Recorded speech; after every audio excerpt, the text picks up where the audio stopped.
Before we get started, a big thank you to all of my supporters over on Patreon and on Twitch, with the Patreon people coming up on screen now. A big thank you to my legendary supporters, Mike, Kira, Truck Driving Gamer, and Obi-Wan Kanzi. Thank you guys, I really very much appreciate it. If you would like to help support me and the channel, then you can head over to twitch.tv/mandatoryquest and drop a sub over there. Or you can go over to patreon.com/mandatoryquest and become a Patreon member for some early access to some videos and some behind the scenes stuff. So, we are doing our second attempt at scenario number 10. Last time we failed it. We did not really manage to make much progress at all in the second room. This is quite a hard scenario. We did have okay luck, but not the best luck in the world. I think that it was a fairly average luck scenario. I think the enemies seemed to draw quite a lot of ability cards that were very hurtful a lot of the time. And starting the scenario with wound as well, because of what happened in our events, didn't really help, because we started hemorrhaging health very, very quickly, literally. And so this time we need to plan much better for going into the second room, because the second room is very scary. I also feel like I need to try and finish the first room quicker, because we ended up taking quite a long time, although I think we handled it in a decent way. I just felt like it was a little bit slow. Maybe we need to make sure that we've got more resources, like actually cards in hand, before we go in to the next room. So that's something to consider. We won't be doing the Fortella start to this scenario because we did it last one. So if somehow you managed to jump forward an episode on YouTube, go back to the previous one, because that has all of the setup stuff with all of the story. But I won't be going through that because we've done it, right? And we decided to literally just click restart scenario and come straight back. So we gained our experience, but we didn't gain any resources that we collected, any material resources. We did get a little bit of gold though. We didn't actually collect any material resources from what I remember from the loot deck anyway. We just got a little bit of gold on the drifter because we've literally only looted, I think, these two characters, and that was it. And we got gold. So that's it. Now we're going to go jump straight back into it. So battle goals. So for the drifter first, we have Exterminator, we have Vanguard, and we have Overachiever. Oh, all of the 3 ticks. Okay. Exterminator is kill 1 or more enemies of each monster type that appears in the scenario. Now, this would be actually not a bad one to have, because there is only 3 types of enemy in this scenario.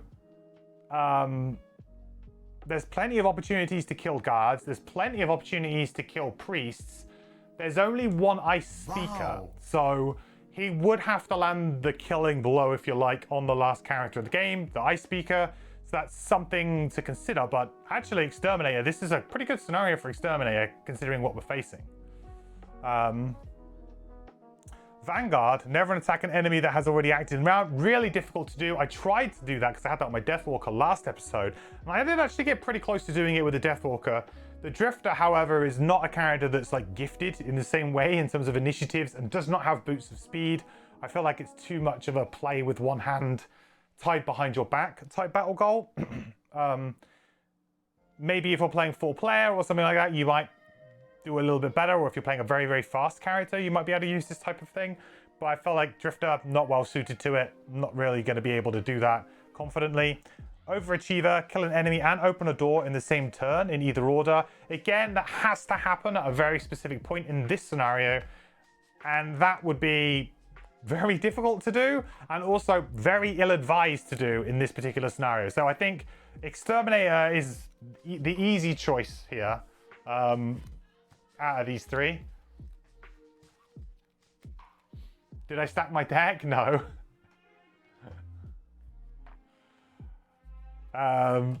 Okay, well, all 1s for the Deathwalker, huh?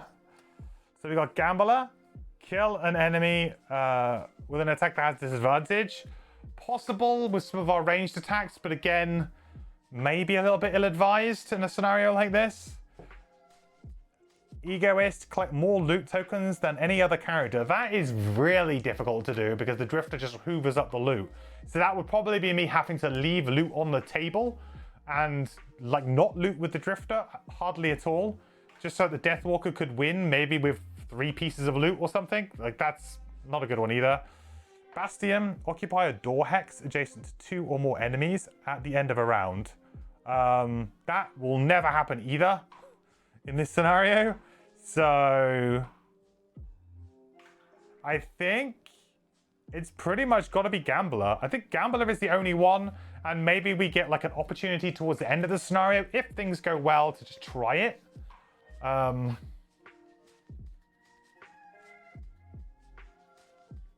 It's difficult.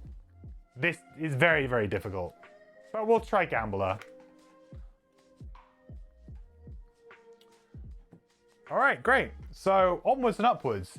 So we'll start. Last time we got a really rough start out of the enemies last time. So I think we got hit straight away for an attack 6 on the first turn. I did like what we did with the Deathwalker though, which was to get a summon and get the summon up to the top half of the board to just kind of start attacking this one on its own. It's a really easy thing to do, and it kind of you know, gets some damage into that pillar really quickly. So I think that's what we want to do. What we might consider doing is actually not playing all of our Drifter actives straight away as well. I know it's kind of a little bit weird. This scenario doesn't work very well for the Drifter because the Drifter kind of wants a whole round of basically, okay guys, nobody do anything, nobody attack me, give me a round to play my cards. And you just want a round to play your passives, get them out and then go. You know, you need that one round.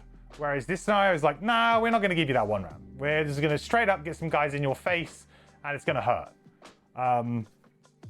So I might have to consider changing what I'm doing a little bit on the Drifter. Maybe just trying to like do some decent attacks and then maybe like find an opening to be able to maybe sneak them in over the next couple of turns rather than immediately kind of going for it. Let's hope the guards draw a 15 right away and the shamans heal. Yeah, that would be great if they did, but I don't think that's going to happen. Okay. But I did really like what I did before. Is there a scenario? Oh yeah, it's scenario effects in play as well, where I have to discard a card, which is kind of a little bit awkward. I only have to do that on the Deathwalker because I have ignore scenario effects on my Drifter. So I think like getting the Shadow Beast up nice and early with something like, you know, playing the Shadow Beast and playing Call to the Abyss bottom just to get that going, I think is a really simple and easy turn. Another thing that I could consider doing is doing that and immediately going into something like a really big Restless Spirits to just try and one-shot it on the next turn. That's also like something that I could do.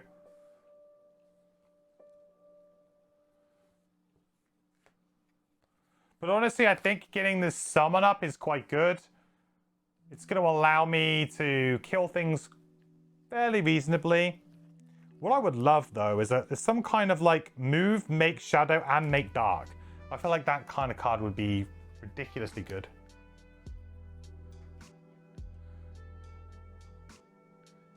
But I like this as an opening turn. Hey, Bones. Keith, tut tut. How's it going, guys?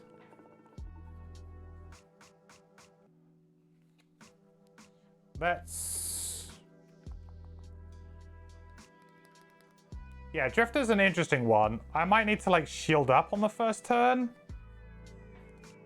Like, I feel like playing something like Shockwave bottom to just move 3, shield up, and potentially play Crushing Weight top. So usually like the first play would be get your heal card out, get this out. But what I could do is I could play this. I could move myself into a nice position here where I'm in between 2 obstacles. Then on the next turn, I'll have Crushing Weight up. I could do like a double attack. Like I don't necessarily need my heal card immediately. I just need to have it probably within the first couple of turns, but I don't really need it like immediately. I can get some use out of it next time. So I think positioning myself here might be better. What this also does is pens this enemy here at this spot, which I don't mind. Of course, if they draw their 15, that's a bit of a problem. Hopefully the 17, though, means it will go afterwards. But I think getting a shield, getting Crushing Weight into play, seems pretty good to me. And then it allows me to maybe do a double attack next turn and maybe just instant kill a obstacle as well on the following turn.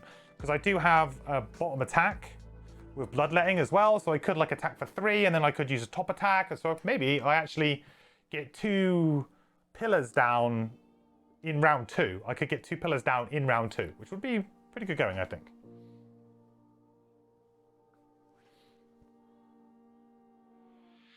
All right, this is a fairly good result, I think. So we'll go first with the Drifter. So we'll go move 3, 1, 2, 3, get ourselves in between these 2 here. And then we will shield up and we will play Crushing Weight. Not a bad result really on the enemies here. So of course the priest is now going to move. It's going to move towards my Drifter here. So it's actually going to go and sit in this spot here. Which again, I'm okay with. The only problem with this now is it might affect the summon. That's the one thing I'm a little bit worried about here, is it might affect the summon. Because the summon, I wanted to put here, and now it's going to focus this, because it's going to be the same number of hexes away. And the 99 on the pillars is always going to break the tie. So that does mess up. So I might actually change what I do a little bit here on the Deathwalker. I might not actually use this shadow to make a summon, because the summon is just going to do like nothing for the next couple of rounds potentially. So I want to actually do that now. Just wondering, how do enemies move when they are about to heal? Yep.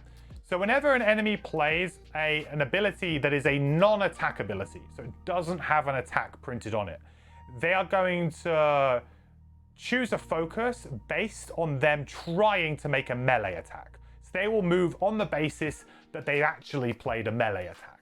So in this example, it's going to try and get as close to its focus, which is the Drifter, as if it was going to play a melee attack. So in this instance, it would move 1, 2, so it can get next to the Drifter.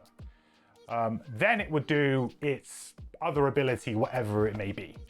But that's how it works, essentially. So treat it as if they were doing a melee attack.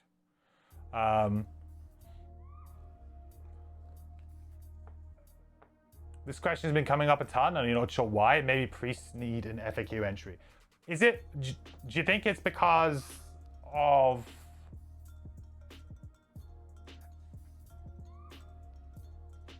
I don't know. Maybe it has the way it's been worded in the rulebook changed in some way? Because like that's one of the rules that hasn't really changed since Gloomhaven, right? You think it's because of scenario 1? Oh, what? Because the guards are in play? You think it's because people are getting confused, like do they move towards the guards or not, or stuff like that?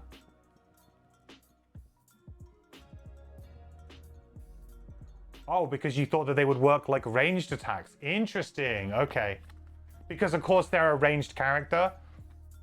I guess if you look at the stat cards, is it because the stat cards also have like range on them, right?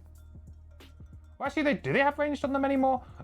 the weird, I'm in a weird position now where I've actually not looked at the Frosthaven character enemy cards. I have only used the app. So I have no clue if it still shows range. Stat cards don't. Okay, so it's a bit like Jaws of the Lion in that sense, like there's no range, it's on the cards. Maybe that's it. Maybe that's why there's some confusion now. I mean, I don't know. No more scaling range. Yeah, well, no more archers with like range 1 billion. I mean, that can only be a good thing.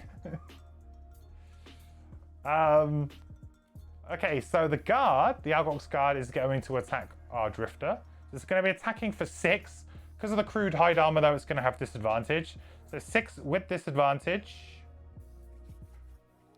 is 6. Bit unlucky for us there.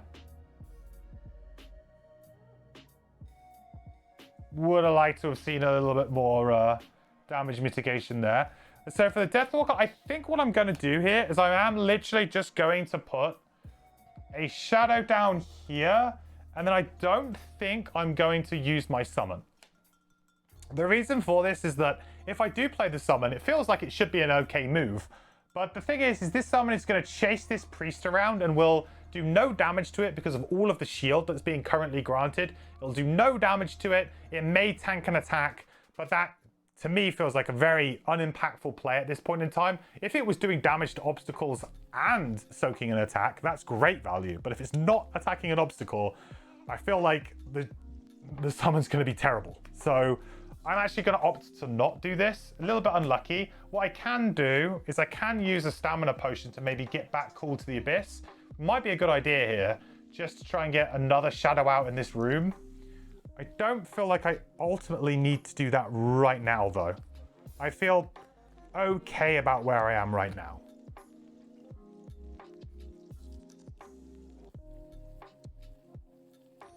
So Ice Pillars, don't do anything. Thank you very much, Mr. Ice Pillars. Okay, so next round. I have shield. Oh, thank you. I do have shield.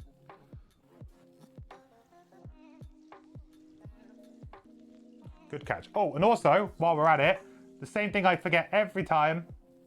Cape. Traveling cloak. That reminded me.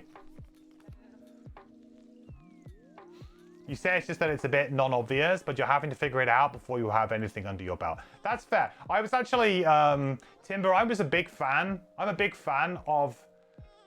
In the first scenario of Gloomhaven, I wish they had done this, and they didn't do it in Frosthaven either, but I guess you can kind of allow it in Frosthaven because there might be some expectation that the players... You have the scenario 0, but there's also some expectation that the players might remember rules from Gloomhaven or be a more advanced player at that point. But in Gloomhaven, I really wish they didn't put as many enemy types in Black Barrow as they did. I always felt like archers were too much. Like, just let players understand how melee enemies work for a while and what they do. Because you had like bandits, which are a very simple melee enemy that have one ranged attack. And then you have living bones, which have multi-target attacks. And, you know, so they have a slightly different angle of attack. But I always felt like in Black Barrow, giving like 3 different enemy types was a little bit too much like variety. It would have been a bit better to just, hey, stick to like one kind of grouping of enemies, let people understand how focus works in the first scenario, then maybe drip feed the ranged enemies, like all the dedicated ranged enemies into like maybe the second scenario after that. Like, I would think that that would be like a better way of doing it. But I haven't played scenario 0 in this. I skipped straight over it, so I don't know. It's just hounds, and you don't even flip cards for them, same as like the vermlings at the Starve Jaws. Oh, okay. So they just do one thing, which is fine, I guess, but it doesn't really... That's fine in terms of like, here's how the stamina system works and how you do damage and how you resolve an attack. So it's fine in that sense, but it's not fine in terms of learning enemy types. But that kind of thing's quite difficult to teach in any way, apart from just playing more of the game. You just need to play more of the game, and then you will get it. Yeah, but I did really think that Gloomhaven, that Black Barrow scenario, I know a lot of people complain about it being too hard. Technically it's not, but that's easy with hindsight and knowing the mechanics of the game inside and out. I would say, yeah, they should have taken the archers out of that scenario and maybe add in a couple of extra, you know, guards or living bones to compensate for the fact that they took some enemies out, and then just let the players focus on killing skeletons, killing bandits. There was a couple of elites in there anyway, and then go on from there, you know?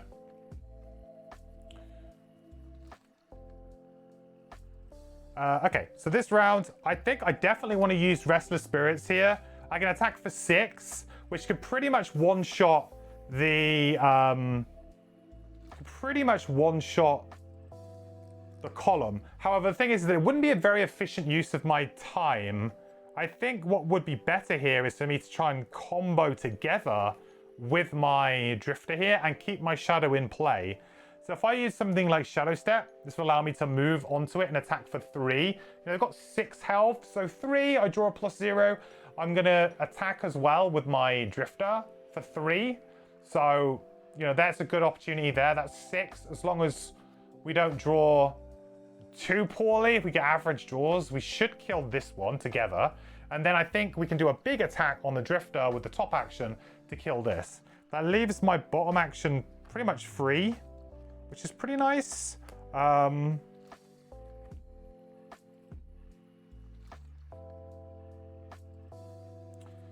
what I could do is I could just start potentially making more shadows with something like Fleeting Dusk. Getting more and more shadows out now, nice and early, could be quite good for ganging up on this guy later on, which is kind of like what I want to do. I want to try and gang up on him. If I have a lot of shadows around him, that will give me a really, really good ritual sacrifice at some point. So I think that that's a pretty good play. Now, 19 is not the kind of initiative I really want to play, though, because I don't want to be the one taking the damage here. But I've got to be a little bit wary of what's going to happen with my...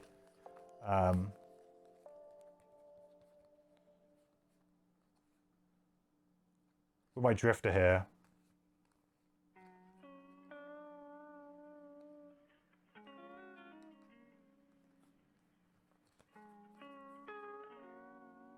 I think I might end up just having to use Fortitude here so I can get an attack of 5 in and hope that I draw the +1.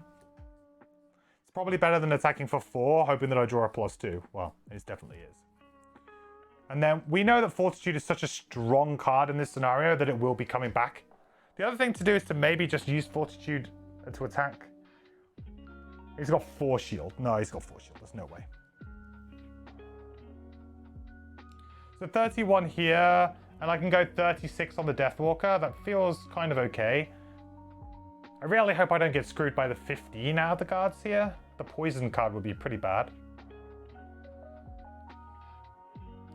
Okay, Priest is again not going to do anything here. This is great for us. Priest just sort of sits there and goes, oh, I'm going to heal absolutely nothing because nothing's been damaged yet. So that's great. And he won't move because he's already got a focus and he's next to him. So no movement there. That's kind of good.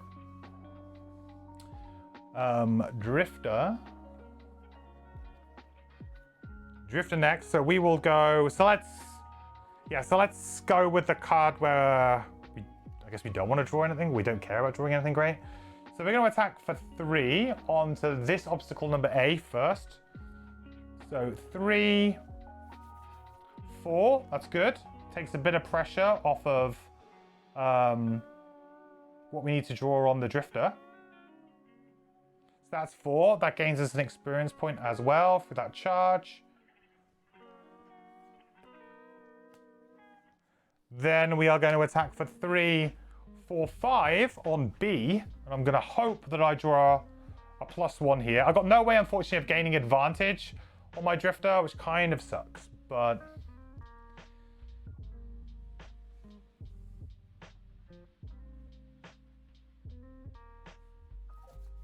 okay. Yeah, see, like, that kind of blows. So it's down to 1 health. Would have been really super sweet if we had drawn that. Would have been so good.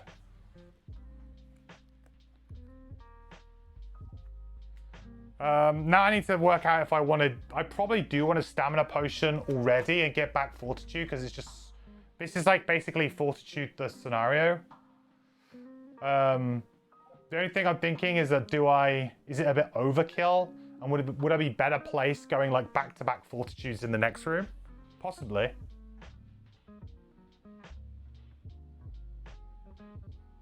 But then, in general, I always feel like you should use your items sooner rather than later. Because if you don't, you know, we might have lost this scenario. So what could have been if I'd used it much earlier?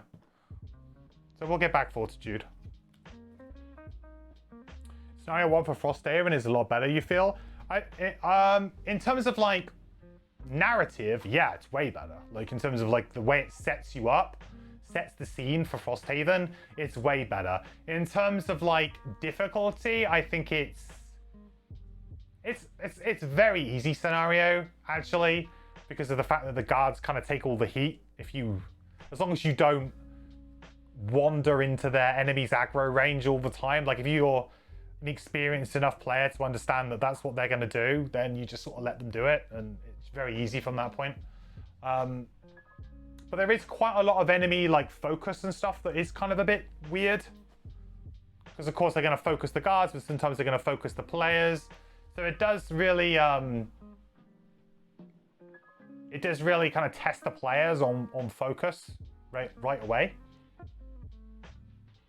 I think it's a very good opening scenario. Like, it sets the scene perfectly. Black Barrow and Barrow Lair was very kind of like, hey, go and kill this bandit guy.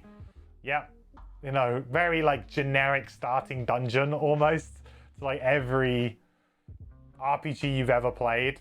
Whereas Frosthaven's great because it actually sort of sets the scene. It's like you're traveling in and, oh no, the town's under attack.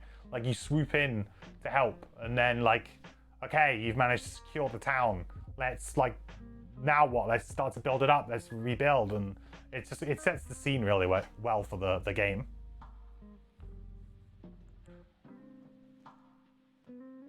Okay, Deathwalkers go. So the first thing I'm going to do is I'm going to use Shadow Step. So I'm going to move here for 3 and end my turn in a shadow, and I want to attack for 3.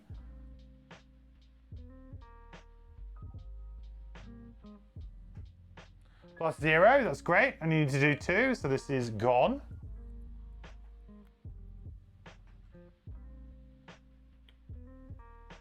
Not too shabby.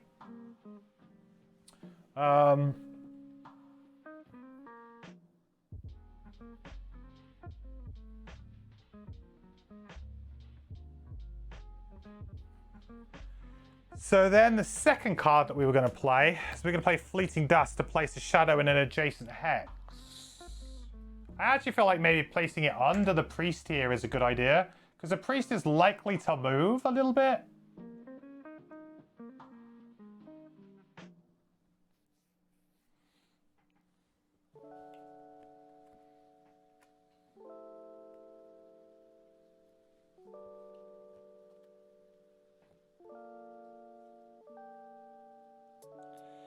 All right, now a big attack on our drifter. This is like the scary bit where things can get like guards. Guards are scary. Attacking for 6 and then strengthening themselves. What is this? So they does have disadvantage because the crew's hide armor here, but this could still hurt a lot. And we won't have disadvantage next turn. Next turn, I'll probably need to do some sort of immobilize on him, I think, because it's going to be too scary otherwise. So let's draw with disadvantage. Maybe a miss would be great here. 5. I mean, the annoying thing is that I guess it gets shuffled back in, but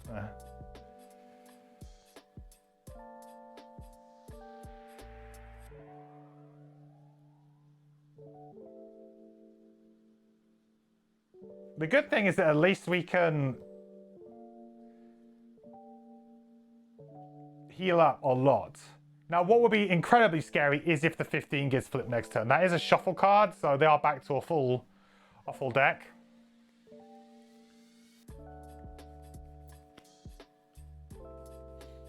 And you need all this loot at the beginning of Frosthaven. Yeah.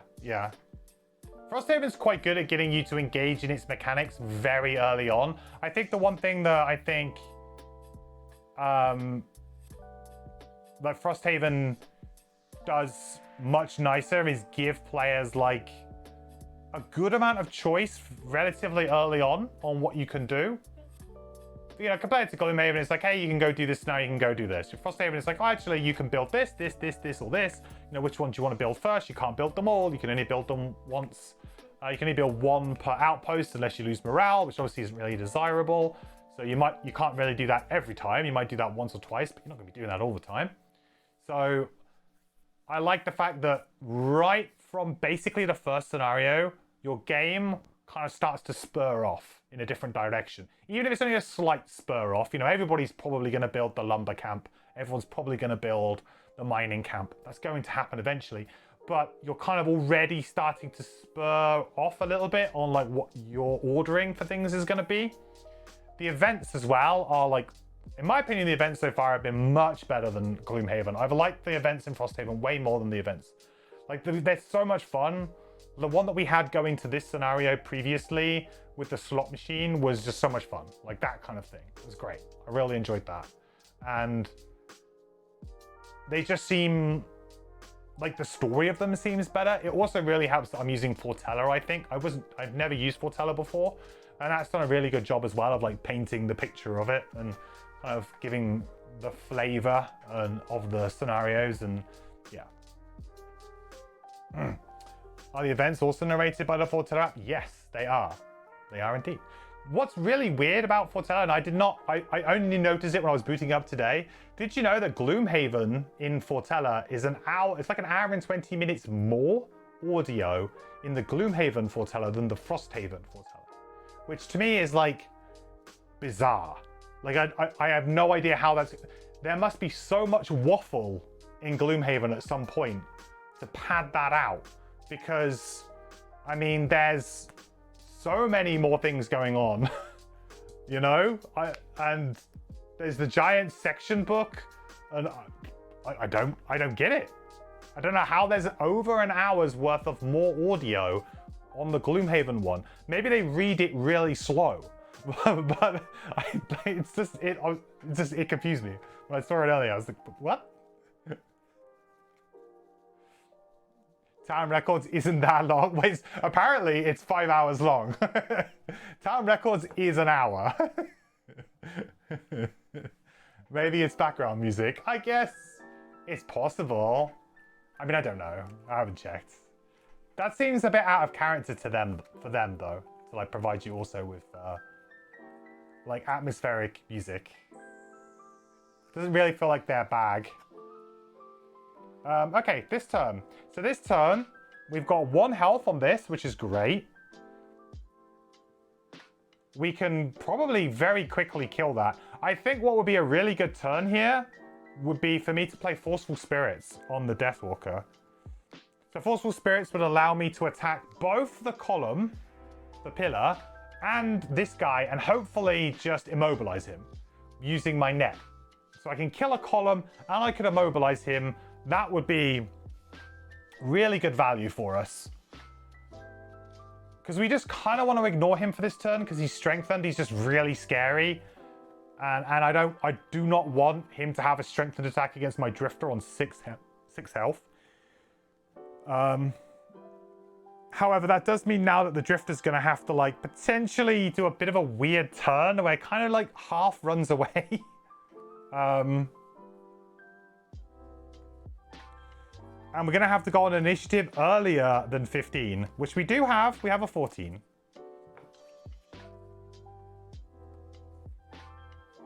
I really like this turn. I think this is a great turn.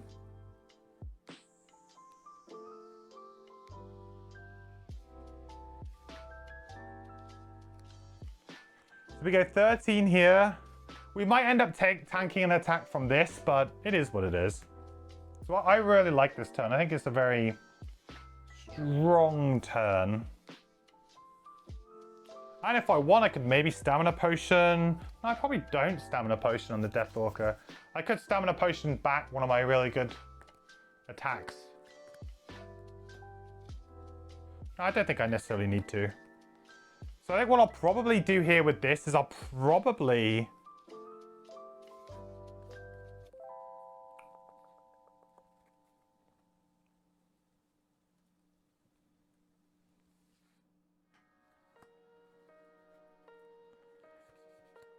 What I need to be careful of here is I need to be careful of not using too many crushing weight charges.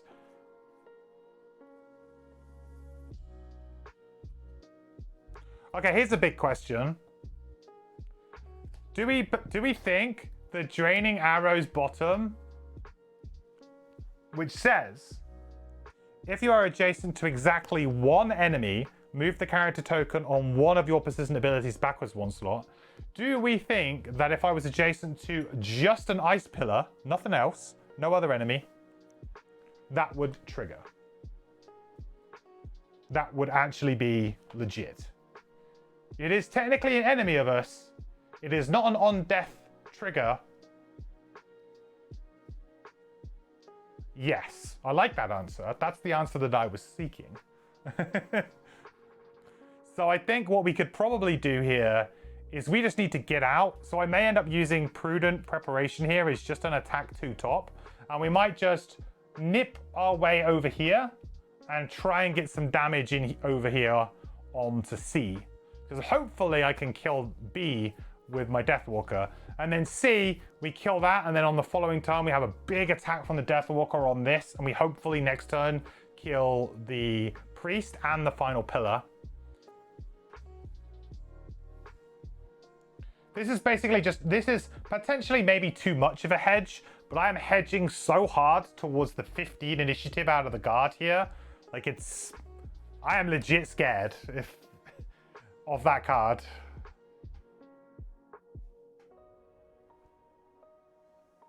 Okay, so Priest first. Ugh, actually performing an attack kind of blows, and it's a curse.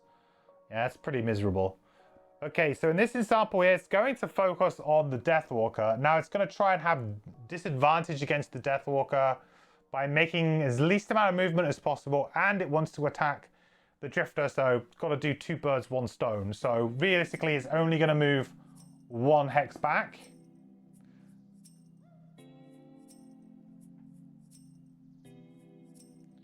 Now it's got targeting on both of them, so it's going to attack the Deathwalker first. So it's going to do 3 damage plus a curse to the Deathwalker. You don't like to see curses, that's for sure. Try and flush that out, maybe with an advantage draw in this room. And then on the Drifter, plus 0, so 2 damage. And a curse. Drifter can't get rid of curses, unfortunately. It's got no advantage, so a curse is not great for us, really. It's too legit, yeah. Drifter's Potion almost feels better on Deathwalker with that net and the Spyglass or Boots. On the net, for sure, yeah. Double Immobilize. That's a very real thing. Yeah. I'd say it's probably pretty close. If it wasn't for the fact that we could heal potentially 6 off of Amulet of Life, I think you're right. But getting to basically heal 6, getting maybe like a bunch 4 disadvantaged draws.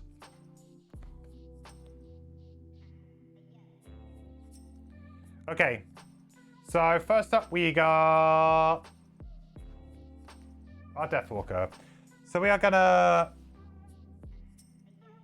We can do this. Remove any number of shadows within range 3. For each shadow removed, gain 1 XP and grant 1 ally of self shield 1. We won't be doing that.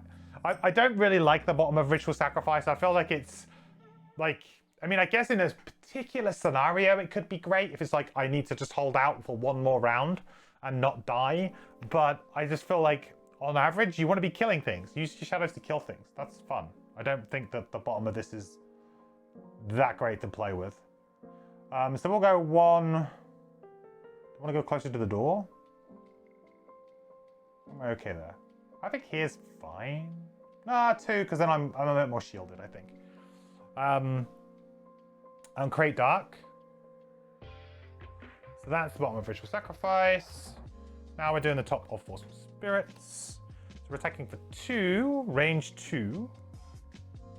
So I think I'm gonna have to use my Spyglass here. I don't like it, but we got 1 health. I'm attacking for 2. I've just drawn a curse. Not flipping. Like, if I flip a miss here on the... Like, if I flip a miss on this, I feel like that will have a really bad effect on my next couple of turns. But also, I guess the thing is that if I do flip a miss, I could maybe recover with the Drifter. And the attack I really don't want to miss is on my next turn when I play Rest of Spirits and attack for 6. Like, that is the one I don't want to miss. If I miss on that, that's brutal. Okay, so maybe I don't. So let's attack the, I guess it will be the guard first. I mean, he's got 2 shield right now, so it's unlikely that anything happens here. 1? Just 1 damage to him. And then we do to the pillar.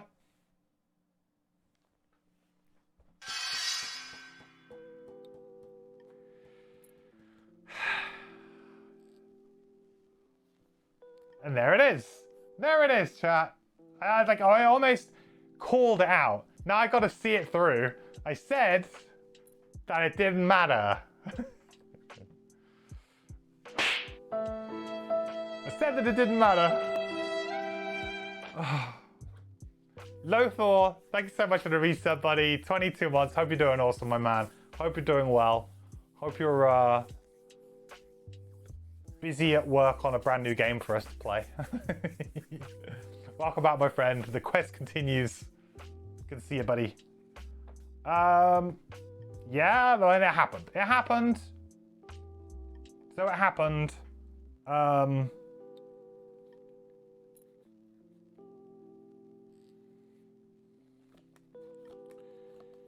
Oh, hang on, and I immobilized this guy, right? That was the other thing I did. Sorry.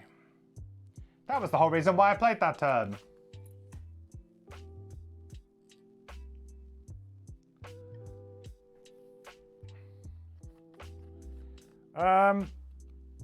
So I guess the play now is to probably just use...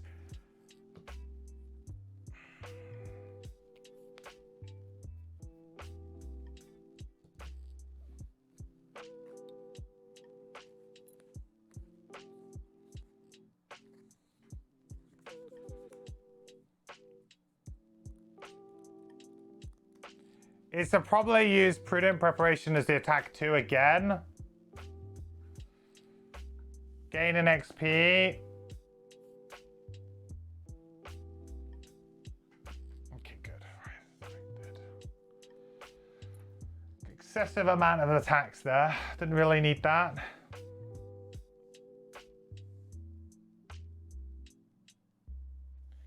And then we will move for 3. 1, 2, 3. And because we're adjacent to exactly one enemy, so, I mean, like, it doesn't change a huge amount. It just means that we really, like, the thing is that C should have been on, like, maybe half health for this round. Now I've got to kind of hope that I draw well off of my Drifter. Kind of sucks. Doing very well, but can't watch me play because I'm too far ahead. Ah. The curse of streaming Frosthaven. Is Secretary shuffling in curses? Remember you got double curses last scenario. I mean... I don't see any other way to do it. I think so. I mean, it wasn't on top of my deck, right? I drew a card before it, so... Like, if it was placing them on top, then it should have been the first card that I drew, right?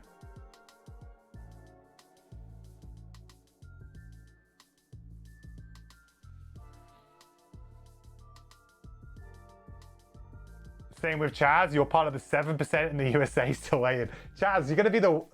Chaz, you need to hold out, my man, and wait until you're the 1%, all right? That's, like, you can't complain until you get to the 1%, all right? Once you're the 1%,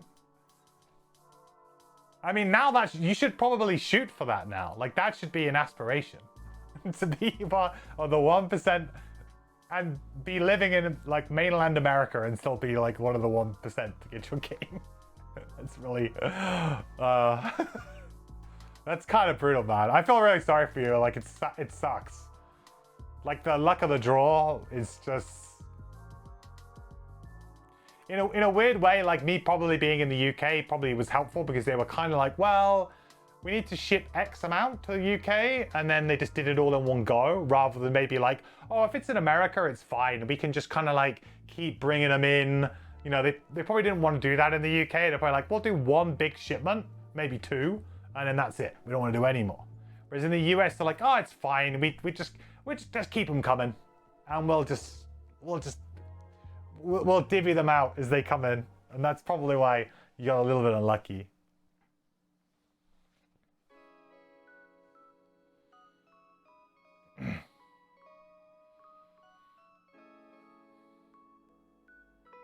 It would be a bad weekend coming up for you to get it anyway, as it's your birthday on Wednesday and you're celebrating with friends all weekend. In my experience then, like, maybe that's what you need to do though. Like, if you're like, oh no, I really hope Frosthaven doesn't come this week because that would suck.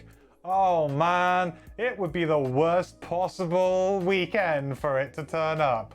Oh boy, I really hope that doesn't happen. You know? Maybe that's what you need.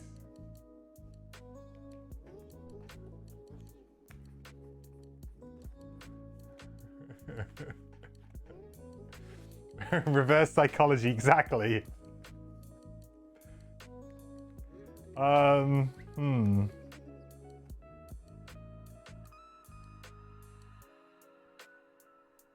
Right, next round. The guy didn't do anything because the immobilized, lost his strengthen. I mean, we've basically just pushed the problem to the next round, but it kind of worked.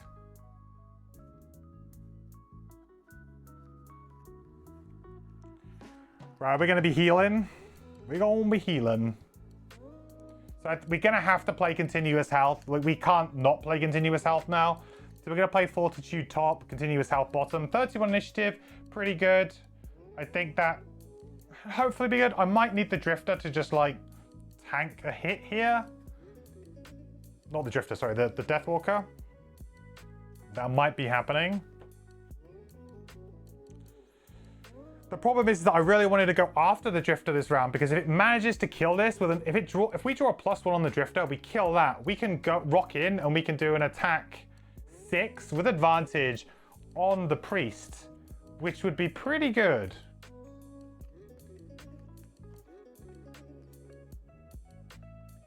I can go on like 30. Not really. Well, I guess I could go 34, couldn't I? Could go 34. That could be a pretty nice turn. 34 gives me just after. Although I'd end up using Fluid Knight, it's just a boring move too. But maybe that's all we need. I don't know what I guess the best thing for me to happen right now. Actually, I don't want the Priest to move at all. Priest to not move, please. Or at least not move until after I've taken my turn. So we're going to use 24, and we're going to go for the big Restless Spirits hit, and then we'll try and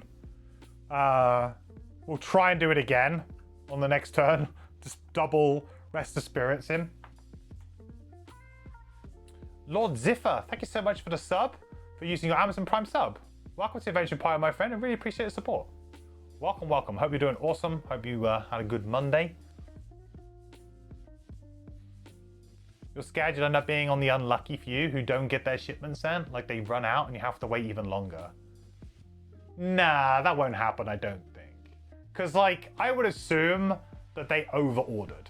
Like, there would be a percentage. They said, okay, how much do we have? Let's order an extra 20% from the retailer or from the manufacturer, because, you know, people will undoubtedly be missing things, so they need, you know, spare kits anyway. So they'll have things for spares. And also, of course, they'll want to be selling retail. Like, they were selling retail at PAX. I know that probably doesn't feel good for you because you've been waiting so long, but at PAX, which was what? Back in, is that November? Beginning of November? They were selling them. So they obviously have extra copies. That is kind of a bit rough now, considering like how much, you know, some people in the US have been waiting, and yet they were selling it at PAX. Like, that's not a problem if everybody got them pretty quick around that time. But obviously, like, I think even Lothal bought a copy. I think Lothal bought a copy. If he's still in chat, he'll tell you if he did. But I know he's had to maybe run off because of spoilers. But I'm pretty sure Lothal, like, we were talking, and he was carrying his Frosthaven box. And I was like, oh, man. PAX was December? I can't remember. My minds are blank. It might have been the beginning of December. November, December. I don't know. It's all a blur.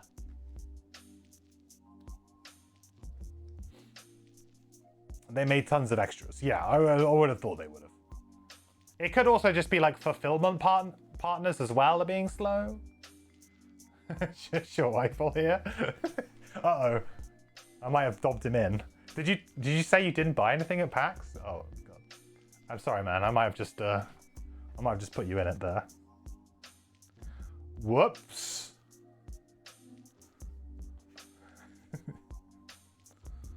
Okay. Right, we have our turns. I think I'm going to have to use my boost of speed. Oh, no. No, no, no, no. Why every single time, dude? Oh, actually, no, this is fine. Oh, thank God. This is actually fine, I think. Because I'm not moving on the drifter, and it's going to target the drifter. 1, 2, 3. 1, 2, 3. Whew. Boost of speed. All right. Oh, man, I was about to table flip. I swear to God, these priests, they always immobilize you on the turn. You're like, please don't immobilize me this turn. The one turn I need to move. Whew. All right, we go to 34. So it's going to attack the drifter for 3. This is like one of the worst abilities I think I've seen. Attack 3, range 3, immobilize on 8 initiative. That is awful. That is such a horrible ability to have to deal with. If he draws a +1 here, I have to burn a card.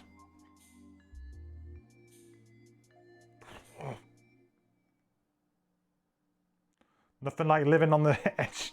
Nothing like living on the edge of your pants, eh? The seat of your pants. There you go. 1 health. Not dead. It's fine.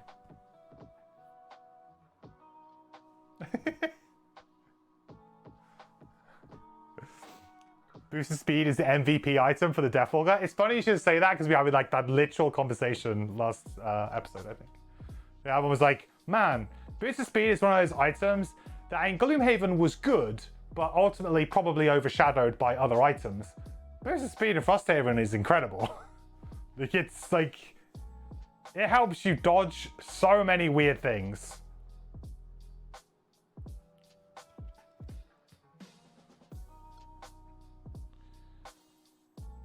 Right, Drifter's turn. Whew. Right, so the first thing we're going to do is we're going to play Continuous Health.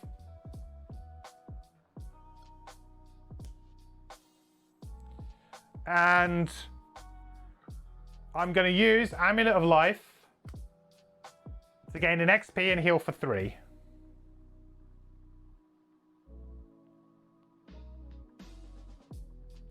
Then I think I'm going to use Renewing Potion to get back my armor and my Amulet of Life. Sorry, my Amulet and my Crude Hide armor. And you guessed it, we're going to use Amulet of Life again to heal for another 3. And suddenly,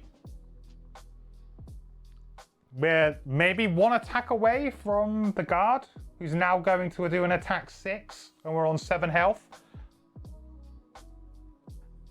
Yep. Good. Then we're going to use Fortitude with Crushing Weight, which gets us another XP. I remember last scenario, man, I absolutely just caned XP on the Drifter. So we're going to be attacking for 5 onto the pillar. Fingers crossed this does it. +1 would be great here.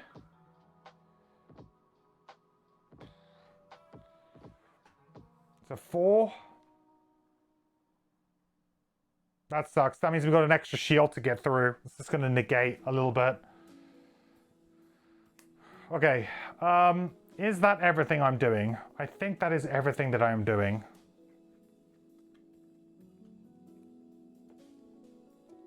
No other items I can use. No, nothing else I can really make use of here. So I think that is it. I'm not looking forward to taking damage though.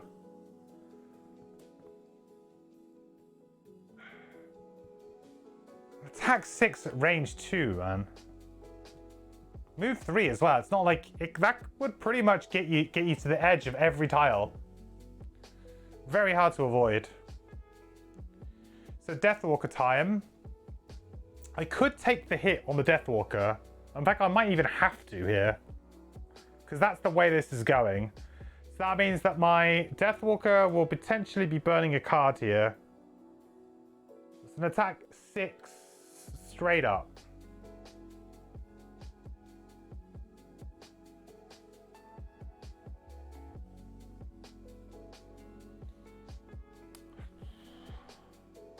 I have 2 cards in my hand with my Deathwalker. What are they? Realistically, I could get rid of Lingering Rot. It wouldn't be the end of the world, but it is a very good card I'd like to use in the last room.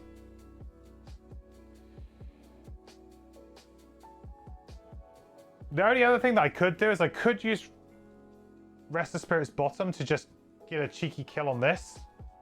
But it feels like a waste. Okay, no, let's... We're going to have to tank a hit. And we're going to have to hope that it doesn't draw a +1. That wouldn't happen, right?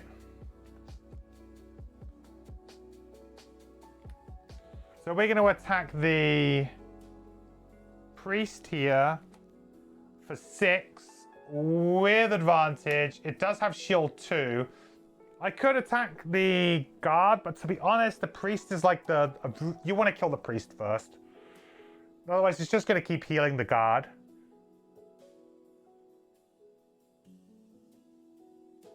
I am going to get to put a curse in, so you never know. We're playing a +2. I will when enemies reach level 6, and Frosthaven enemies gain genuinely massive buffs at levels 6 and 7. Oh, well, I guess we'll see. I guess I'm only technically playing on +1 here. Like, I'm playing solo +1. So it's technically, it's +2, but it's not like... A +1 is how you should be playing solo anyway.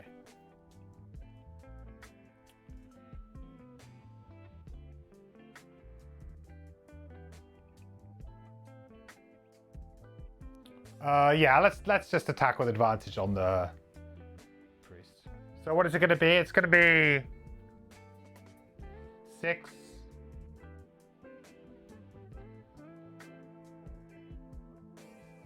Yeah. It can't kill him.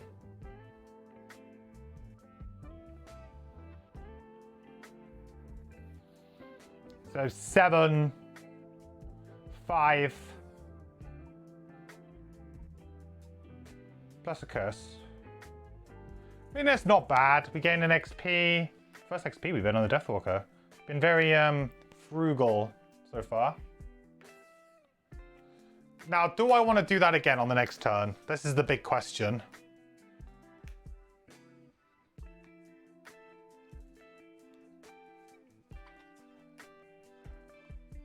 I don't think I can, even if I wanted to. I don't think the Shadow's in the right place. I would need 2 cards back and not just 1. My next turn looks garbage right now on the Deathwalker, like it's actually hot garbage. I think I do need to use my stamina potion. My next turn would be this, which is like, what am I even doing?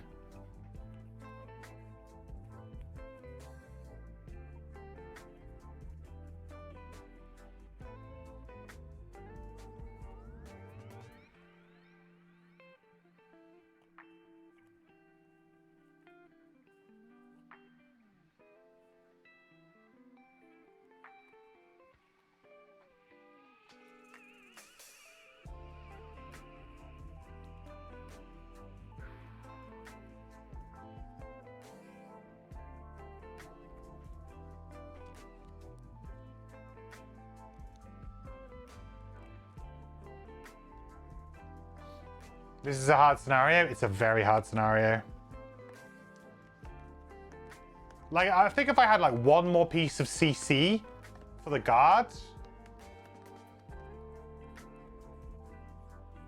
But the problem is that you fight this guard, and then in the next room it's like, hey, I hope you enjoyed fighting 1 guard. Here's 2. I mean, I think they're normals, not elites, but it's still pretty hard. The second room is even harder than the first room, and the first room is hard enough, thanks. You know?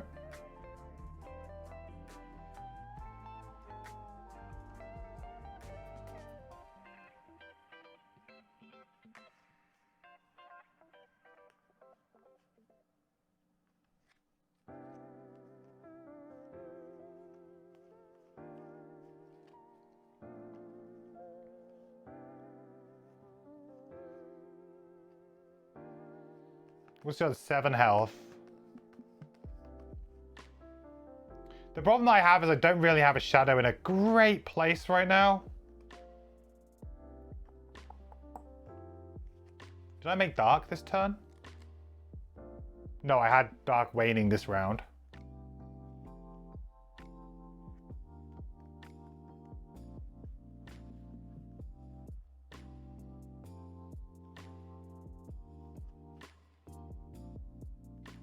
Oh, I guess I could tank an ability with Fluid Knight bottom, couldn't I? That'd be kind of fun.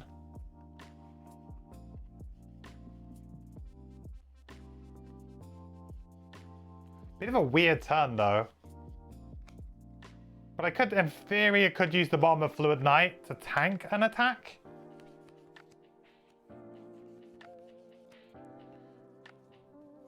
I actually kind of like that.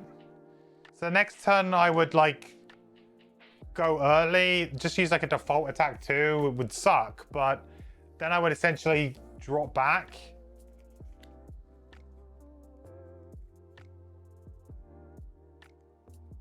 The thing is, I don't have any other really great cards to play.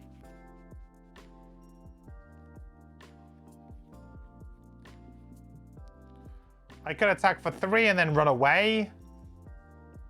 Seems kind of okay, I guess.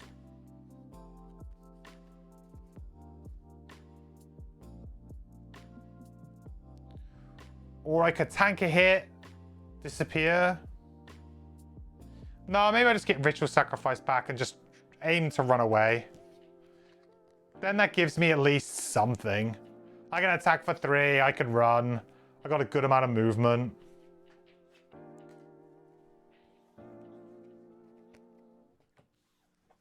Okay. Mr. Algok's Guard. I think I want you to come this way, closer to the Drifter. It allows the Drifter to just sit there, attack him, and heal at the same time.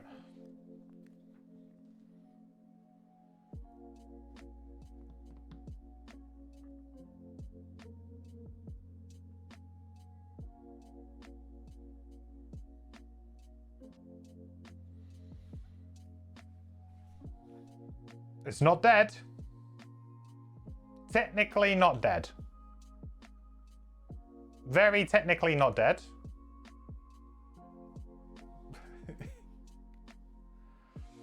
Oh. If I was playing a character with more utility, you might be okay. Yeah, like this party does not really... Well, I don't have any CC outside of this. I have none. And it's... like, in the previous scenarios, that didn't matter. It felt like it didn't matter because I had enough damage to kind of punch through. Like, I could kill one thing around, or I could avoid them. Like, I had a bit of enough space to avoid them in some way. This scenario is incredibly confrontational.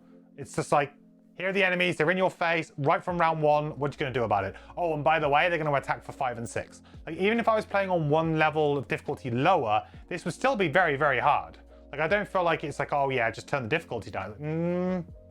I still feel like my party would struggle. Like, there's no guarantee that I would even win this scenario just on regular +1 with the solo rules. I don't think so. So it's, yeah, it's just my party's not very well suited because they have a bunch of shields, so my usual tactic of kill thing fast doesn't really work because I don't have anybody to soak stuff up. I can soak up a fair amount with the Drifter, but it's, yeah, it's difficult. And we're getting to the same kind of point again where I've got, you know, I've got like a round, 2 rounds left on my characters. I've got 1 round left on the Deathwalker. I've got 2 rounds left on the Drifter before I need to short rest. You know, we're kind of like,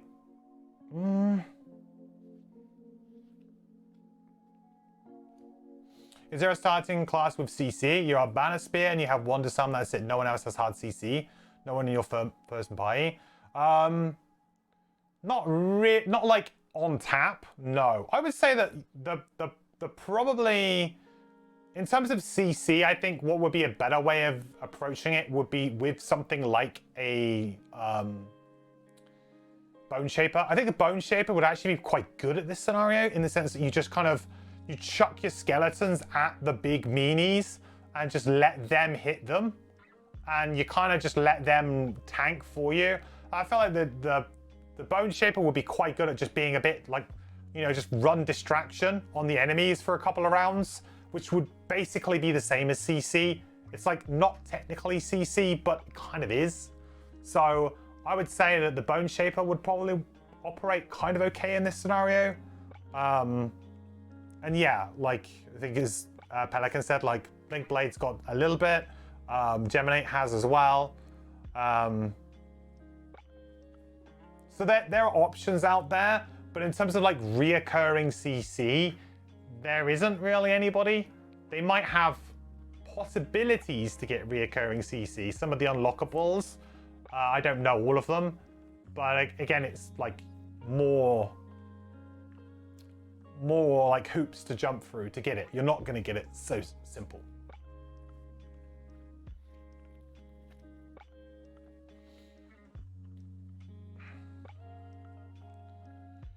Okay, so this round, we know that we just need to kill the pillar, really, and we need to heal. It's quite important.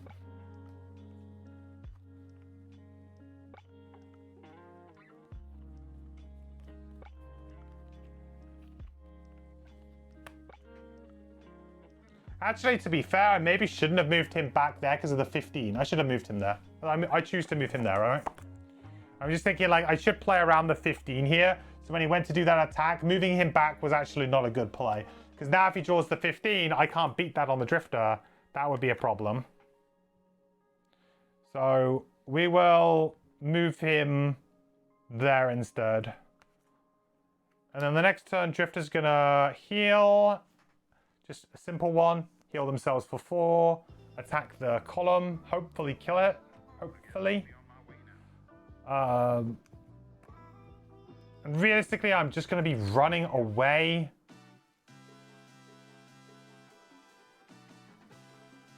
Trying to think like what part of the map I want, like what part of the map do I want to go through? So from memory, the doors, there was like a column here. I think there was a column here. There was one over here. There's 3 in total. There's 2 priests down in this corner. There's 1 guard here. There's 1 guard over here protecting this. And then the ice speaker starts sort of here around the 3rd column. In terms of like proximity, I feel like maybe going for this one is the better one because it is like just immediately you can get it. And then perhaps we can drag the enemies into this corner. Like last time my strategy was basically kill this bottom column and then drag all of the enemies to the bottom corner of the map where they're actually, most of the enemies will be out of range of the other 2. Like some of the back ones will still be in range, but the immediate enemies that I'll be facing in these bottom hexes will actually be out of range of the other 2 columns. That was kind of like the strategy. But unfortunately, I just died before I could really put it into place properly. I was already dead. So I think maybe opening the top door is a similar idea, but it gives me a faster route to the column. So I only need to move like 1 or 2 hexes to get to the column. Whereas in this one, I needed to like move like 3 to get to the column.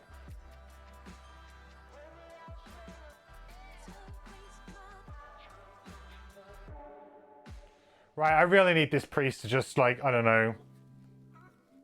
Do the priests have a, do nothing? I mean, they kind of do, but it has bless on it, I think.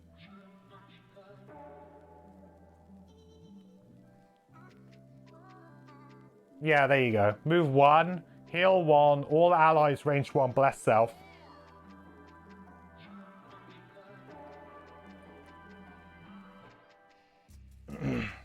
What building am I planning on upgrading next? To be honest, walls. Walls. Because we're getting into winter. I need to build walls. So ritual sacrifice. So we're just going to do an attack 3 here.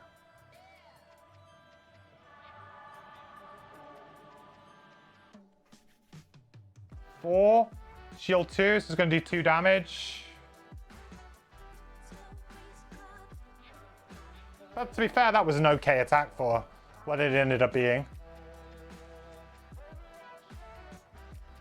I'll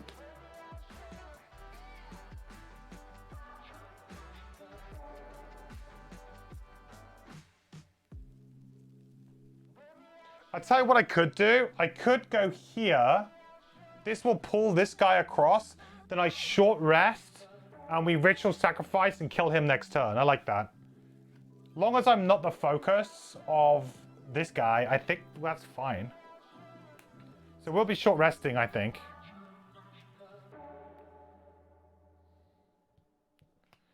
And then hopefully we get the kill. I could really do a long resting to get some health back, but oh well.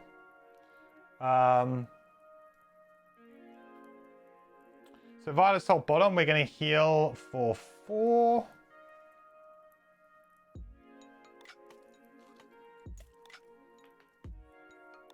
Do I want to move up 1 spot here? I think I probably do. We want to get a little bit closer to here.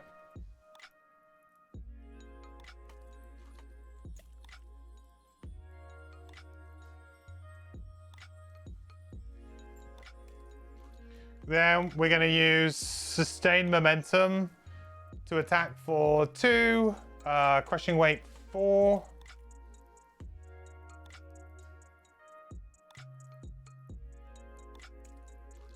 Good.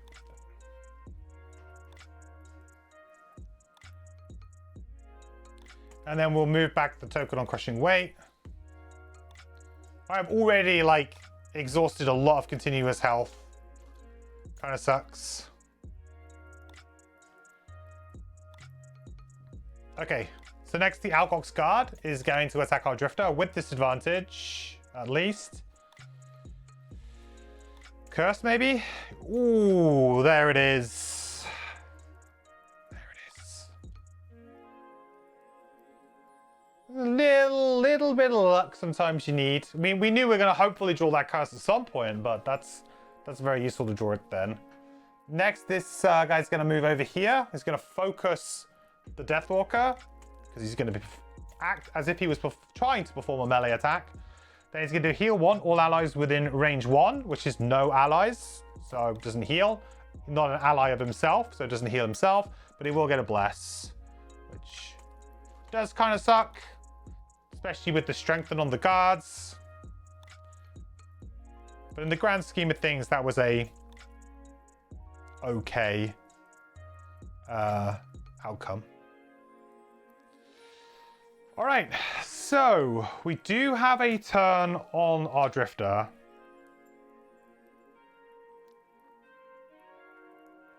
But it's not fantastic.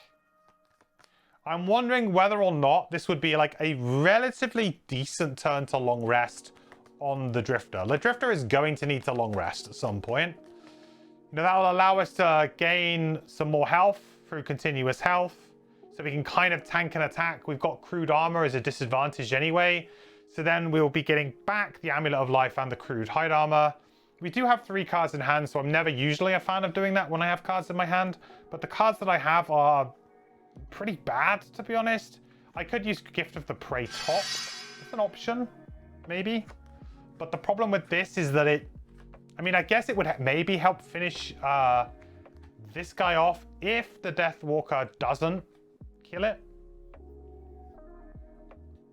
Which is pretty possible. Deathwalker missing on this next attack will be brutal.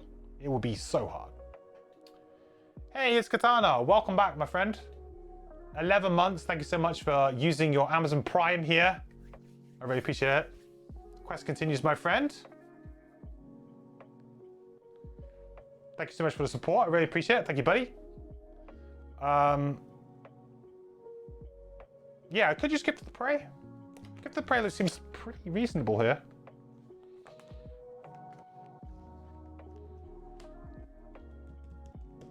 Gift of the Prey. How are we feeling about that? I am kind of regretting taking this card now. Like, we had a big discussion at level 4, like what card to take. And the other card was so clearly like the melee build card. But I was like, I actually kind of feel like I want to see how Gift of the Prey will work.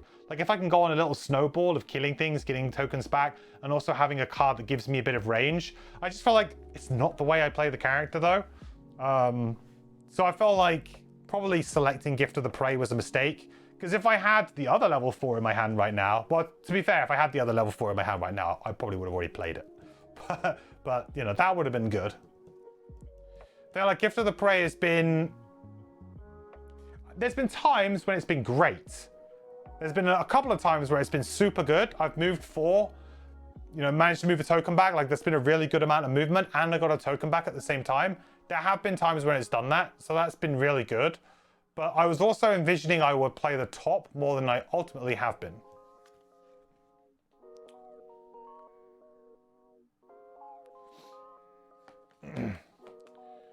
Regret not taking that tasty chunk of flesh? I think so, yeah. Retcon time? No, I don't. I wanted to try the card out because I wanted to see if it would slot in. Because like I like the idea of playing the Drifter as like a little bit of a hybrid character opportunities, especially when you're playing 2-player. Like 2-player feels like a good opportunity to try and be a bit of a jack of all trades, and not try and like completely focus on one thing.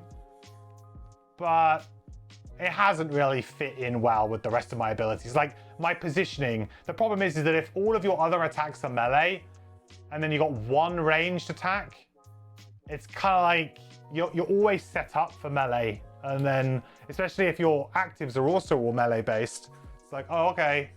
Like, okay, I can do one, and it's not a terrible attack. You know, attacking for 3, it's just not 4, which is the number that I always attack with when I do a melee attack. So, yeah, it just feels like not quite there.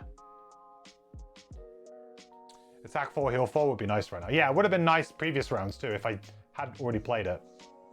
It kind of like, it does double duty, right? It does both things you want to do in a single action. Like it's so action efficient. Like this ability is great in terms of getting tokens back, but it's not action efficient. Whereas Chunk Flesh is just literally, I think it even moves the token back, doesn't it? It literally does all 3 things. Does it move the token back? Or am I imagining that? Wasn't it like attack 2, heal 2? Yeah, it is. Like, it's kind of ridiculous, actually. It's like not even close when you think about it. Like, hey, do you want to potentially attack 4, heal 4, and move a token back? Or do you want to attack for 3, and then if you killed something, maybe move a token back? Like, it's not even like... They're like galaxies apart.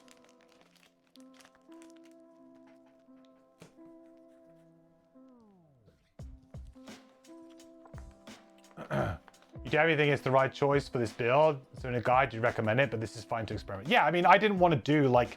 I mean, I recognized at the time that it was probably the pick, but I just felt like, nah, let's try and pick a card that maybe gives us a bit more flexibility for different scenarios. But ultimately, Gift of the Prey, I think I've had it now for like 2... This would be maybe my 3rd scenario with Gift of the Prey. And I haven't felt... There's a couple of times it's felt really good, but most of the time it has felt distinctly average, and it is just sat in my hand. Because I don't want to play it unless I'm triggering the kill conditions on either half of the card. And that's like, means that it's generally the one that's left in my hand towards the end of the cycle. Because of course enemies have got full health, so you're gradually chipping them down.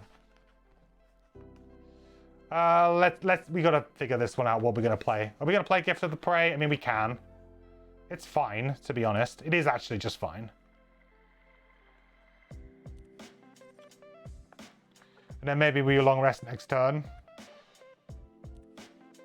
But then I have to take 2 hits. Will 11 health sustain 2 hits?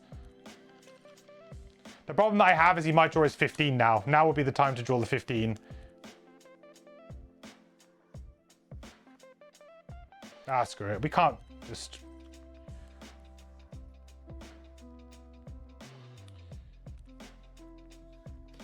I could short rest. I don't know how like I feel about short resting in this scenario. Because I would short rest and then probably need to long rest. Like within the next How many turns is it going to take me to kill this guy? 3? He's got 21 health. I can probably reliably hit him for like 4. Then with the Deathwalker, maybe another 3 or 4. So I can probably hit him for something like 8 per round.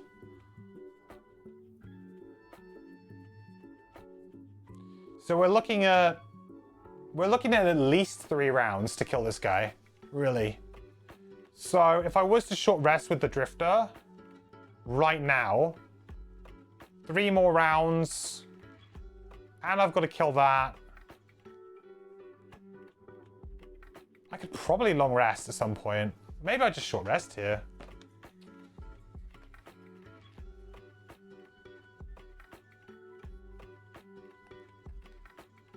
I don't know. It's really close. It's like so close. I'm definitely short resting on the Deathwalker though, but it's really close.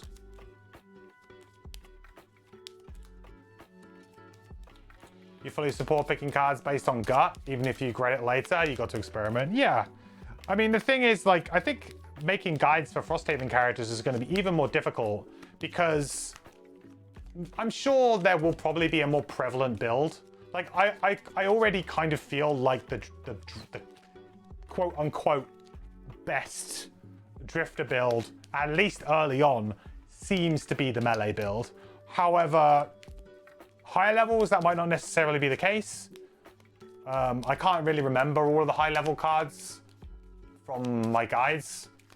So, but it does feel like Frosthaven has, at least with these 2 characters, does feel like there is a viable second build, which is a lot more similar to like Crimson Scales characters than Gloomhaven characters. The Crimson Scales characters, quite a few of them did feel like they had 2 builds that were fairly distinct and were both powerful in their own right. Now, I wonder how often it's going to be, no, you probably want to play this. Like, how many people are playing the ranged Drifter?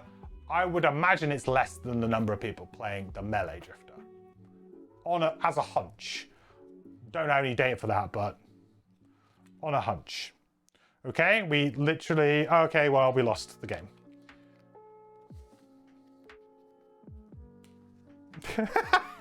That was the card I discarded from the short rest. We lost, and we got 1 health. That's game. That's game. How many cards do we have? 10 cards.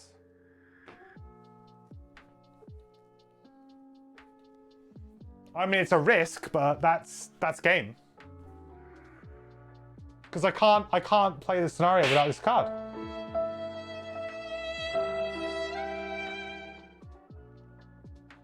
I don't think I can play this scenario without this card.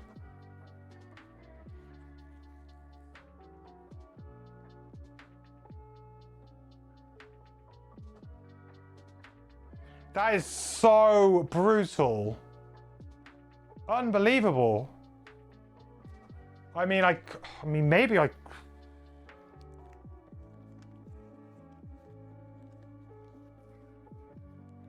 No. I mean, I guess there's an outside chance.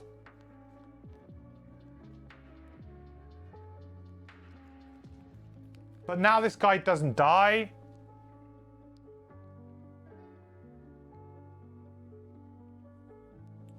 Oh, wow, we just have to get on with it.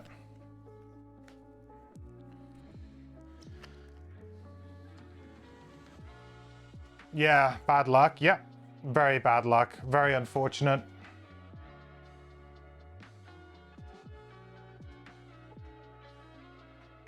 Oh, whoops. Whoops. Well, we'll play Fluid Knight now then.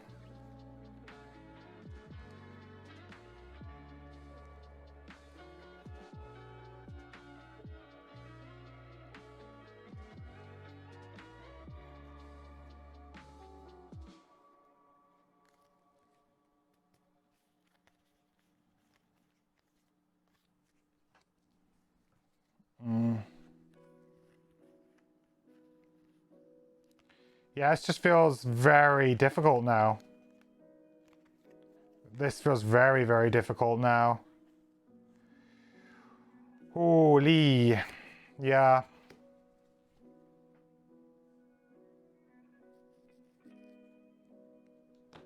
Had to draw that, didn't you?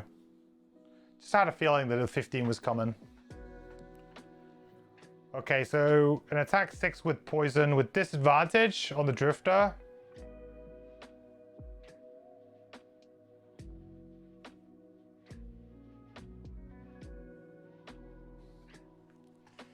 Boy, oh boy. And there he goes. How quickly you lose a scenario, huh?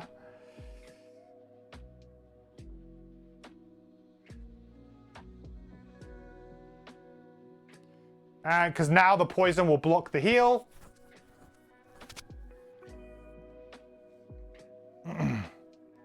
I probably shouldn't have moved up, I guess, in the previous one. I've probably got myself to blame for that one.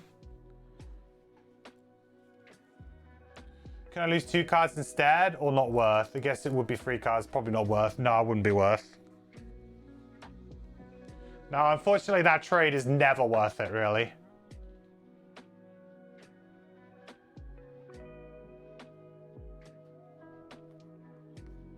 All right, well, let's hope that we can get this. So we're going to attack for 5. Okay, well, that's good. 6 with the shield, 5. Loot.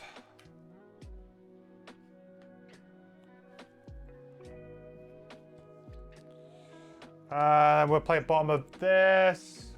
There. Gain an XP from that.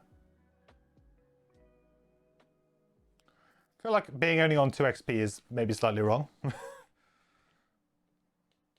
Okay. So, Drifter.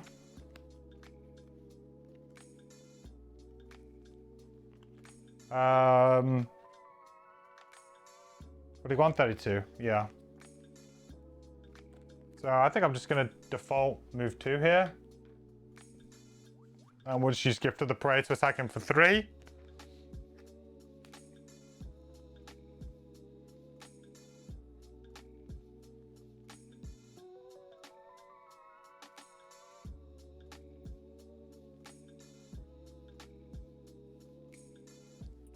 Two damage because of the shield.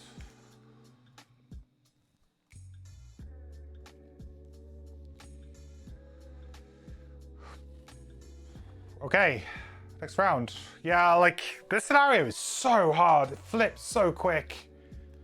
You feel like you're in control and you're doing okay. And, like, if you look at the face of it, I shouldn't be doing too bad. Like, I've still got a decent amount of cards. But I just, like, the confidence level is not there. Because I just need so much to go right in the last room that it's just unlikely that it all does, right?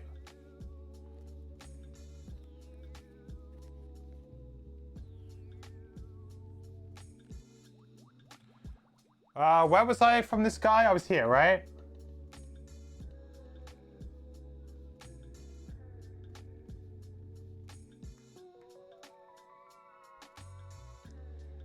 I think I just need to try and get some separation. Because I don't want the Drifter to take the hit. I need the Drifter to be able to long rest next turn.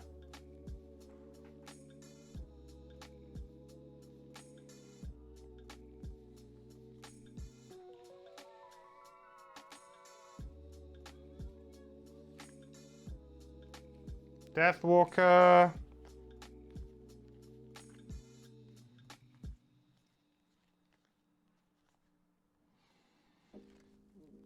I mean, this is just not looking good. I mean, what am I hoping for this guy to do? I can't control him in any way. I've got 1 health. Like, what am I hoping to happen here? He's got 19 health. Every card in his deck can basically get me, apart from the 15. But I don't think that was a shuffle, right? No. So I'm probably going to get one of his shuffle cards.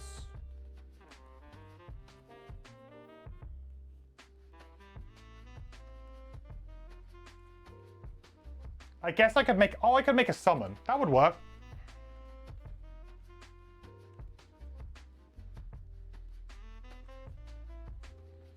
Summon would work.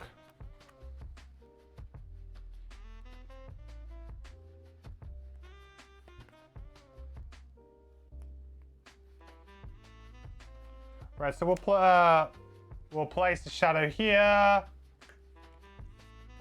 Then we'll make a beast here.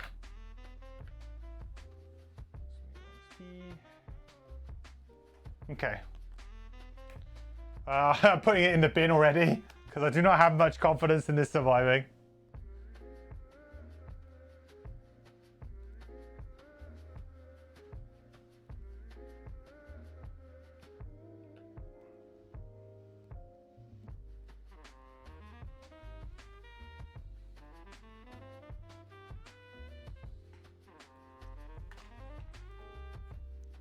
There's one way to survive a round, I suppose.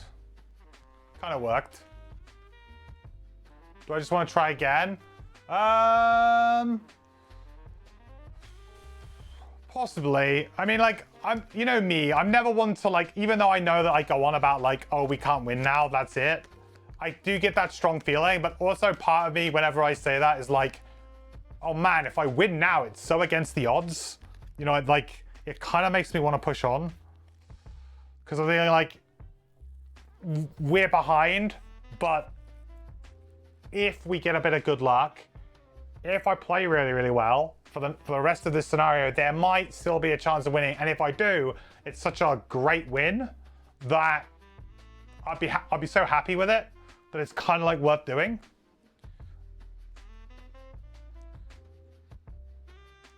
Thing is, if I was to restart the scenario now, we might have enough time tonight to finish it tonight if I did, but I just don't like calling scenarios until I'm at least, like if I open this door and let's say we get like, I don't know, 2 or 3 really bad rounds, like just awful rounds, then I would maybe consider just throwing in the towel at that point. But I don't think right now.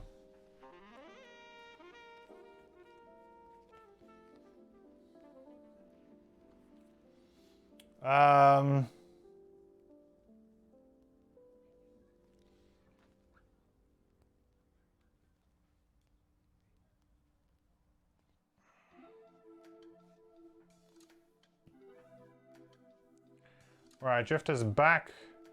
We're back, baby. With hardly any charges on continuous health, but we're back.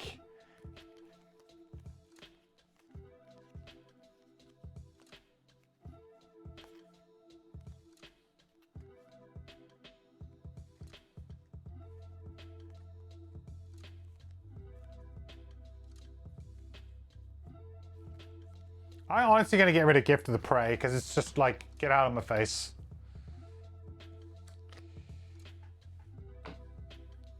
Trying to look good.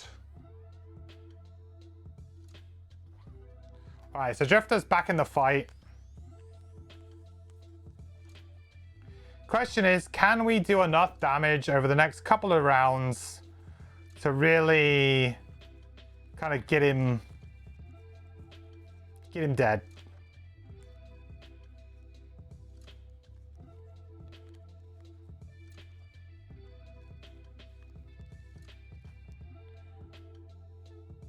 I'd hope so. I think we're just gonna move in, heal ourselves, hit him for 4, move a token back. We need to move tokens back on both things right now. It's not looking good. We can kind of keep them around that level, but we can't go hard for a couple of rounds, that's for sure. I also don't think like my I don't think I'm going to be able to really get very many charges out of Fierce Barrage. I'm always going to be like at a deficit now.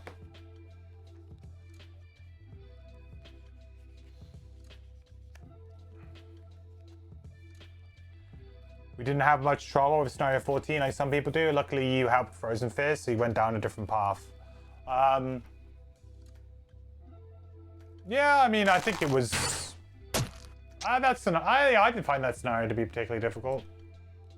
I can see why some people might though, because like it can kill you very quick if you're not careful. But we kind of just had We just have the power to get through it, I guess. Papa, thanks so much for the follow. Welcome to the quest. Papa Zeno, welcome. Yeah, plus, I think my Secretariat played that scenario wrong anyway, right? So, that is fair that my Secretariat was drawing the same card for both of them. Which might be a negligible effect, but who's to say?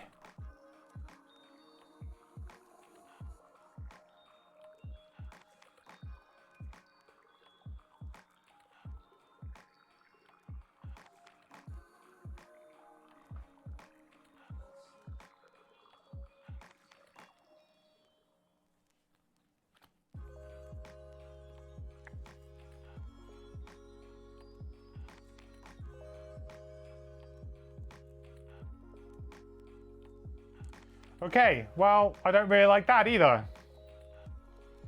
It's the turn I'm going to actually attack with the Deathwalker at melee.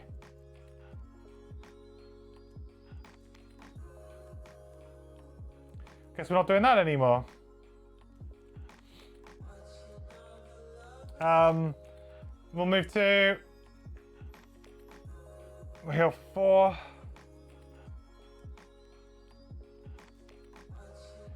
And then we will move a token back. Use health. We won't attack. There's no point. I mean, I suppose we could attack for 4, but we'd take... Like, there's no point. There's honestly no point. So that's Drithter's go. Ooh. Oh, Shadow Beast is definitely dead. Oh, that's cool. I didn't know you could do that. That's pretty neat. He's dead though. Maybe I should do that next time so you guys can see the stats. Move 3. And we'll just poison him. At least can help fight through it a little bit more. And then we won't be able to use Ritual Sacrifice because it will kill us.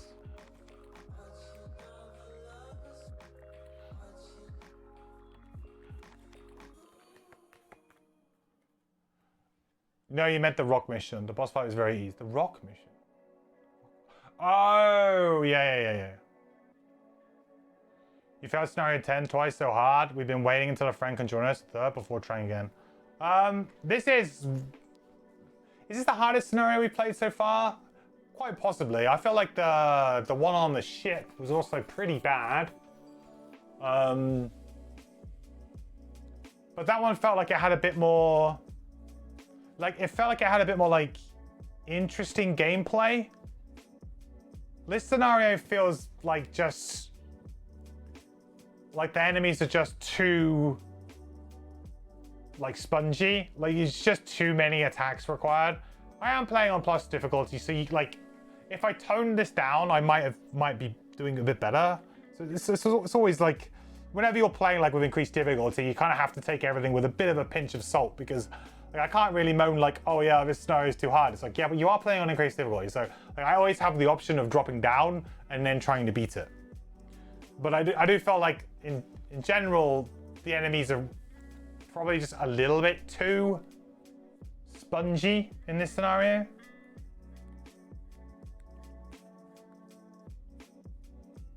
Not gonna lie, it seems like it's on another level. You can't really outplay super high stats.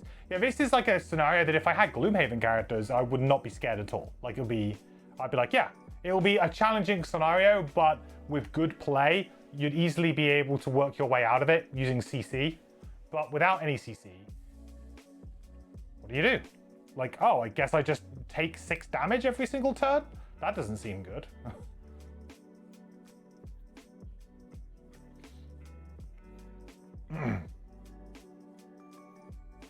It feels like the pillars should be rank 2. You mean like should be 2 less health or something? Or range 2. Yeah, I wouldn't mind that. Like this pillars being like slightly less range. That wouldn't be a bad change.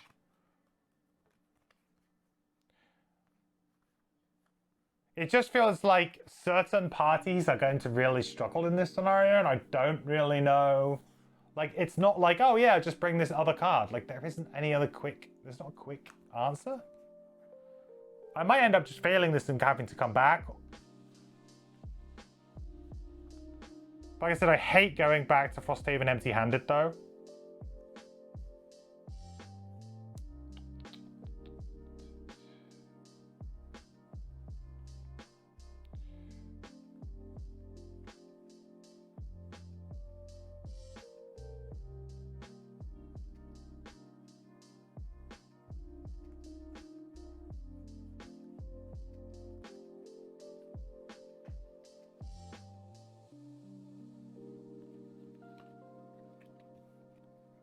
I think with the Deathwalker, we're just going to attack him for 3 and move away.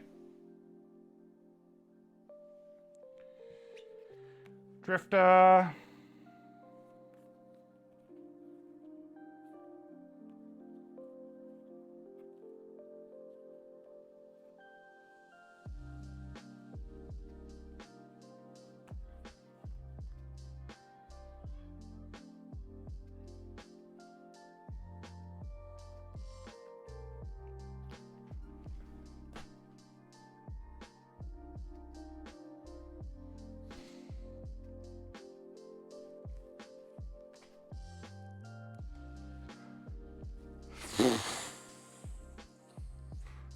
At this point in time, I want to be hit.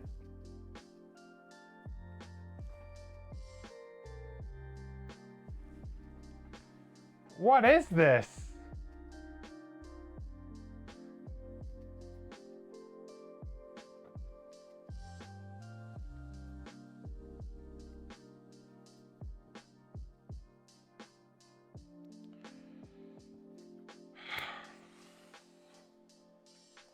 I don't even know, man. I'm just gonna run over here.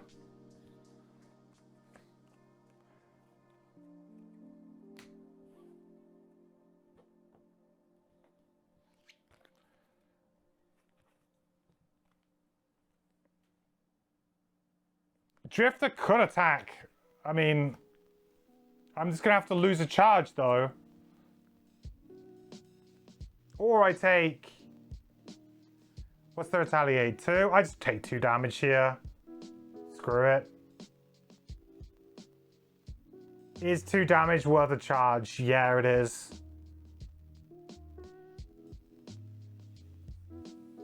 Alright. Attack for 5.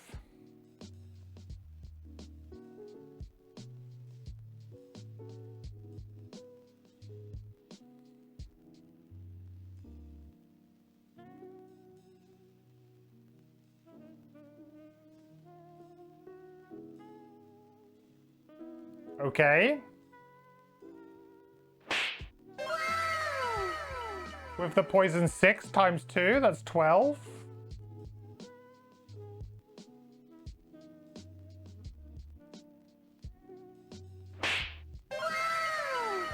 Wow, indeed.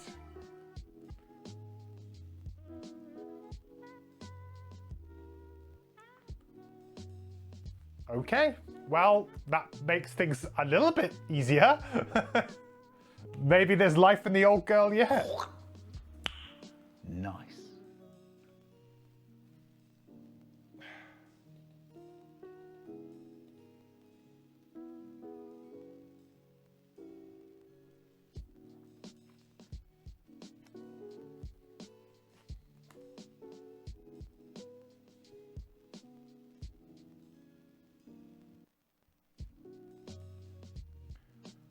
Maybe there's life in the old girl yet. Not over till the fat lady sings, as they say. Okay. Well, that sure was something. Now he's on 7 health. That somehow makes things much more obtainable.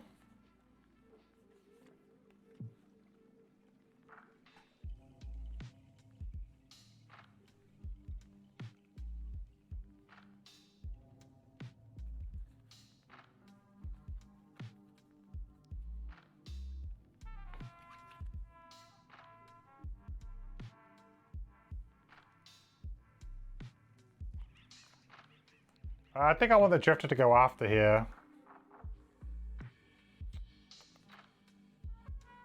Eh.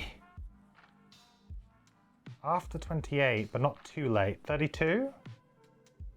That could do the job. Okay. Right, we'll attack for 4 with Black Barrage. Poison 5. What? What did I say? Attack for 4. Attack for 2 with the poison 3. 3 damage. I'm just making up numbers that I need now. I'm just saying the numbers that I want it to be. Okay. And I think I'll just stay put. Means I'll be on a long rest next turn. It's taken so long to kill this guy. And then we're playing this and this, weren't we? So we'll play Bloodletting top. Bomb. So attack for 3 with the poison 4, 5, 6 with crushing weight. Dead. Okay, good. Move a token back.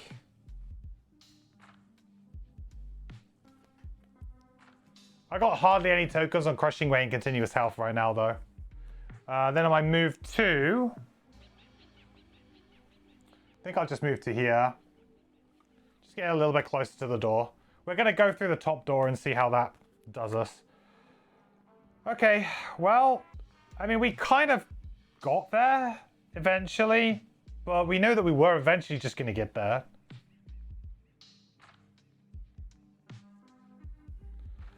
So Deathwalker's on a long rest here.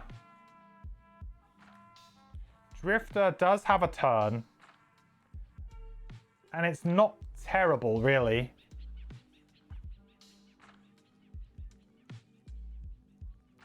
We could loot that token and we could heal the Deathwalker.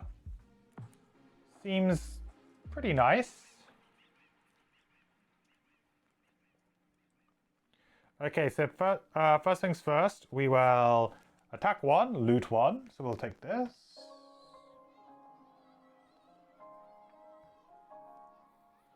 Coins? I mean, that's fine. I'm happy with coins because we may end up losing the scenario again, so at least it gives us something to take back. And then we'll use Prudent Preparation to heal for 4 and an XP on the Deathwalker because they need it so bad right now. The moment that, like, even with the 2 that they get back from the long rest, they're just constantly on death's door.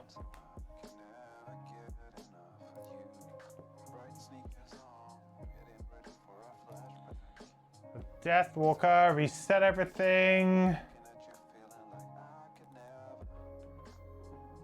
Move the shadow. Not that it really matters, I don't think. It'll probably just be chucked into the next room anyway.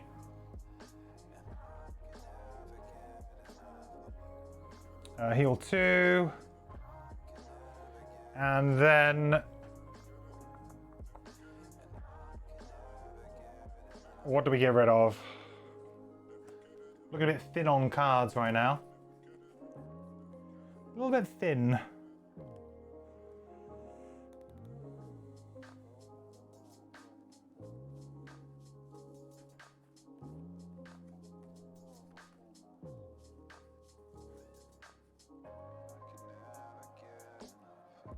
I'm thinking, like, do I get rid of something like Call to the Abyss? Because it's just not going to do anything for me. So, in the next room, the pillars have 8 health, which is like 2 decent attacks, right? Whereas the first time they were on 6, I could do like a really good attack, hopefully draw a +1. Now I'm like, no, this is gonna probably have to be 2 good attacks. It's unlikely that I kill it with 1 character in a single turn. Even if I have the summon out, it's going to be a little bit difficult. I could try and get the summon up now.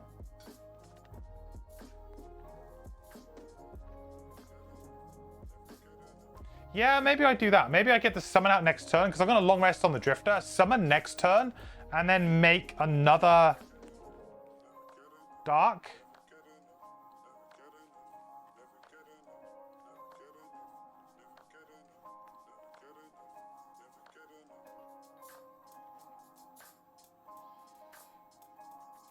Let's get rid of Shadow Step. I just think it's pretty bad in general. Well, the initiative's okay.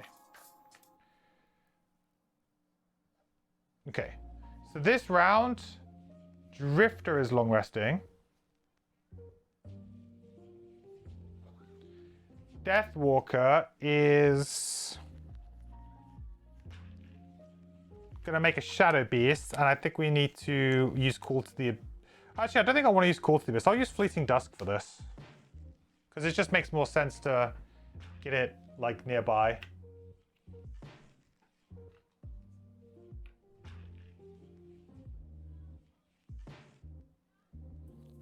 Going into the room with a summon is kind of nice.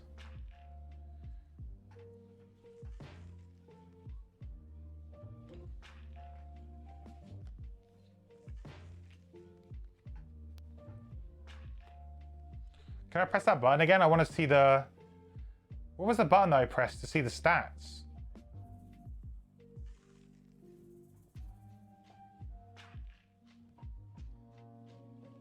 Did I hold it?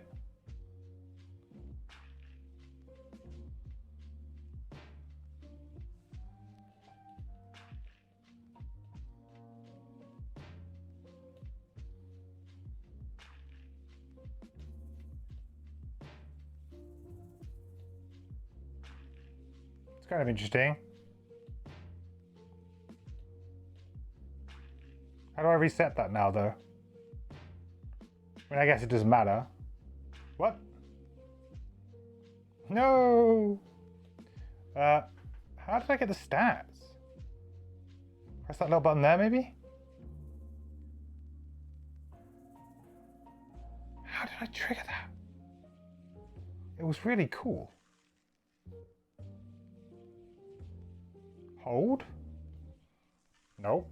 Drag? Nope. Any ideas? This button? Whoa. Not that button?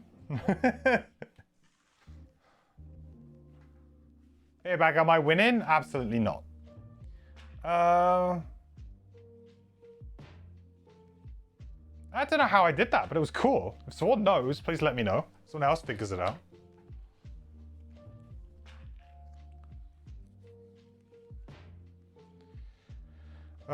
So we're gonna heal. Oh, that's the last of our continuous health heals. Rip.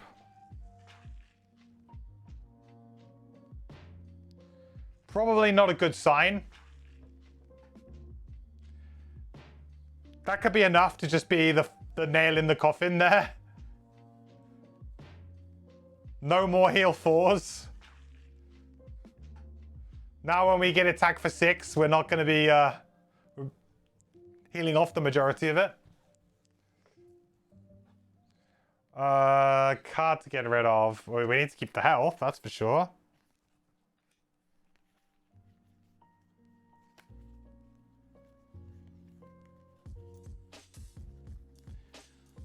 Do I get rid of Violent Inheritance? Because it's literally just an attack 1. I mean, it's got 4 move and an attack 3 on the bottom of it. It's pretty good.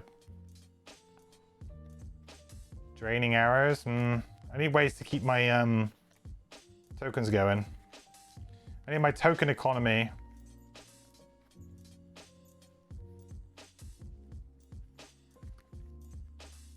Yeah, I think I'm going to get rid of the loot card. Sucks, but... like, I can't prioritize loot anymore. That is just not a thing I can do.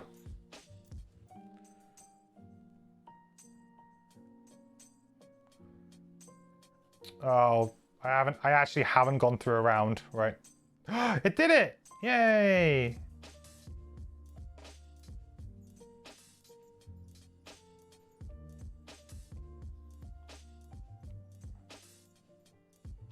Oh, it's not permanent. Interesting.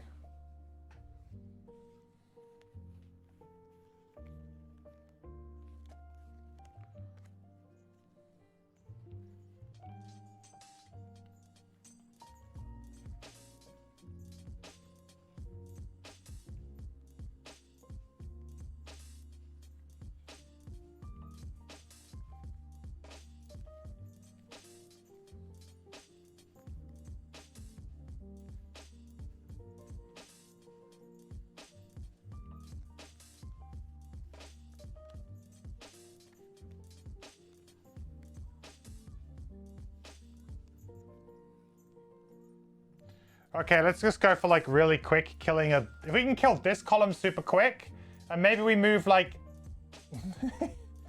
this line, and then try and kill the ice speaker pretty quick too. I mean, it's fair, the ice speaker's not actually that bad. It's the guards again. It's the freaking super guards that have move enough, attack a billion. That's the problem with this scenario. It's not... The ice speaker, to be fair, I think he might have done like one attack on me. The priests are not really that much of a problem either, if they could just chill. But the guards are just constant. Absolutely constant.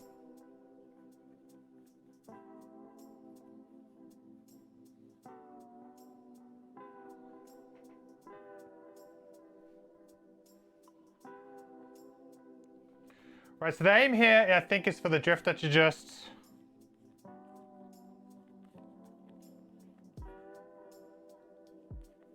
try and get some tokens back as quick as possible.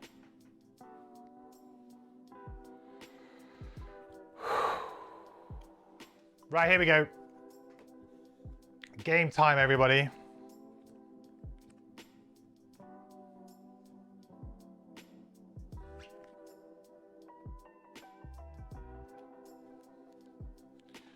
One, two. Whoa! Right, from the outskirts of the spike clusters, you rush forward into the heart of them. Here, even more Algox protect the largest of the conduits. One leaps forth and howls, and as she does so, ice forms around her, providing a protective shell. In her hands, the crystals form into wicked axes. May your frozen blood sing the song of our victory, the Algox yells. Open all doors. Place all characters and character summons in initiative order in the closest empty hexes.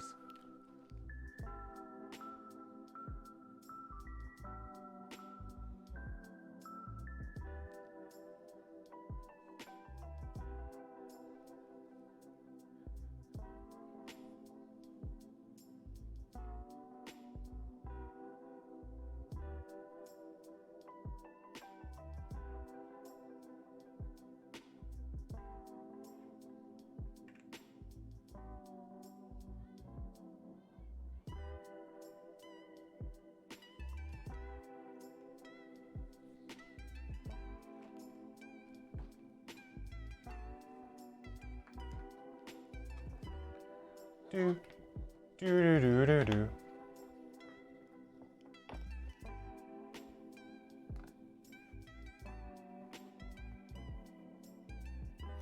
The one thing I do like about this scenario is it's very easy for me to like move between rooms. Feels like the streamer room, because it's just, hey, get rid of the last tile and ignore it. It's like, yes, that's exactly what I have to do every scenario to try and fit anything on camera. It's great. So I've still got 1 point of movement, I think, left on this, but I don't think I'll probably even use it.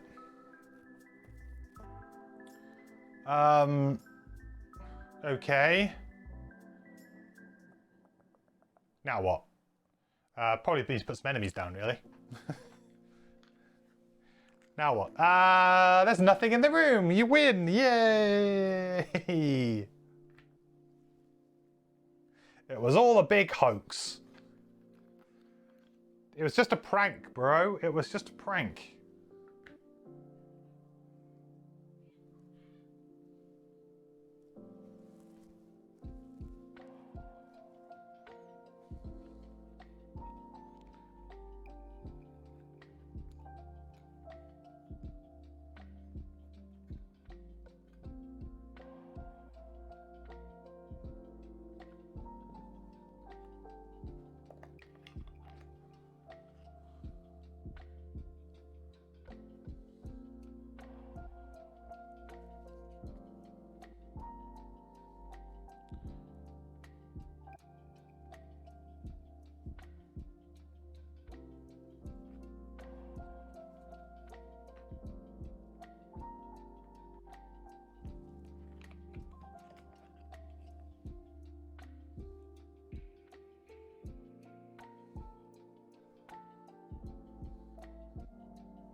Oh. go. Boom.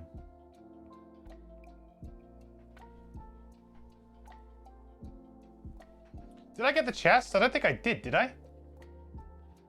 No, I don't think I did. It's pretty hard to get that chest.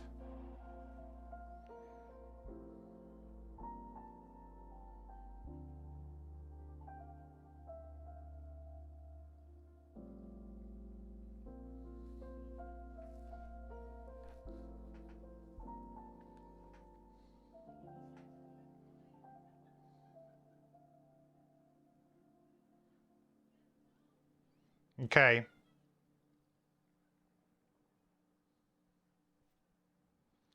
Right, so let's get these guys entered in. We got number 1 and number 5 on these.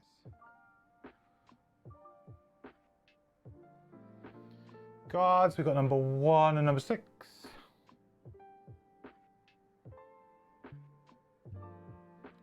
For you, number 2. I just realized I haven't really been keeping track of Exterminator here. Did we kill either of those two? Yeah, we did. We killed a guard. I don't think we killed a priest, though. We haven't killed a priest yet. So, in this room, in order for the Drifter to do their battle goal, which is probably going to be a push, even winning this scenario is going to be hard enough, they need to kill a priest and they need to kill the Ice Speaker. Okay, so that is all of them done. Everything's set up. Here we go. Good luck. Thanks, Shocky. What does the other camera look like? Yeah, it looks pretty good. You can see everything there, right? Good.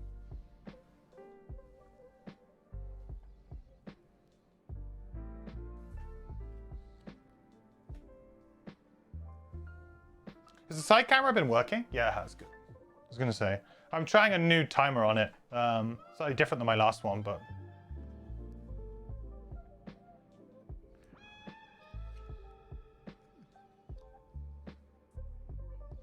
Okay, so... we're going to... because of this, we're going to gain a charge back on Crushing Weight. Hey, Steelwind. What app am I using? I am using Gloomhaven Secretariat. If you use !helper, type that in chat, you will get what I'm using. You'll get a link.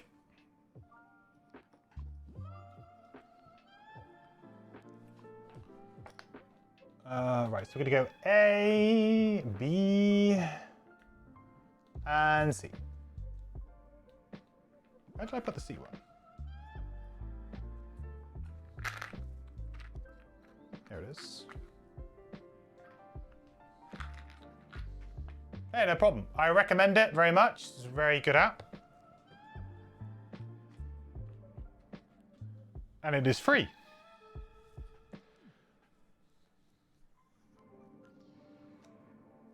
So the second part of my turn is we were just going to attack for 4 onto the column.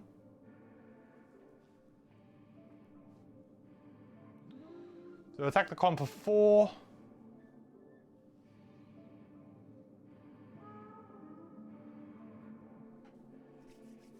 Five.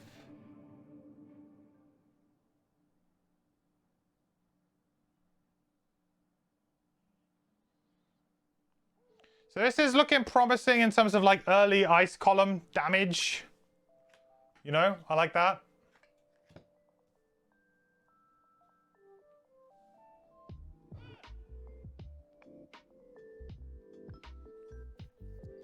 Except for the fact these guys are going to ruin the parade.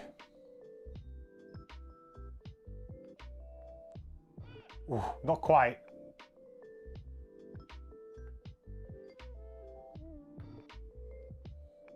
Like, how annoying would it be if they just went up and went, heal everything?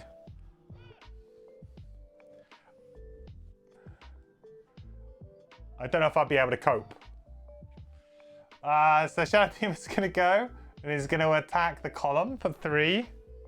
Shadow Beast, here you go, look, it's come up now. Maybe this is just something they patched in. I like it. 2. That's annoying.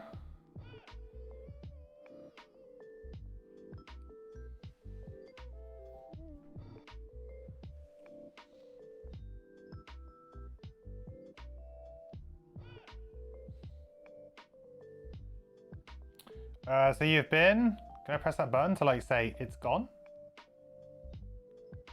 Cool. So now Deathwalker. Let's place a shadow.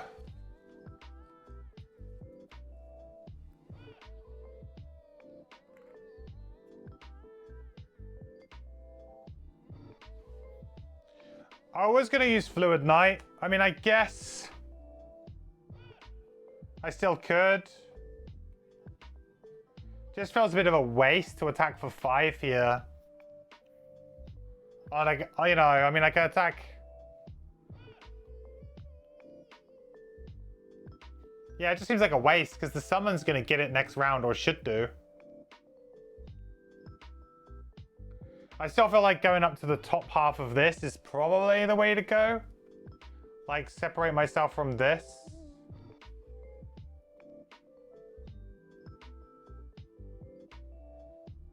So annoying though, drew a -1 on the summon there.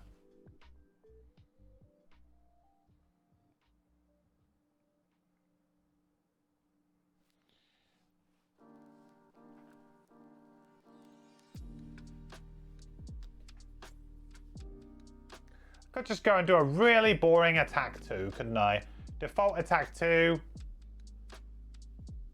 It's really boring.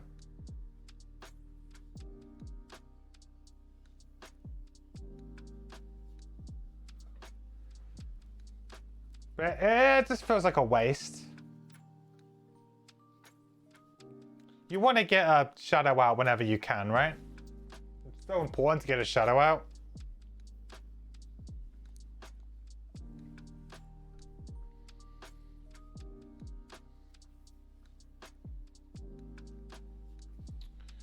What other cards do I have in my hand right now?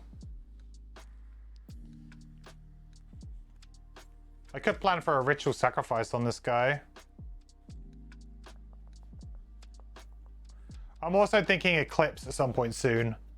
Oh, let's just do it. Maybe attack him for 5. He's got shield 3. The thing is, he's just going to get healed.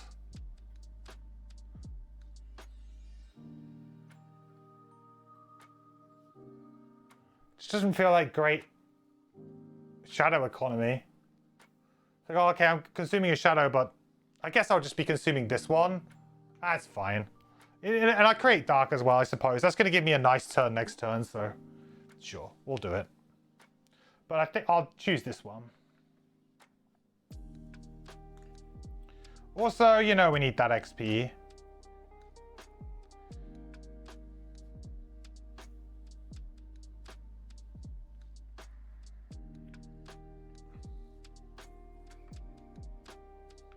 All right, 1 column down.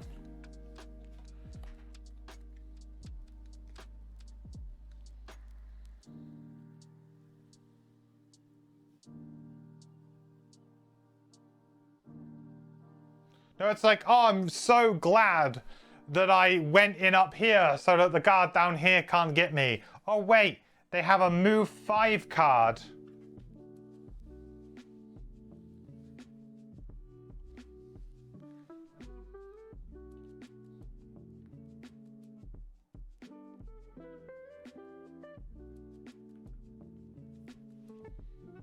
Attack the Drifter with disadvantage for 3.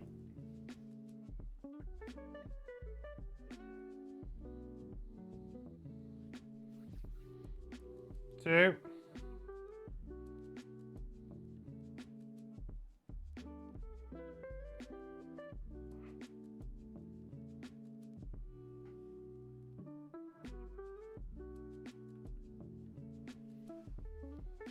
Attack the Drifter. See, like we're already stuck, right? We're already stuck in a really disadvantaged position. I'm now going to need to like jump over them to get to the columns at the back. Try and hope that they draw like terrible cards for a period of time. It's so awkward. Scenario is just mean.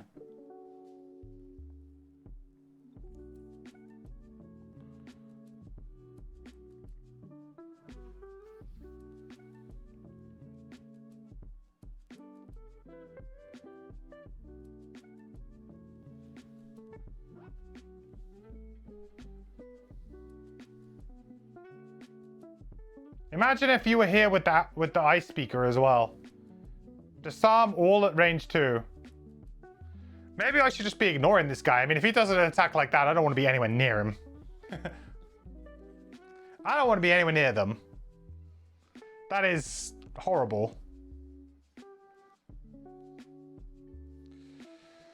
Okay, well, I feel a little bit better than I did last time, at least. Like, in the sense that we got a column down pretty quick. I probably have another route to get another column down in a reasonable amount of time.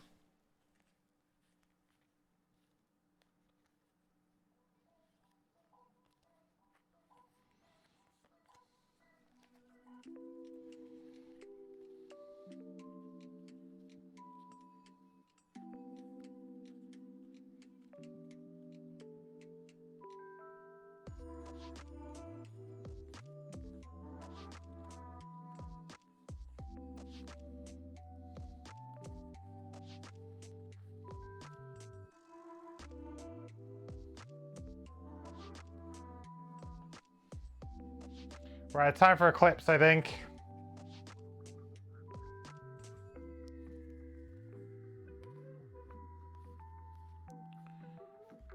A Drifter's gonna have to do, I mean... Actually, no, I don't want to use Eclipse right now. I want to use Forceful Spirits, and I probably want to immobilize something here, huh? And get away. Get maybe down here. Okay, maybe I could pivot here down to the bottom corner. That would be kind of great, actually.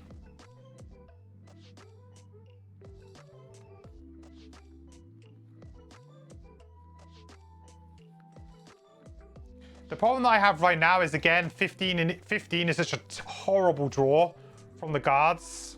So I have to play around the 15. If I don't, then... Wow. It's probably GG's.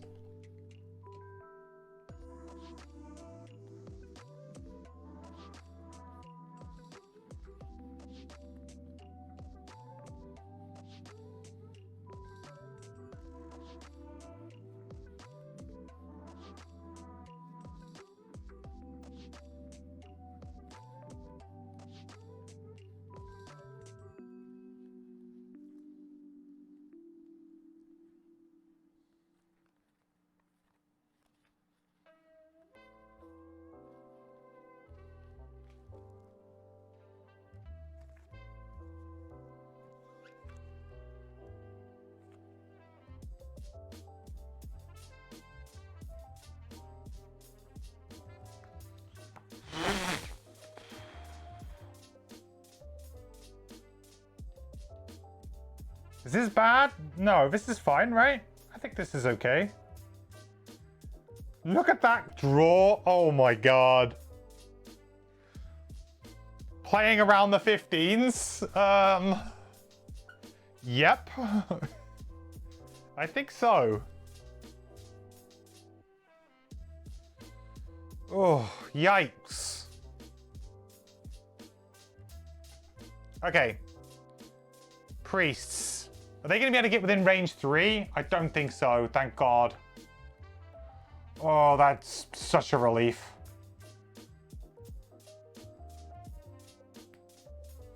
If they would have mobilized there, then that'd be... Yeah, that would definitely be restart scenario time.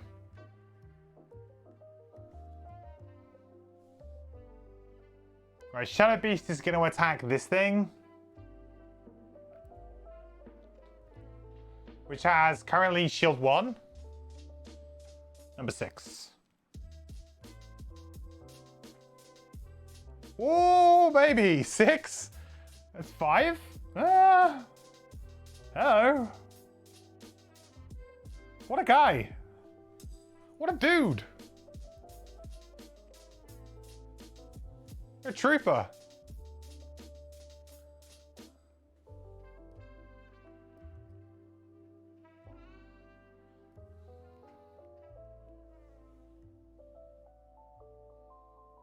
Shadow Beast coming through with the goods.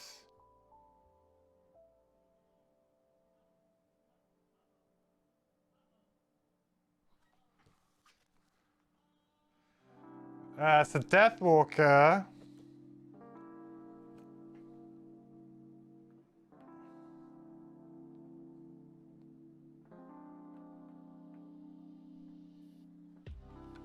Move 2, we're making dark.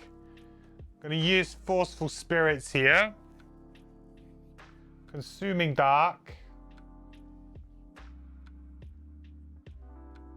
I'm just thinking maybe I'd do it here and just attack these two because I've only got shield 1. Yeah, I think maybe I'd do it before I move. Because like just hitting this is pretty good. I don't have to worry about immobilizing them yet either. Let's do that. So we'll attack them for 3 and I'll do number 1 first, disadvantage.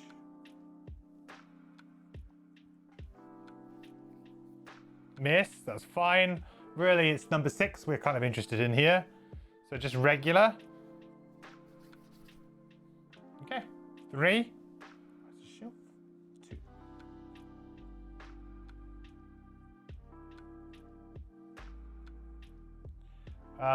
That gets us an XP. Gotta keep remembering to give myself XP with the Deathwalker. And then we are moving 2. Making dark.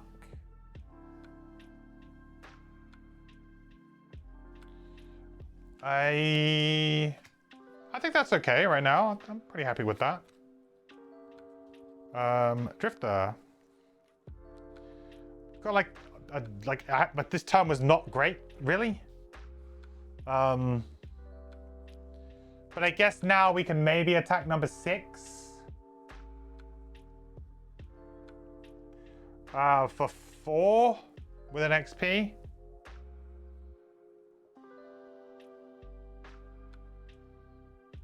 Come on, ×2, baby. Do it. 3 with the shield, 2.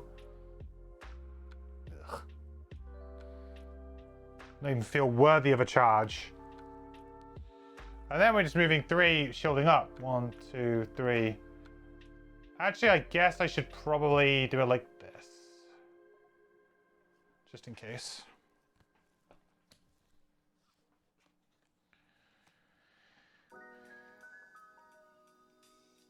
Okay, so what number 6 is going to attack the spirit here? They could miss, right?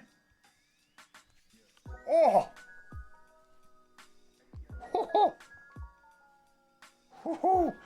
It's happening! It's happening! The plucky little shadow beast is going to be the star of the show. Wow! It should be. It was as good as a crit for us. Hey, Kegster. How's it going? I'm still alive at least. Somehow. Things are happening.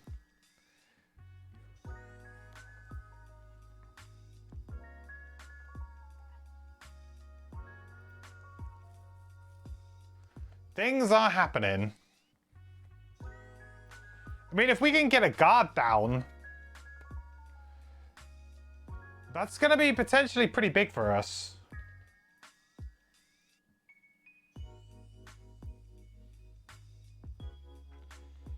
I think we need to Black Barrage and immobilize number 1. Hopefully do some damage to number 6, and hopefully he just gets out of range.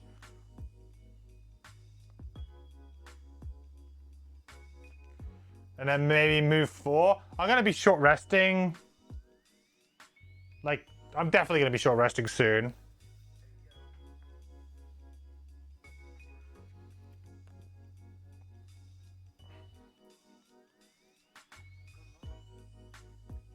The big thing that I have right now is that I am about to use the last charge on Crushing Weight, and I have no way in my hand right now of getting that token to not fall off the track.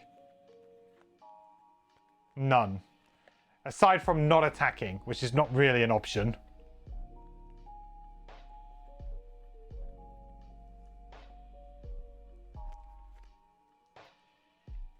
So I guess in that sense I should be short resting really, huh?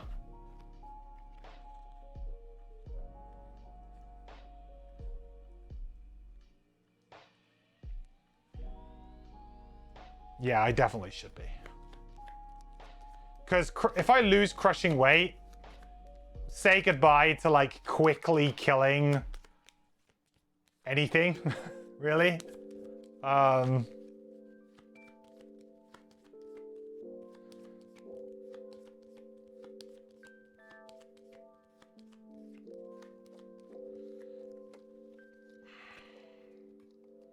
Prudent preparation. I think, although that is like, is that our only heal? No, we have a move 2 heal. It's quite close though.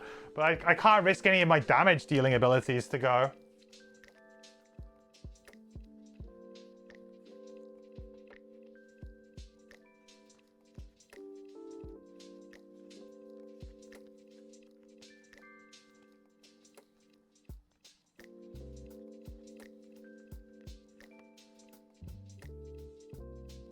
Right, priests, please, like, just do a heal or something. Heal. Priests, heal. Come on.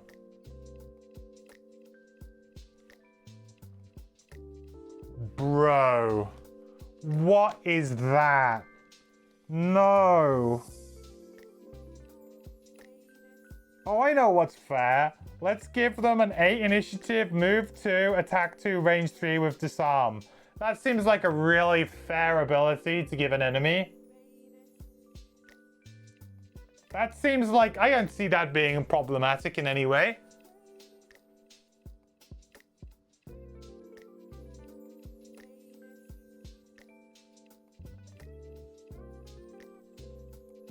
I mean, at least it only happens to one character, I guess.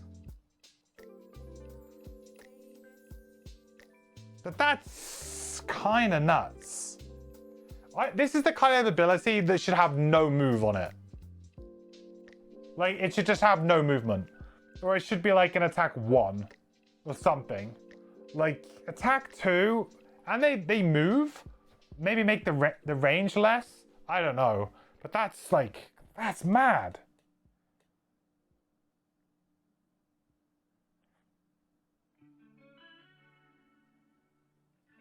I mean, it happens. There's nothing I can do about it. And they both don't have to move, and they just attack my drifter. So what is it? 2? Miss. So 3 damage. Just probably evens out pretty much. More importantly though, disarm. Means I can't attack this round, which kind of blows. Didn't change from Gloomhaven, surprisingly. It's awkward that it didn't change from Gloomhaven, because in Gloomhaven, players would have a way to beat this or do something about it. Frosthaven, you don't have that, so it just makes the enemy infinitely harder than it used to be. Like, it's Gloomhaven, no problem. We've all got stuns. I've got stuns, you've got stuns, I got disarms, you've got disarms. It's all good. Give the enemies what you like, but to have like an 8 initiative disarm, like when most characters can't even go that early, like, seems a bit extreme to me. Like, it's basically hard locks you for a round. There's no way to react to it. I know it's always been a bit of a BS ability in Gloomhaven, but you could always like focus on them with your own CCs. But I can't CC these guys, so I'm just going to be disarmed, I guess. So if I go on a run of just getting, like, you know, if they allow shuffle and then they draw it again, like, so if they draw it, like, maybe twice in 4 rounds or something, I don't know how you beat that. How do you beat a disarm twice in 4 rounds? Basically just not taking a turn. I don't remember these guys from Gloomhaven. I do, but I don't remember them being a problem because I could deal with them. I do remember them from Gloomhaven, but I don't remember them causing me as much issues because the players had more tools to deal with them. Or at least these 2 characters don't have tools to deal with them very well. I feel like the priests are overkill in this scenario. That's my personal take. They're just overkill. Like, the scenario is pretty hard, and then it's like, oh, we just chuck more priests in. Like, This guy kind of doesn't do much, I guess, unless you go right up to them and then they can be a problem. But they will eventually start moving.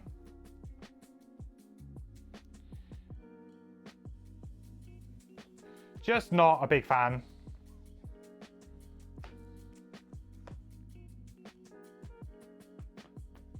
Well, at least we can move 3, get a token back.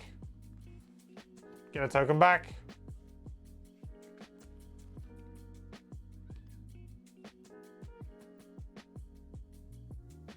At least our Shadow Beast is getting a go too.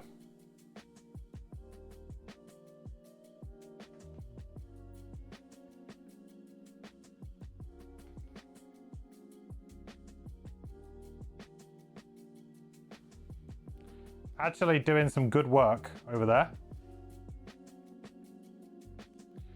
So we'll do Black Barrage. And I guess I should have mobilized number 6 here because number 1 will attack the beast. So this actually works out quite well.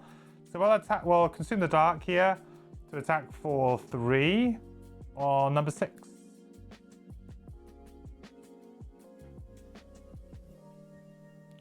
damage. I'll use the weighted net. Do I need to use the weighted net actually before I do this? Moving 3. Yes, I do. I need to use the weighted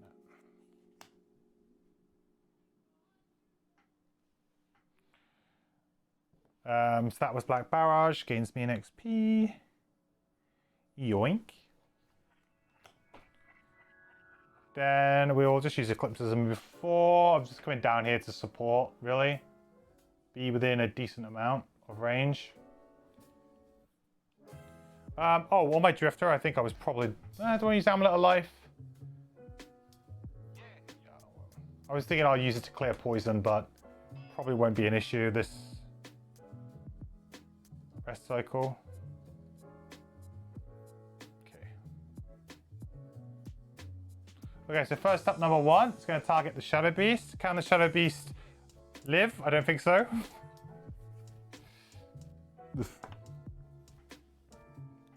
Unfortunate.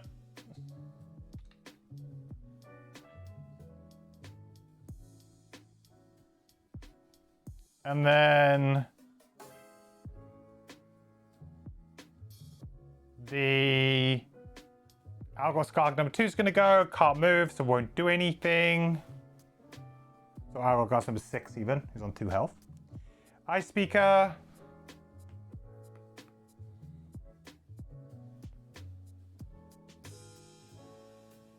Okay.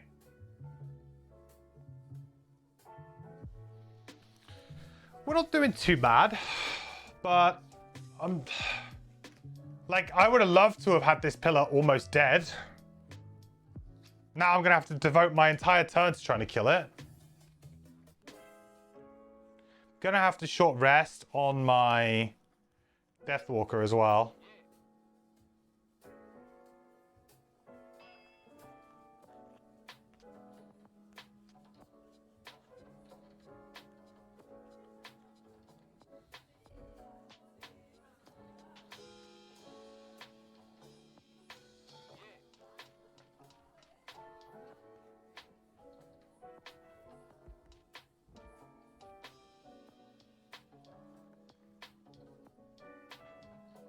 I feel like this is like the turning point turn where if I get like goodish RNG, we could have a good round.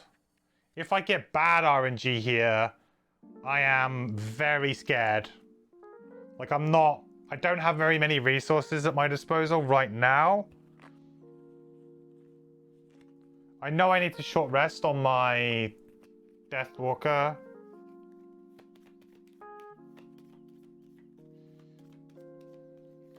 It's going to be a very, very scary round. Need the Ice Speaker to not really do much. We should be good. Destroying pillars. You remember the good old days of destroying tables and Jaws of the Lion. It's got a very table-like feel. That scenario might be up there as one of the hardest as well. Like if I was to rank hardest scenarios right now, what am I like? That one would probably actually be the hardest scenario I've ever played. I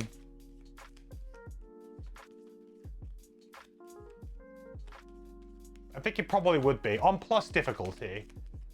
Because mine would always be predicated with on some level of increased difficulty.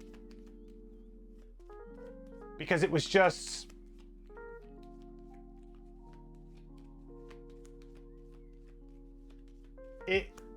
You kind of got false hope with that scenario, and it was long.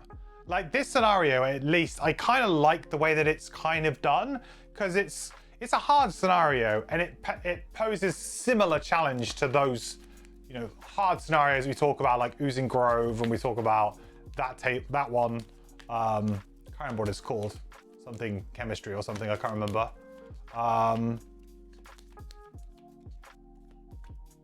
That one, or summoning something. But anyway, that one, I think that you could, in theory, lump in the boat one we had from Frosthaven not long ago. That one was pretty hard. Chained Isle, always hard. I like this one because, in theory, you kind of know if you're doing well or not pretty early, so you can restart it if you want. I want to play Eclipse, and I want to play a couple of my big attack cards. That's kind of like the next thing that's up. Ritual Sacrifice would have been really nice. But honestly, I felt like we're in that situation that we were in last time where we're like, okay, great. The finish line is like, you can see it, but I need to like sprint. We need to do the sprint finish. So we need to kill this pillar. Then we kind of need to like, okay, how do we just kill everything as quickly as possible? How do we do as much damage to everything as possible while burning a bunch of cards? So we'll be burning like cards like crazy, as well as because they're probably going to kill us if we don't, we may as well go down swinging. So that's kind of like where we're at now. Like I'm going to have to Vile Assault and hopefully just blow something up.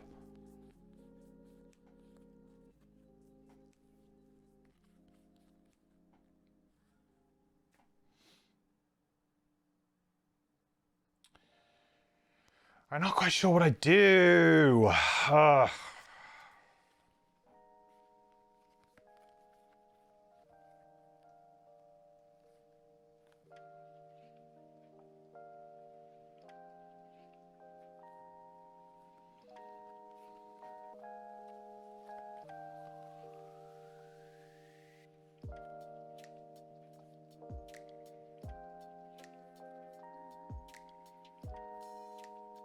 Well, I know what I need. I need a good turn, right? Of just not a lot of stuff.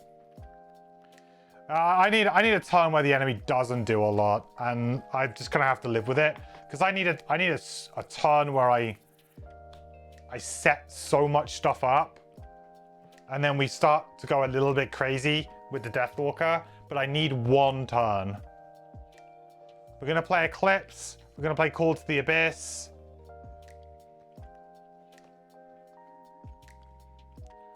I guess I could play Black Barrage to like move them around maybe. Thing is that I don't know exactly where I want them yet. I feel like just getting 4 shadows down and then be like, right, we're gonna be short resting, doing this, short resting, blowing this up, short resting, doing this. That feels like the best play. Hey, Cestle Donut. Thanks so much for the follow. Welcome to the quest. Hope you're doing well. Long time YouTube viewer here. Can't stick around long because you don't have any Frosthaven spoilers, but just wanted to say hi. Well, welcome. Thank you so much for popping in and following. I appreciate it. Thank you for watching the YouTube vids, man. And yeah, welcome to the live stream. Good to have you here. I appreciate though that, yeah, I think you're in the same boat as a lot of people. A lot of people kind of pop in, say hello, and then unfortunately have to dip because they can't spoil themselves. It's kind of like the problem with Frosthaven right now. Lots of people playing it. Lots of people at different places in it. Lots of people still haven't got the game as well, so.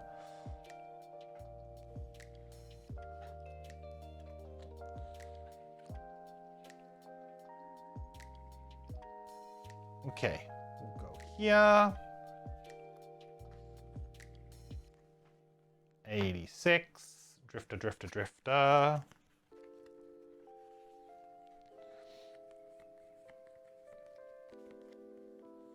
Your game should be getting here tomorrow. Awesome. That's good. That's cool, man. It's good that you've it's good that you got like an actual date.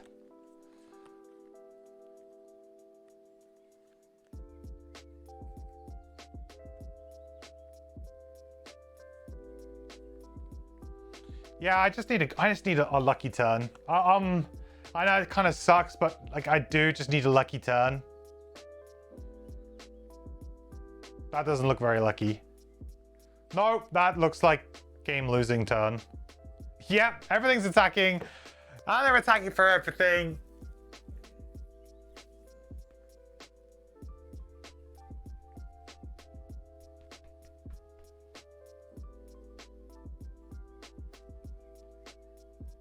And we lost. That is just a straight up congrats. You have lost. Do not pass go. Do not collect $200. I can't. There's nothing I can do about this, right? Nothing at all. Nope. I was a bit greedy with my Deathwalker, but like the idea is sound. I just needed like a 15 draw from the Algox or just something that didn't like hurt too much. I needed the priests to do their heal, but in this room, for some reason, these priests have decided they're not going to draw their heals. They're just going to draw attacks every turn, which they have done every single turn. I think they might have drawn the heal on the very first turn. We open the door, but that's pretty much it. The Ice Speaker, to be fair, the Ice Speaker has been playing ball. This is the first time it's ever done anything really scary. So I can't really hate too much on the Ice Speaker.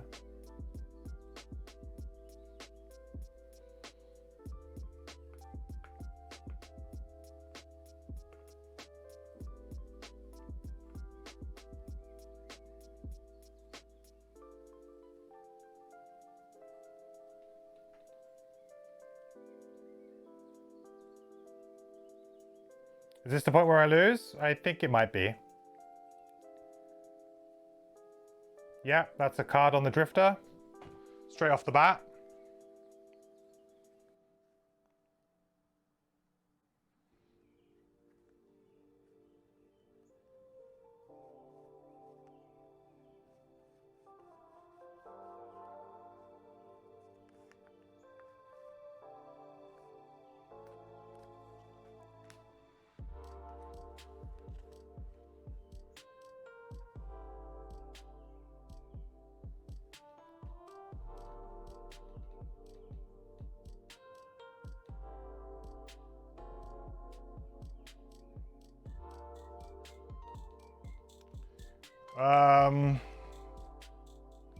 So annoying because I was about to heal, but I mean, like I'm probably dead anyway.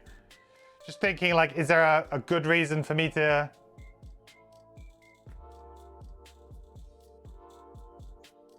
hop over here? Maybe I can get the chest at least this time, and then we just dip back to Frosthaven, at least with a chest and a little bit of gold in our pockets. But I'm not retrying this scenario, man. No way. It's too hard.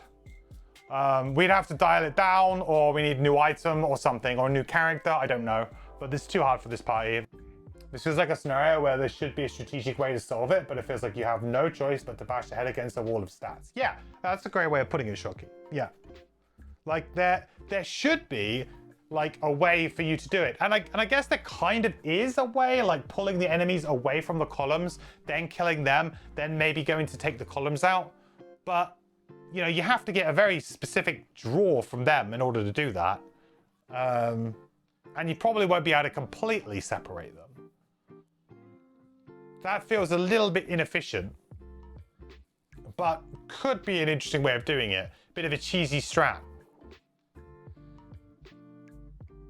I don't know. We'll continue on for a little bit longer, but I'm pretty sure this scenario is now lost. So I'll attack for 5 on the pillar. 6.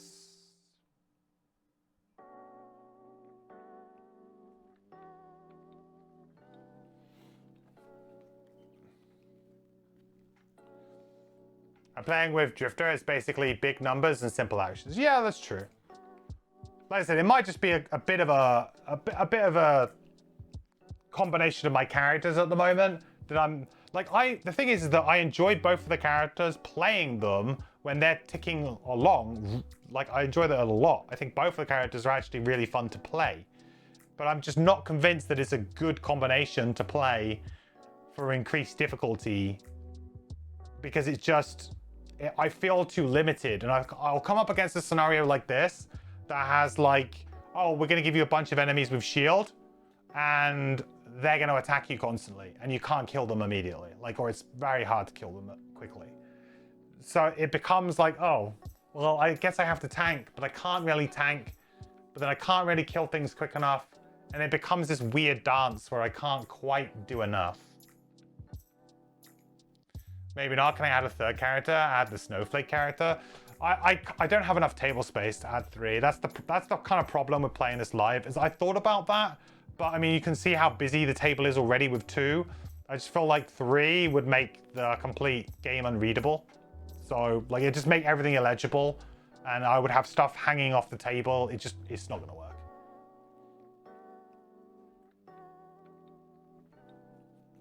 I'm playing the most damage, least control characters. Yeah, it's fair. And I don't feel like I'm like I don't feel like I'm doing bad. Like on average, most scenarios, this party's doing great. It's just you come across an occasional scenario like this, and it does just feel like a brick wall. Like I have no way of really interacting with it. And I don't think any combination of me changing my cards, buying any of the items, or at least items I have available right now, are going to give me any great, real chance of success here. The only thing I can do is drop the difficulty and go from there, really. Drop the difficulty and try it on that, I think.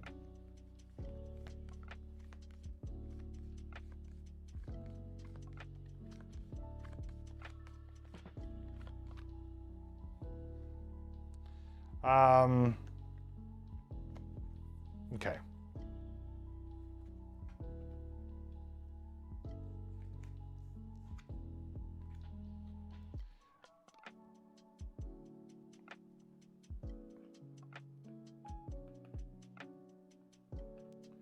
Doo-dee-doo.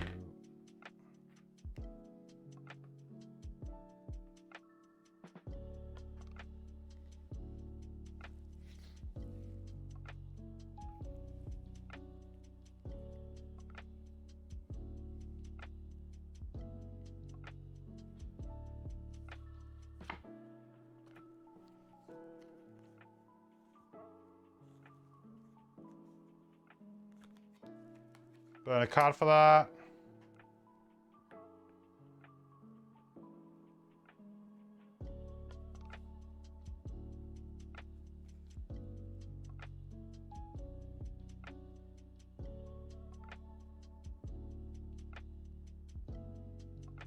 Oh, I won't go there.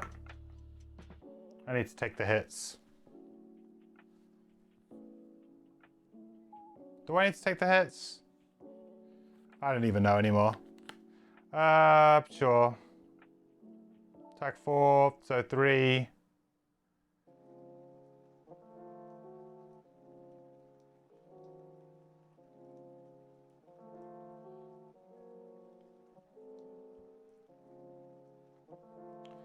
Uh, 5.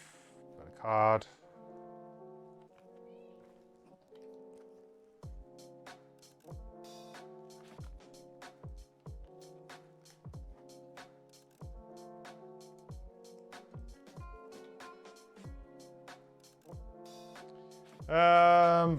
Okay, clips.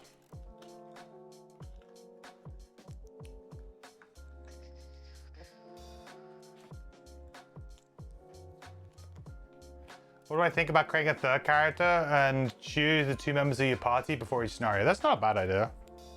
It might give me a good opportunity to actually play some of the unlockables as well. some more characters.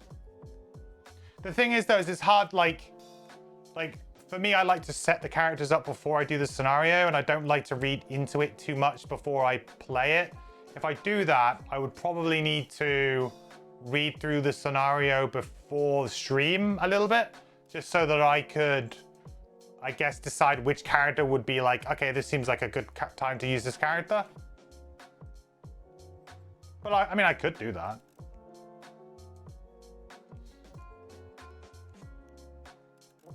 Will I eventually try a weird build Wednesday thing with Frosthaven characters? Maybe eventually, yeah.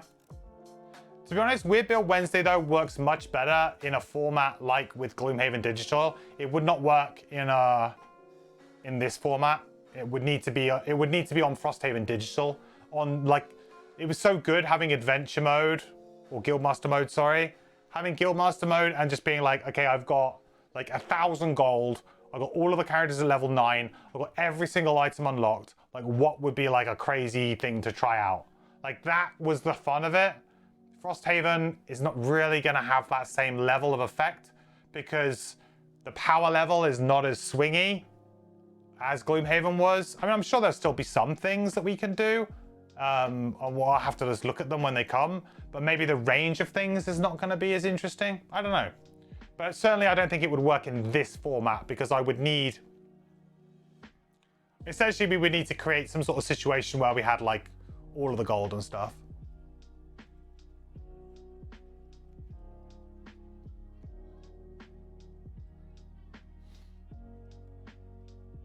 Trapper would be all right here with someone who could pummel all the objectives as necessary. Yeah. But again, yeah, I would have an unlockable character if the Drifter actually could unlock and retire. Just saying. Gonna keep needling that point. Gonna keep needling the point that I would have a character retired by now if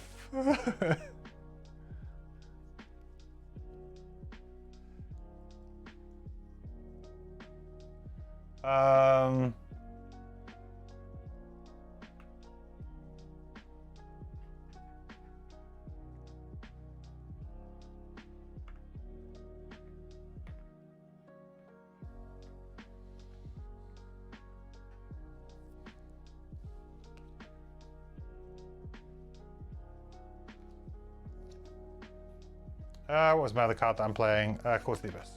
That's the other one.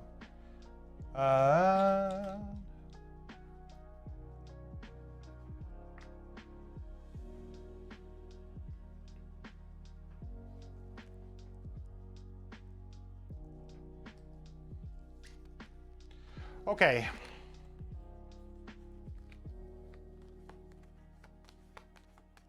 When I lose a scenario, you know it pretty well the second time to choose 2 out of 3 characters. I mean, yeah, the thing is that, like, for me, I'm happy when if I have to complete a scenario, if it takes me like 2 attempts to complete a scenario, for me, that's kind of okay. As long as I'm not doing that every scenario. But if I'm doing that like 1 in 5 scenarios, to me, that's like that's a good level of difficulty. That's like, I have picked my level of difficulty, and that's good. You know, like, that is where I roughly want to be. And I advise other people to try and do the same. Like, if you're losing like 1 in 5, that's okay. Because Gloomhaven and Frosthaven, losing is not a good situation. In Frosthaven, it's even worse than Gloomhaven, which I don't know whether or not I really kind of agree with it in the sense. I get why you don't get to keep your resources, because otherwise people would just kind of like abuse the game. I get that. You'd go in, you'd get the resources, you'd quit, you'd get all of your stuff. You just end up with, like, there'd be a loophole there in which you could generate an infinite amount of resources without progressing time. There's a giant hole in the game system that could be abused if it wasn't the case. However, and this is something that I was watching another streamer who played, I think he played a lot of Gloomhaven for a while. His name's Filthy Robot is his name.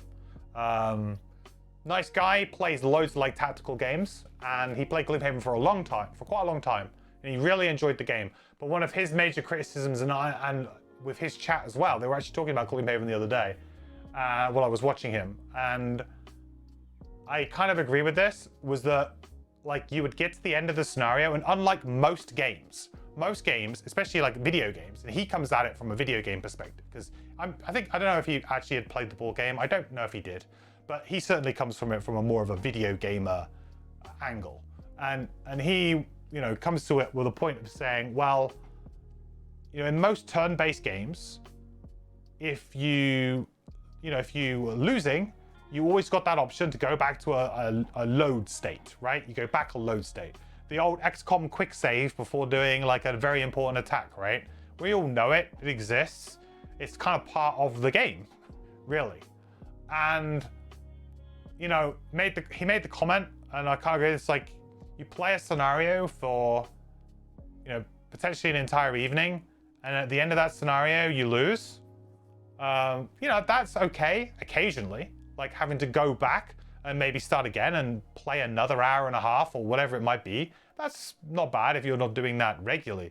But if you're doing that over and over and over again, and you're not really getting many rewards for it, which Frosthaven is like, no, you don't get any rewards for it. Like in Gloomhaven, at least you were kind of like, you get all of the loot, and it was just gold. And Gloomhaven wasn't perfect either. Gloomhaven was bad, but Frosthaven might actually be worse. You don't get much. And Frosthaven is like, okay, you go back and you advance the calendar, which could be even worse for you. It's like just a real kick in the teeth. And I don't know how you fix that problem. How you can, because you can't just give people resources. Maybe you say, okay, you choose up to 2 or 3 loot cards and take those. But even then, I guess you would abuse it again because people would go in. So I get why it is the way it is, but it sets up this not great gameplay loop, really, of losing and losing and losing. And you either get the option of, hey, you either restart or you go back to Frosthaven with your tail between your legs, and you advance the calendar. You might be in winter, so then you get attacked. You have no resources to help you out with whatever event you might have. Like it's just like, I didn't really think about it before because I've always relished the challenge, and for me, I've never really failed like a scenario many more times. I think that the worst scenario was the tables one from Jaws of the Lion. That was on Deadly though, and I think Oozing Grove has caused me some issues. But Oozing Grove, it's usually because I'm trying to push some weird party through it rather than actually like trying to create a party to win the scenario. I'm usually just trying like, hey, would it be hilarious if we could win this with circles? Stuff like that.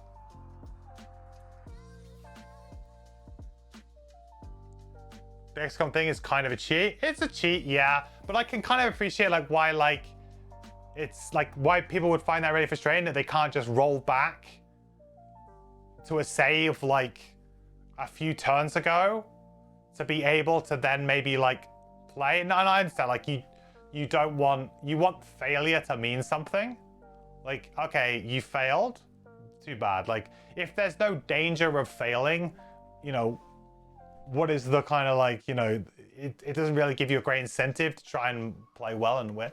But I think it's a very unique problem that Gloomhaven and Frosthaven has,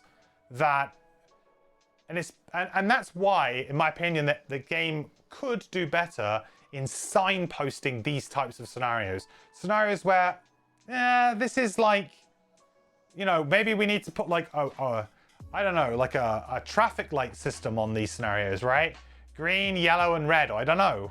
Just to say like, hey, this is a green scenario. Generally speaking, this is considered easy. Yellow scenario, this is considered to be an intermediate scenario in terms of difficulty. Red, this is a hard scenario, should not, should maybe not be tried at plus difficulty. Something like that, I don't know.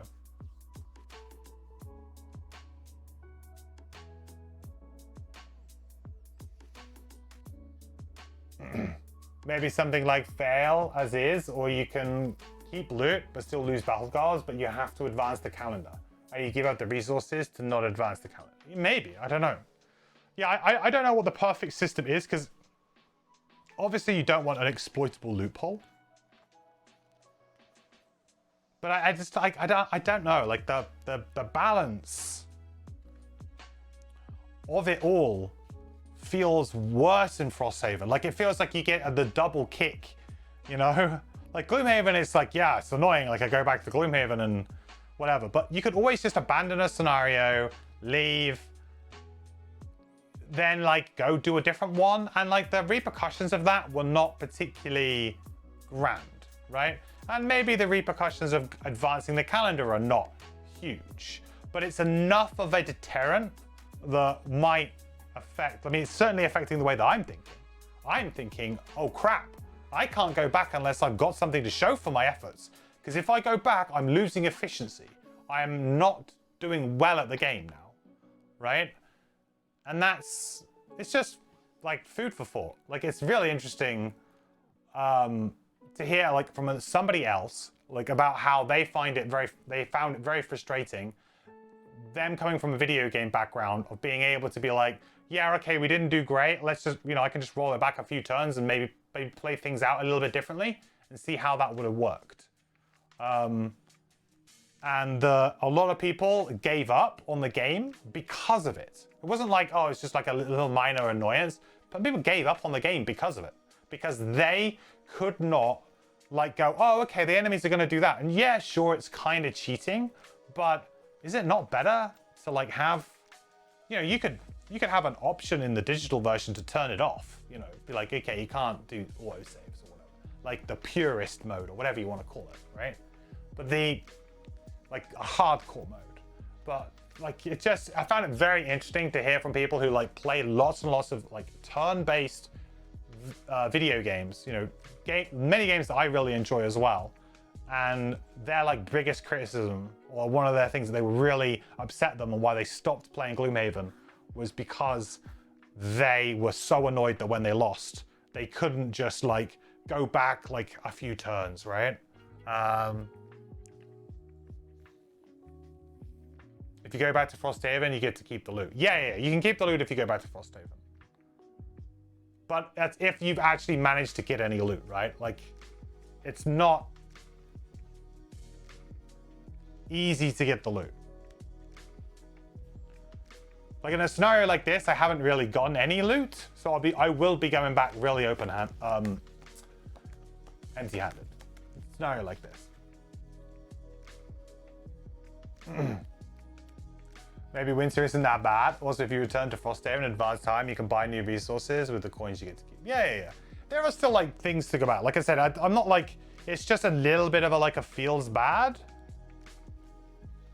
It's not like the end of the world. What I'll be interested to see is it possible to get yourself into a situation where, especially in winter, where with a certain number of event draws, is it possible to get so unlucky that your town gets absolutely destroyed, you get completely beaten up, and you almost get like resource locked out of the game because you can't get enough resources together to repair and put everything back together to a point? Like, is there a way that could happen? I don't know. I'd be interested to see if it is possible.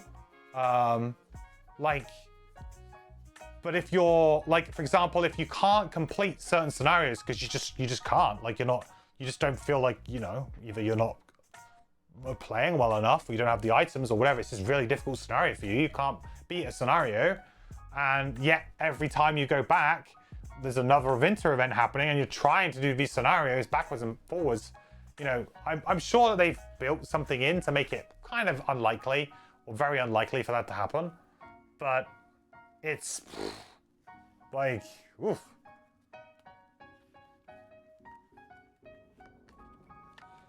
Your guess would be yes, if you stick the deck as bad as possible. Yeah, it's just not very likely. Right.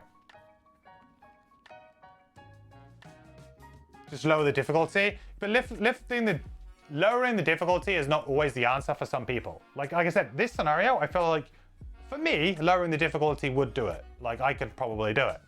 But I do feel like this is a generally hard scenario that I think a lot of people would still struggle with, even if they lowered the difficulty. Even if they were to like go for a -1. I feel like they would still struggle with it, right? It's just a difficult scenario in general. You can repeat old scenarios to help you with your situation. And that, to me, sounds awful. I've never really I've never liked games that, I've never, ever liked games that do that, ever. I didn't like it in Gloomhaven. It's one of the reasons why I absolutely hate some of the personal quests in that game. It just seems completely pointless to me. To say, go and kill this number of this enemy. Okay, well, yeah, but we're only going to give you one scenario with them in. Like, it feels arbitrary for me to have to go and do that. Like, why can I not just play through the campaign and maybe, like, it would guide my decisions a little bit as I go along? But why am I being forced to repeat scenarios? Just to fulfill a, you know, it's like doing fetch quests. You know? Hey, go and do this. Like, I don't go do that 100 times. You know, like, why? No one wants to do that. Like, sure, sometimes games are fun enough to mask it enough, but it's just not something I enjoy. Hey, like, and it feels especially worse in a board game.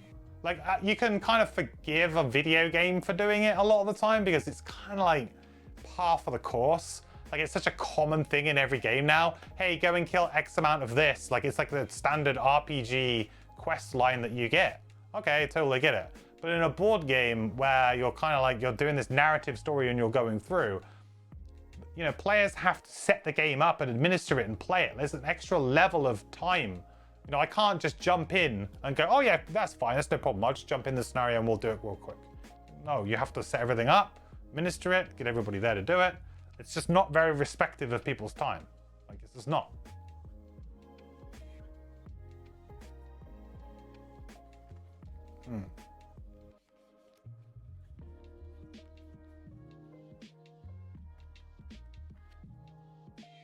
I think with other characters, this is more easy. Yeah, I mean, like, with a few of the other characters, if we had some more crowd control, this scenario would be, like, way easier, for sure.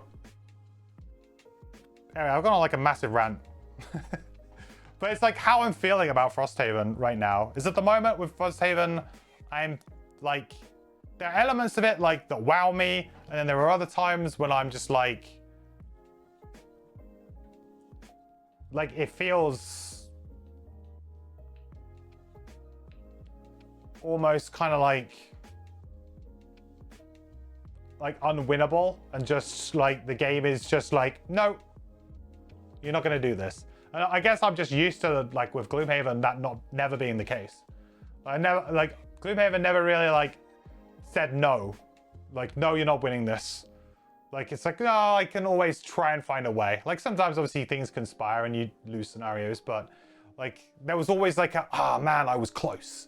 I could do that thing, or I had that other thing I could have done, or if I bring that card in, that would have worked really well there, or if I just done this at the right time. A lot of the time, it just feels like, oh man, it's just not working for me. You know, it's just not clicking. Like, and I think a good example of this is the Deathwalker, because the Deathwalker, as I've said before, some scenarios feels like the best character I've ever played. Other scenarios feels awful. Just feels like I don't even know what I'm doing. Nothing seems to be working. I can't, like, I'm not getting my combos together, and it just feels miserable. And maybe it's because I've sort of diluted my build a bit too much with my characters. That's also possibly it. You know, I'm not maybe playing a strict build that would be like min-maxing something to the level, but it just, you know, I think that's a pretty common feeling though from Deathwalker players.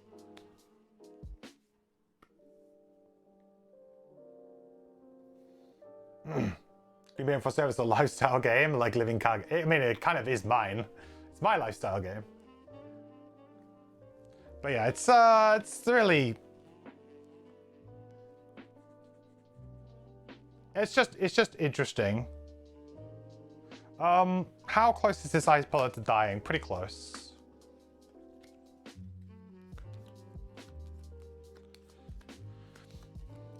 You know, maybe this turn we can have a big turn, do a load of damage, hope that it does something. I might just run and get the chest as well.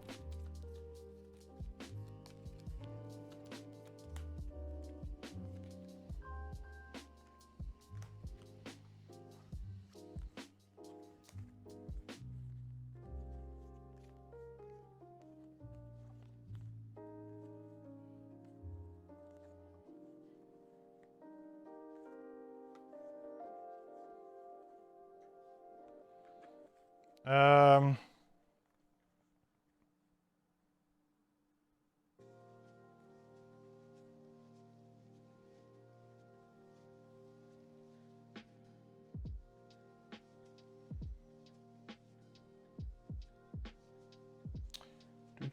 23. We'll get the chest. We'll probably just like we'll play a couple of like big turns on our death walk for some XP and just see if it leads anywhere. I kind of doubt it will, but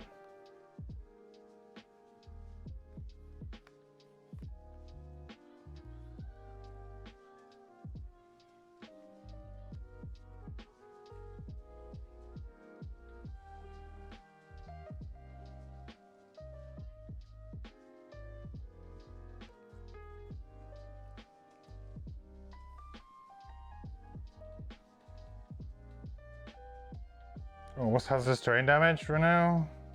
3. Oh look, Deathwalker's got a burner card. Okay, fun. Yeah.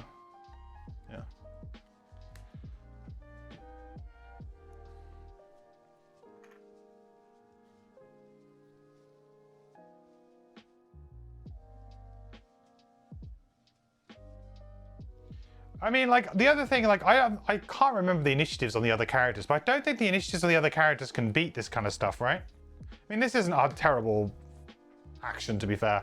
You can pretty much avoid it. It's not that bad. It's unlucky that he's druid there, but I don't think the other characters, like, have super fast initiatives, right? Even the Blink Blade, who goes quick, is, like, got a couple, but often their quicks are, like, 15s. Maybe the chest deals 10 damage to all enemies. That would be kind of crazy. Well, actually, I need it to deal like 15, please. Then we maybe can win.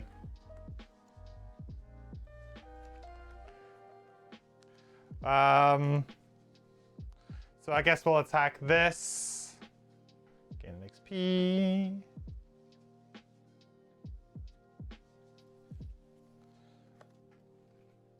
And draw a card for Drifter. Okay.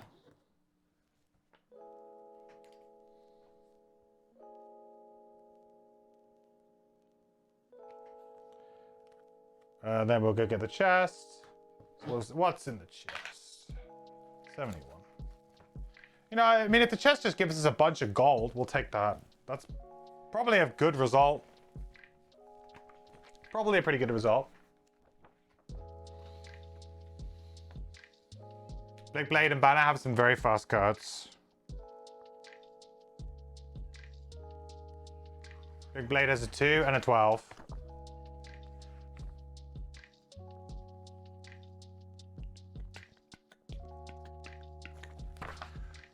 What was it number? 71.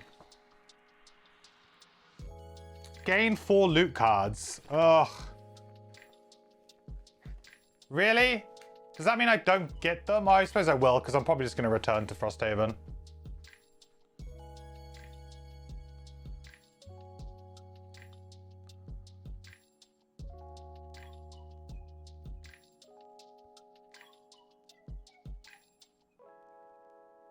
Oh, Axe Nut. That's good. We'll take the Axe Nut.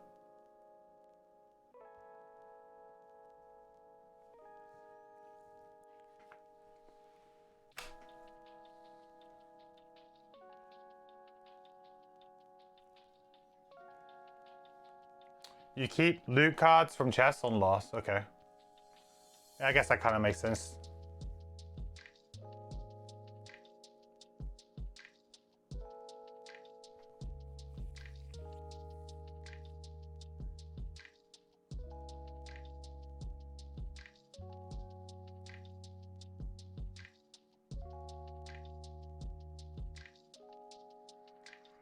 Deathwalker, we are... I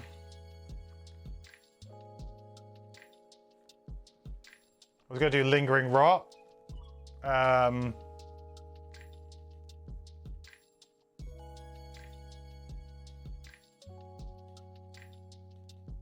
think I'd probably just do it here, really.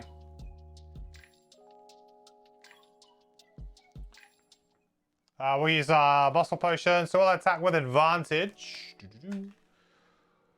On all of these guys, get 2 XP. So first up, we'll attack the Ice Speaker. +2, not bad. What's he got, shield 1? Yeah, shield 2.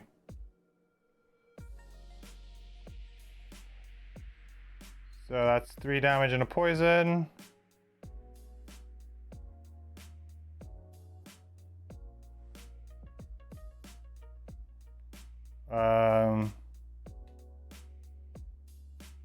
Then guard, I guess, number 6.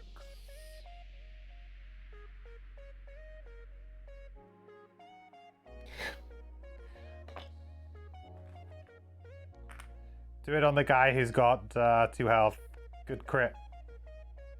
Great crit.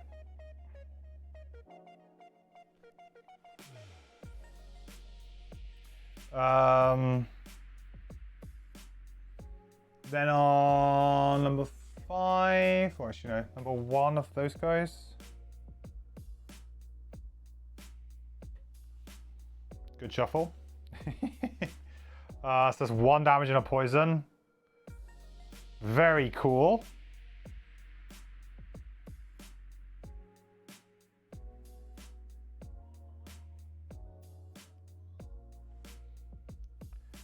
-2 shield. 2. Poison. They're just going to be healing the poison off anyway. Well, one of them will be healing one off the other. Cool. So that burns. That's 2 XP. That's something at least. Did I already give myself the XP? No, I don't think so. That was the next card. This is the next card. Then we'll just play Fluid Knight bottom. So Outpost card number 1 is going to attack me for 4, 5, 6. Fluid Knight will trigger. We're going to go over here. Remove this.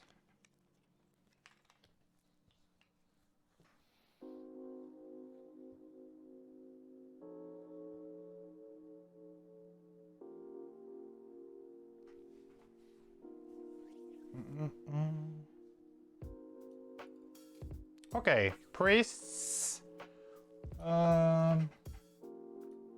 Heal.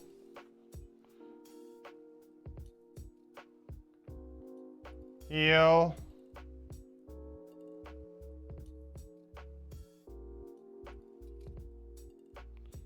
Guess it doesn't really matter. Still got 3 blessers in their deck now. Okay, that's all done.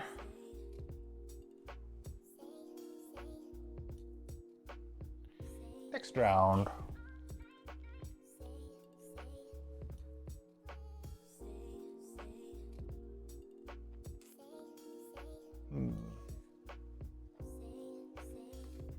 Got 1 more turn on the Deathwalker. We'll just short rest.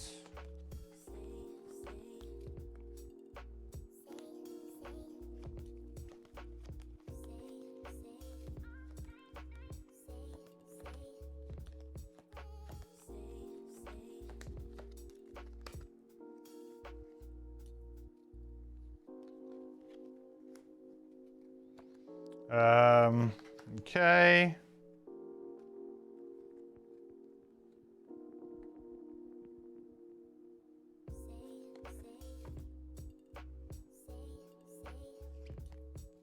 Got boots? I do have boots. Maybe I might be able to do something here. I can do on 24 actually. This will be the last turn on my Deathwalker.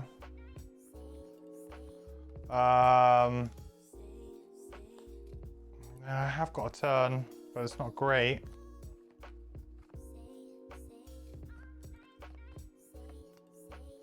Do I have to kill the... All monsters in it are dead. So you don't actually have to kill the pillars to win the scenario then. Interesting.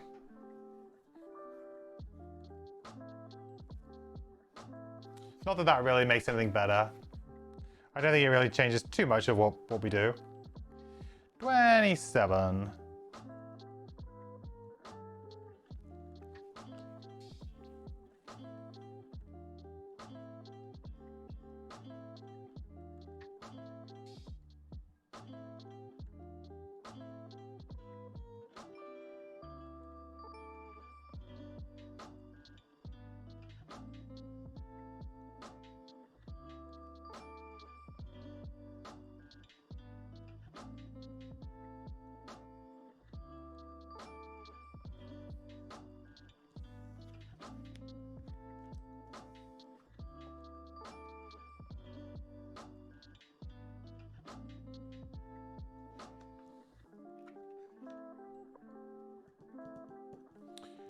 I mean, I can't really do anything on any of these characters, really.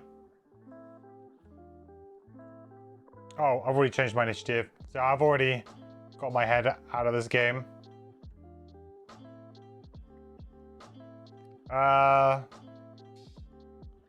Okay. That's probably enough to kill my Deathwalker. What are they doing? Moving 3. Can they get with the range 3? They probably can, right? Okay, no, they can't.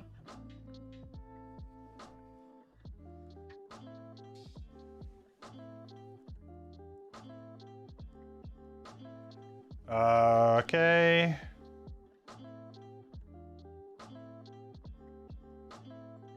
Two, and then the other one, -1. So, yeah, can't burn the card, so I'm dead.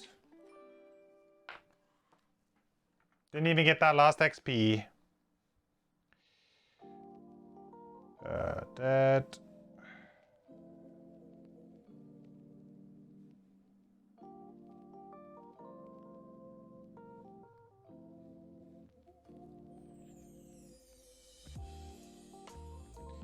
Yeah, Drifter can't really do anything either. Just move 2.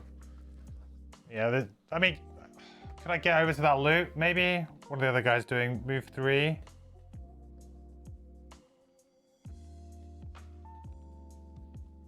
I do have a move 3. I don't think I can. Yeah, I think that's it. I don't think I can get over there, and I can't really earn any more XP. There's no XP to be earned, so I think that's it.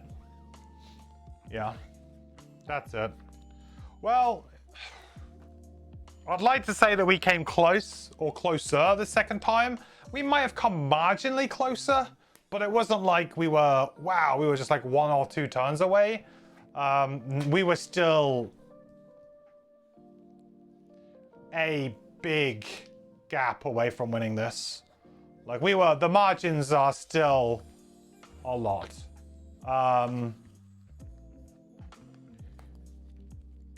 To the point where, in my opinion, I don't want to come back and play this scenario again, or at least not anytime soon. So we won't be coming back. So we will just fail this. We'll go back, we'll deal with the consequences, and we'll move on to something else for the next episode. Maybe I'll come back on this, but my advice for anyone else who is currently trying to get through this scenario and is failing it, just don't play it. Play something else if you can, until you maybe get some items or maybe a slightly different set of characters to help you with it, through it, because maybe you're just not very well suited. Like, I don't feel like my party's particularly well suited, so therefore I don't feel like it's really worth me coming back and trying it. I could try it on reduced difficulty, but is that fun 3 episodes in a row for me to come back here and do that? Not really. I personally wouldn't find it much of a challenge. I may as well just do that off stream if I really wanted to. Like, it just doesn't, like, for me, there's no benefit. to doing that, really. Aside from just clearing the scenario, which will be something that maybe I'll need to do in the future, but it's certainly, I'm not like completely devoid of options here. So I can play another scenario and have, you know, a different scenario and progress the game in another direction. So it's not like I have to do this. So we'll do that. Scenario is the main quest. No, I don't think so. There's like the way that the scenario, the kind of campaign is set up is that there's kind of like branches. So you have like, hey, you can go off and do the Algox, which is this sort of stuff. You can go off and do the Lurkers. You can go off and do the Unfettered, I think is one of them. I haven't come across the scenario for that yet, though. But if you on the back of this is listed all of the different scenario types. So you can see like there's 3 different Algox storylines. There's the Unfettered, Lurkers, puzzle books, personal quests, job posting, random scenarios, and others. So the Unfettered, the Lurkers, I'm pretty sure are also just another, well, I know that the Lurkers are because we've been doing them. Like a completely different storyline. And the Lurker storyline has been great fun. But I just felt like we should, you know, I don't think we can even progress that one yet. I'm not sure. I think we came to a bit of a stop. Or at least we felt like we should take a little deviation. So yeah, bit of a shame. I would have loved to have won that one the second time round, but no dice. Sometimes it's just not going to go your way, and sometimes you need to know when you've been beat, and I've been beat. And so I won't be coming back to this one unless we have some real major reason to do it to push the story forward. Like I have no other scenario to do, or maybe we get some new characters and we can come back and try it then. But it's just not one that we're currently favored to. And like as I was saying earlier as well, I think I would have appreciated, and I would appreciate some pre-guidance in the rulebook. Like for other Frosthaven games, I think this would be a great idea. You've got the complexity written down, which is good, but I don't think, like, complexity may or may not give some people an idea of, okay, yeah, this is the type of scenario that like we want to do in the time that we have. I don't think it's a particularly great guide. It's a step in the right direction, but I think it's not doing enough. Having some idea of like I said, a traffic light difficulty system would, in my opinion, be more valuable than a complexity rating. If complexity is, which seems to be, is just how difficult the scenario is in terms of rules to administer, not necessarily in terms of enemy difficulty, although as we said before, sometimes those go hand in hand. I think like having like a traffic light system of green, yellow, red to give players an indication before they go into a scenario, hey, if this is a really hard scenario, maybe we shouldn't be playing on plus difficulty for this one. Or maybe we should do this slightly differently, or maybe, hey, maybe actually we won't go do this one because we want to maybe like get some resources, so maybe we should play something that's a little bit easier. I don't think it's too much of a spoiler to do that. Personally, like I don't think it's too much of a spoiler to give players that information. Maybe Isaac would.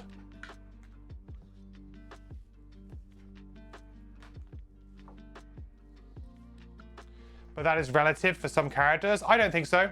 There is scenarios that can be relative, but not every scenario. I think there's, you know, there are scenarios that everybody always has trouble with, regardless of what characters they're playing.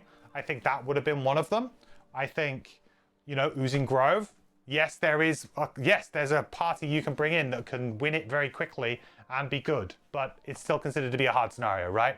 I don't feel like that's... Yeah, there is something there to that, of course, but that kind of like just goes without saying.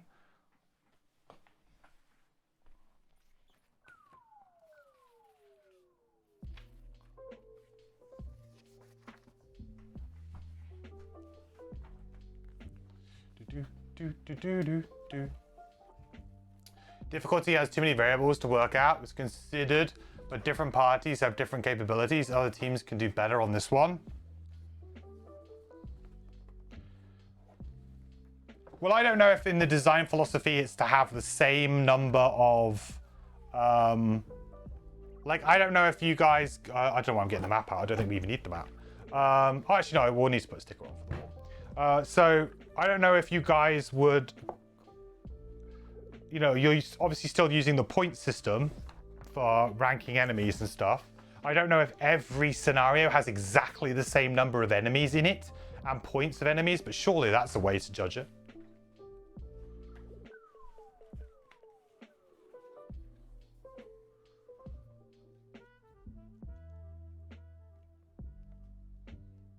You would do enemy numbers, right? However many enemies or the difficulty of that enemy type, and then some kind of scenario modifier depending on how hard you think the scenario was for what the actual conditions of the scenario were.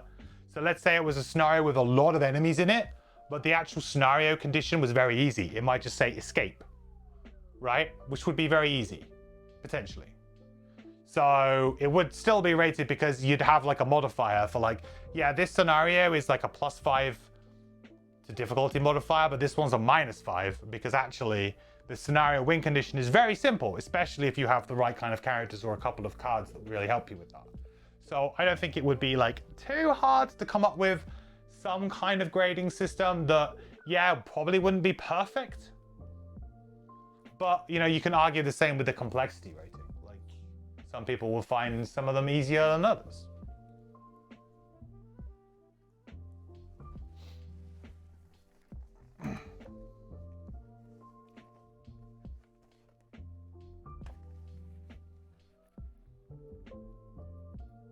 Right, what do we need? We need this, and I need to get my spreadsheet up. We need this, and we need the spreadsheet. Scenario 10 was a pain. Yeah, it's not one I'm particularly jiving with, if I'm be honest. With this party, at least. It's just very rare for me to come up against a scenario where... I mean, I could... If I decrease the difficulty, I'm sure I would do it. But it's just very rare for me to come across a scenario that my party just cannot progress with. Like, just... It's not... Like, my party's just really not suited. And I would probably even struggle on +1, to be honest. Like, I would probably still struggle. Even if I lowered the difficulty a little bit, I'm sure there'd be a couple of instances where I might have killed something a little bit quicker, which, you know, that can sometimes be the difference. But I think it would still be a pretty tough scenario.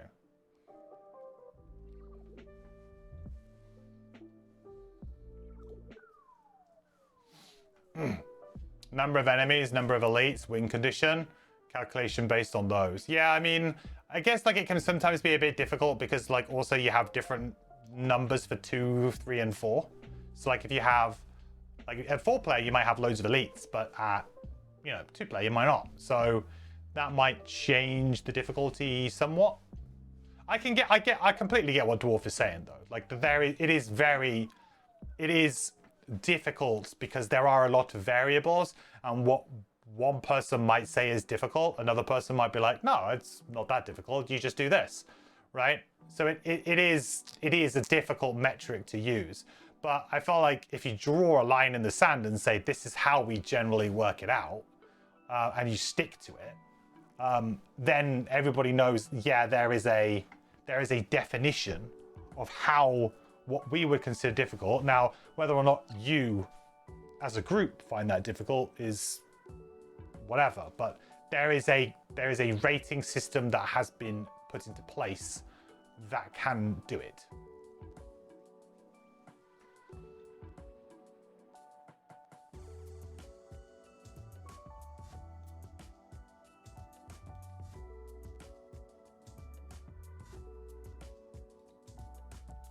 Oh, I need this script to stop, really.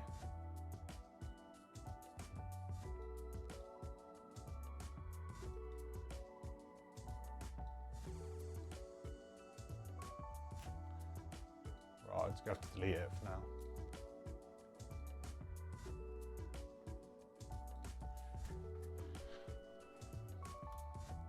Objective difficulty rubric.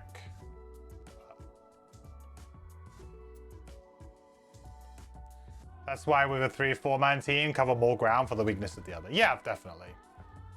Yeah, 2-player is not the ideal player count that I'm playing at, really. Like, if I was playing 3 or 4, I would feel much more confident. Just because like you say, I know I can construct a party that has a good mix of everything. At 2-player, you're undoubtedly probably sacrificing something. And for me, that is control elements, but a little bit of tanking elements, but I do have a bit of tank. But yeah, I am definitely sacrificing some elements that if you were playing a 4-player would most likely be covered, because you would just, by virtue of all playing different characters, you would probably have that stuff going on, right? So yeah, it's too. I think Frosthaven in Gloomhaven in general as well is just not very good at 2-player, like in terms of, which is why most people will play. If you're playing solo, and most people will play maybe 3 or 4, or if you are playing like co-op, just 2 of you. A lot of people will play 2 characters each. Because I don't feel like the game has ever been particularly great at 2, because it just shows that the problem that you have.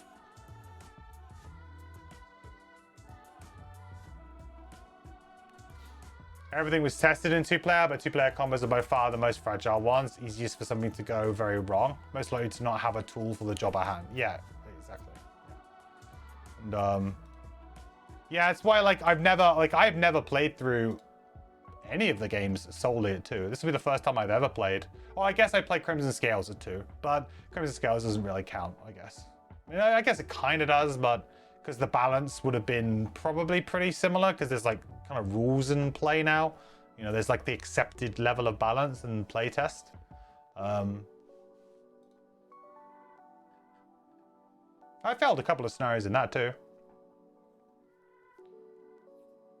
Okay, so let's work out what kind of XPs and things we should have right now. I want to make a note of how much XP I got on the Deathwalker 9 before I do anything more. 89. Nice. Okay.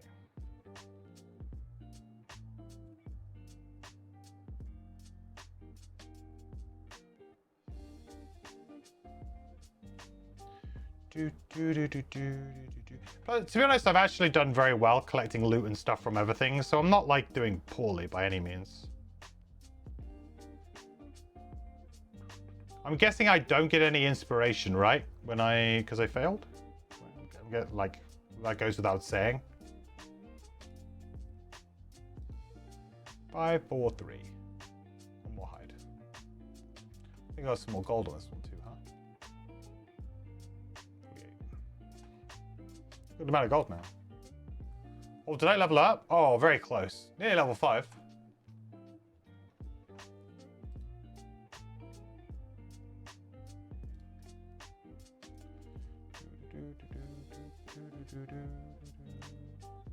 Well, yeah, I seem to have slowed down with my XP here.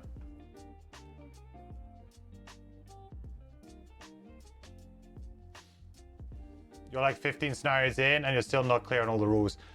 I think, JC, the rule of Gloomhaven also applies to Frosthaven. If you're not playing a rule wrong, are you even actually playing Frosthaven? That's the rule. Like, if you think you're playing Frosthaven or Gloomhaven 100% correctly, then you are not playing Gloomhaven or Frosthaven. That is the #1 rule, and should always be observed.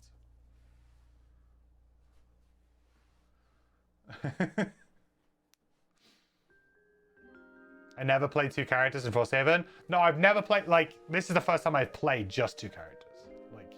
I've always played 3 or 4 if I've been playing digital. I played 2 with Crimson Scales, but again, that was because of the, again, if I'm playing physically, it's more of the constraints of, filming than anything else. I could play with 3, but then I wouldn't be able to show you guys everything. Scenarios would take longer. Like, it would just be more stuff. And, you know, like, streaming a live board game is pretty difficult to begin with. Let alone, like, throwing in me having to, like, do all of these things. I just think it would lead to a worse, like, a worse stream experience. But also for me, it would be, like, more stuff for me to have to manage. Like, managing 3 hands of cards, 3 characters while still talking to you guys. Like, sometimes my attention span, if you haven't noticed, kind of I get distracted. I don't know if you guys have noticed that about me, but sometimes, like, I can get distracted and then I can immediately forget what I was doing. And like, having 3 sets of cards, probably not the best, you know, probably not the best for me. So yeah.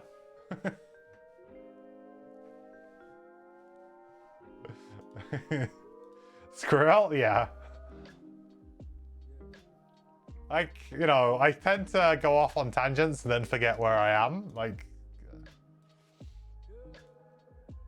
but like, yeah.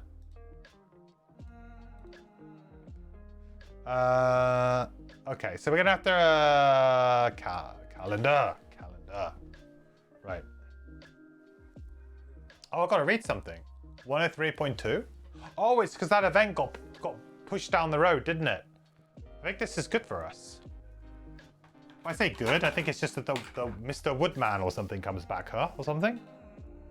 Give me my wood. So 103.2. We can use Fortella.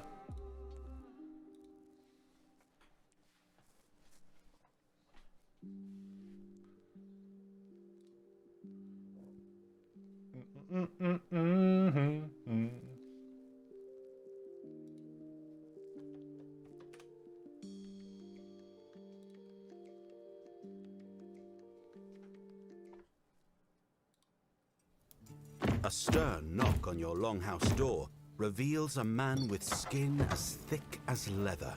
He tips his hat, then asks you to sign for a delivery as 2 men unload his wagon. Told you I'd come back around with those materials you ordered. The pass is brutal, but the gains are sweet. Nice. Game 5 collective lumber and 2 collective metal. Woohoo!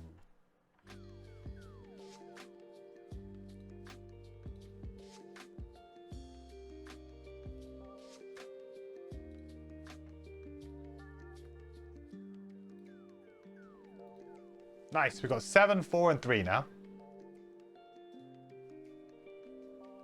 So we need to do an event.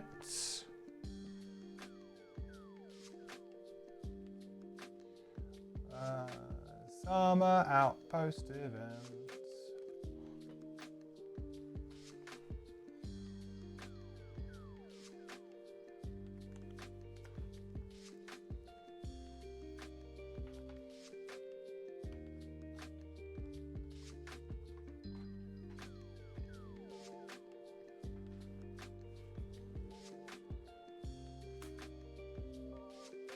Oh, this one looks kind of spicy. Summer event 12.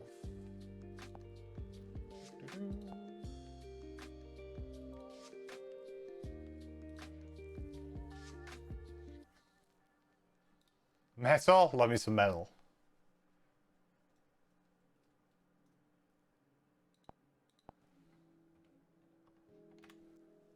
$15? No, 12.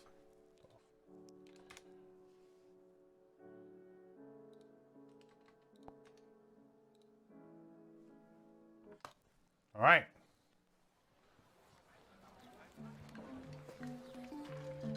An incoming merchant ship tipped the town fishermen off to a dense school of large fish about an hour's row up the bay. Captain Olmsted asked you to accompany and provide protection to the fishing expedition. The merchants were right. After an afternoon in the calm water, the boat was full of enough fish to last the town half of winter. Which is why you're so dismayed when an Abale pops his head out of the water. Per the Treaty of Deep Bay, these are our fish. feed them over and leave immediately. He glares at you with black, unblinking eyes. You try to explain you've never heard of this treaty, but he cuts you off. Your disrespect for those already here and ignorance of our ways is no excuse. Give me the fish or face the consequences. Option A. Oh, You have plenty of enemies already, and it's not worth making more.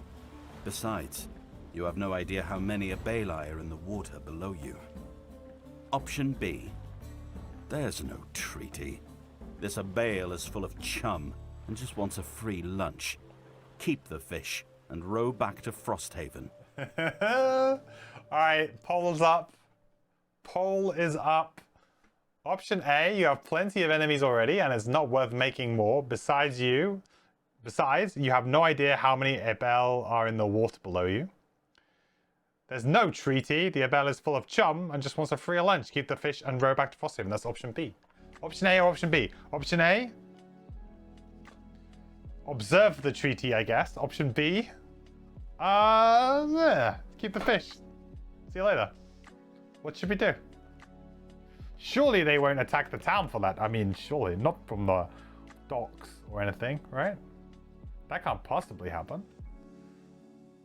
Option B.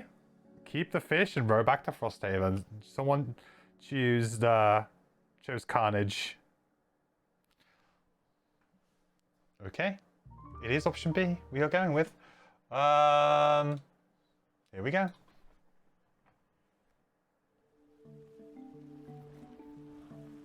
B. You'll regret this! The treaty has very specific penalties for violations! He yells after you, just before disappearing under the waves.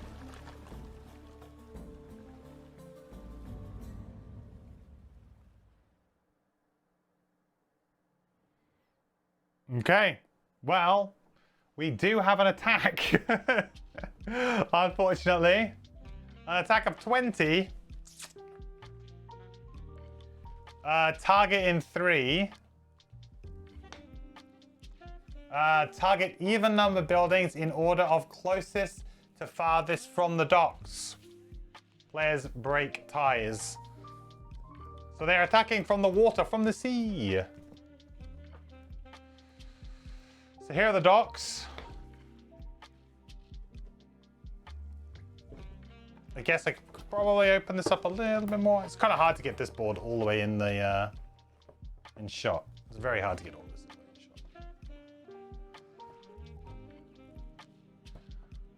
There's the docks. So, attacking us from the sea.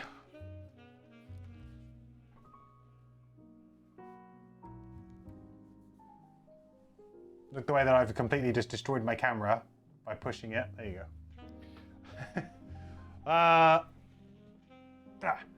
There you go. So, let's do an attack then.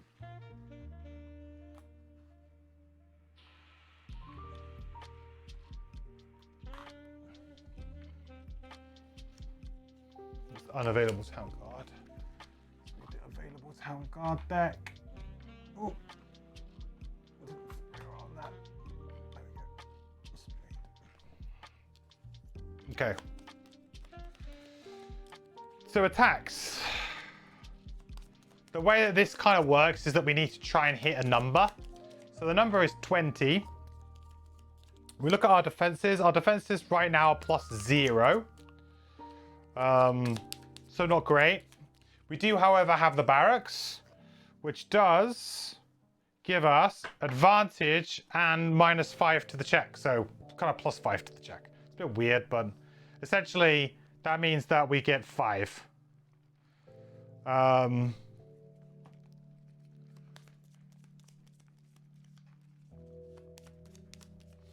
god, you thought the attack would happen in a few weeks or so? You hope the fish are worth something at least? No, this is not looking good for us, to be honest. We'd have to hit some pretty impressive numbers here. But we're probably just going to be shedding a load of resources here to try and kind of fix this.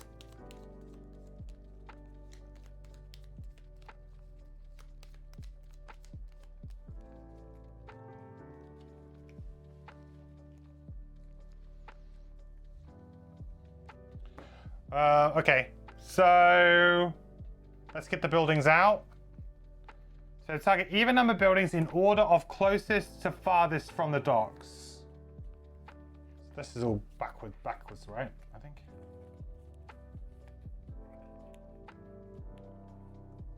Yeah. What? It's all out of order.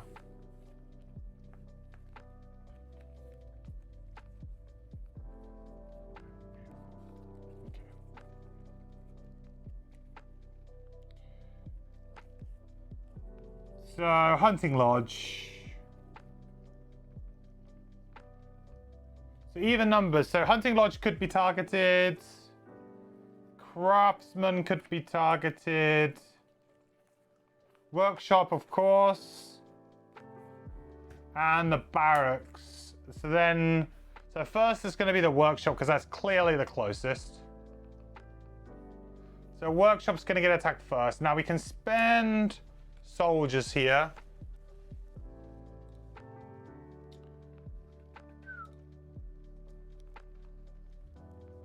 I have 2 soldiers. I don't think I'll spend a soldier on this. If the workshop goes, the workshop goes. I mean, we've already built 2 of the 3 things. How do we even upgrade the workshop? Can you even upgrade the workshop? Nah. Let's just see what happens. Wreck. Alright, well.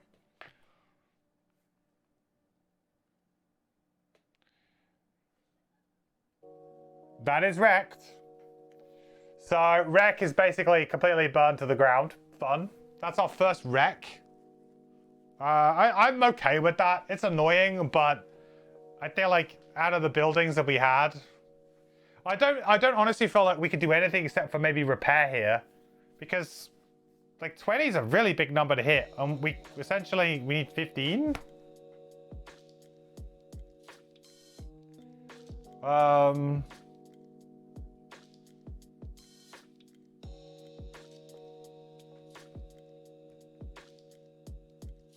I think there are 20s in there, and 15s in there.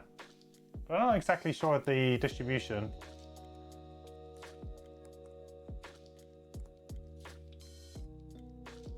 So next would be the lodge. Where's the barracks? Oh, it would be the barracks next. Barracks. Losing the barracks would suck, so I guess I will spend a soldier there. Alright, well, we don't get it. So the barracks, we now need to immediately spend 2 resources to stop it from to repair it. So we will spend 2 of our lumber that we just got to stop that from happening. And we lose a soldier. Okay. That, not great. So that's barracks. Then one more target. It's going to be hunting lodge. This is the last one. And again, I don't really care as long we can't get wrecked. So -10. So again, we have to spend 2 resources to stop that from happening.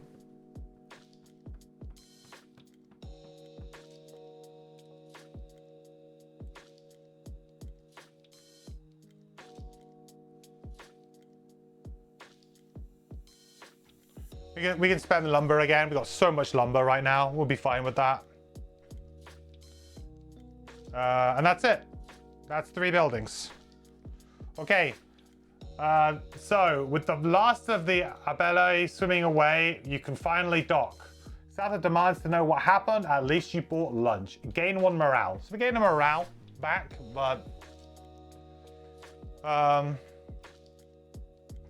I think that actually puts us up into the next morale. Yeah, it does. Funnily enough, that now gives us +5 for future morale checks. Future defense checks. So, maybe a good thing going into winter. Obviously not a great event, but did a lot of damage, but...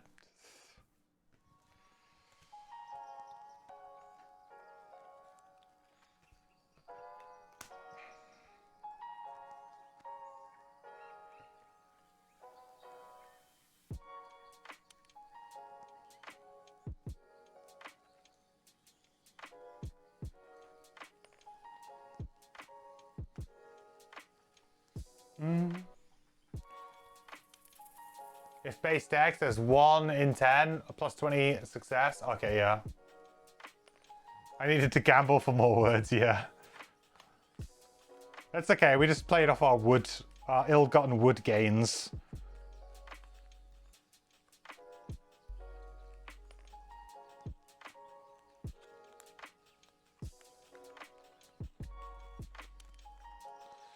Okay. Big crap that we got that wreck, though.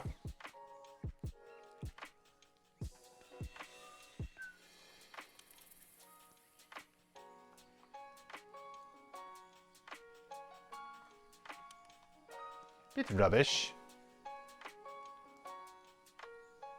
Option A would have lost 1 morale, so we kind of got 2 by picking option B. Yeah, option B was the best choice, by the way. They would have attacked regardless. I've yet to see one of these cards where there's like an optional attack.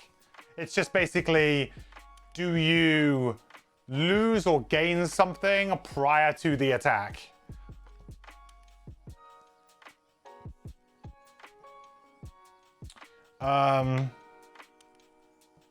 Okay, great. So we've done events. That's great. So now we go to downtime. Downtime, I don't think there's too much for us to do. I did get some resources, didn't I, actually? Where did I get the... didn't I get, like, axe nut? I could do a potion, maybe? That could be fun. Yeah, I got an axe nut.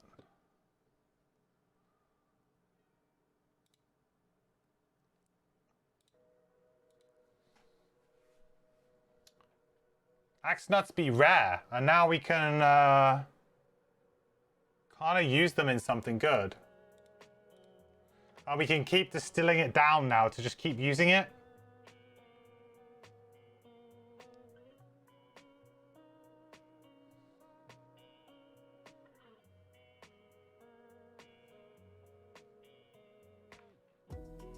So we got axe nut, we've got corpse caps too, huh? Axe nut corpse cap seems like a very fun one.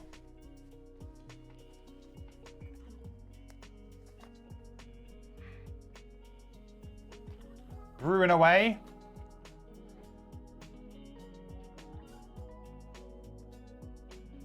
Axe nut. Corpse cap. And then we can get rid of we can distill down if we need to get the axe nut back. Frenzy potion, number 94.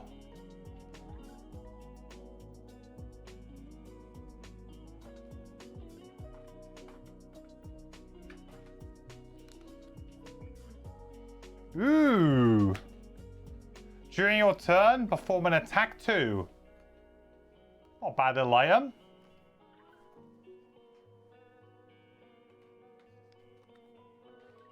During your turn, perform an attack 2. I think I will distill that down to get the axe nut back. Actually, I don't actually have what axe. Oh yeah, and then I can just do axe nut arrowvine.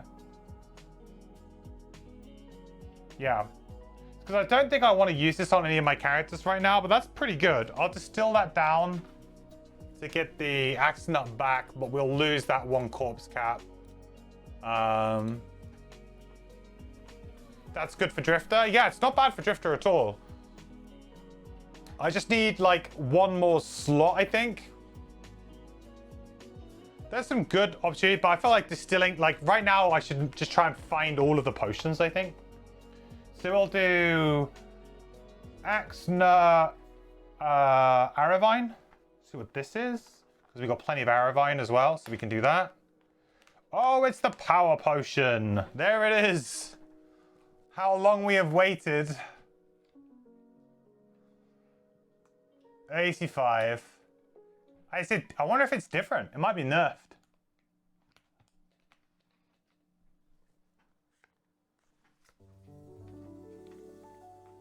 Could it be nerfed?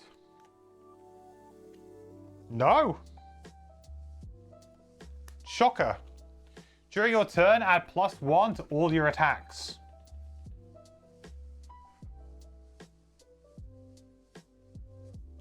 Also, it says during your turn, add +1 to all of your attacks.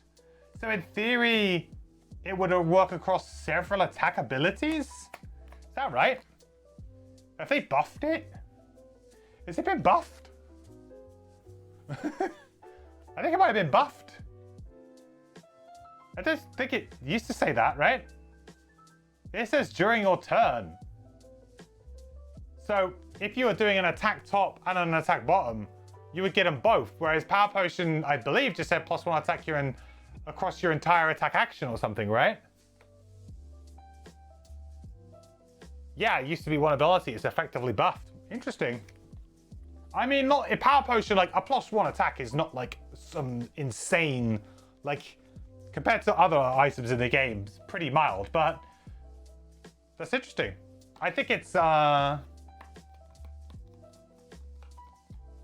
interesting. It's interesting that that got buffed. Because it wasn't really like, I don't think it was bad. It's curious, really. Maybe, oh, I tell you why. Is it because there's like less AoEs in the game or something? Is it because like in general, there's no like uncapped AoEs? Like, oh, here's this level 1 uncapped multi-target attack. Have at it. And maybe because Eagle Eye Goggles is not here yet. I presume it will be here at some point, but still competing with Muscle Potion. Yeah, I suppose Muscle Potion is kind of like, it kind of doing the same thing.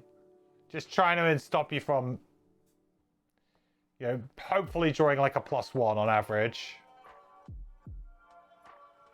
That's good. I think it, you know, Power Potion's always been good. So do we distill this down and get the Axe Nut back? Do I have anything else? I think I have the little rock thing as well.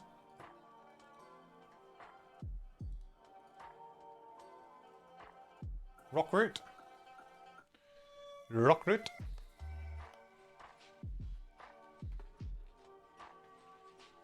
Mm-hmm.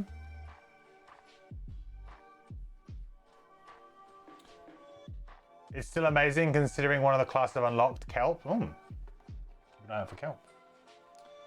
So we'll do this one. Glancing Potion. Okay, 93.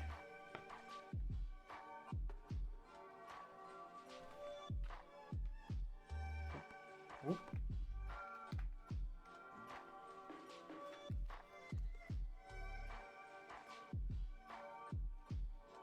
Huh, interesting. This is a pretty unique effect. It says when you reveal a miss attack modifier card from your attack modifier deck, treat it as a +0 instead. One-time use, kind of interesting. I feel like it's, you know, you definitely want to use something like Muscle Potion instead to just have Strengthen to avoid that ever happening. But I guess, you know, in certain situations where you just can't miss, maybe. I think it's an interesting item design. The problem is that this is the kind of item. Yeah, so the problem with an item like this is that, in theory, it could sit in your, you know, on your character and never be used. Like, you may never draw that ×0, right? Or let's say, like, probably inevitably you will eventually. I mean, there's a world in where you don't ever draw it, but it's unlikely. But let's say like certain scenarios, you know, you might go a whole scenario without drawing your miss, in which case, would it not have been better for you to have another potion in there that would have been more proactive? Like, it's a little bit of a passive item, and passive items are not bad. Like, some of them can be quite good. Like, armors are passive items, right? But they do kind of like trigger quite a bit, or often, regularly. But this may not trigger as in a scenario, which then means that you've kind of wasted a small item slot for it.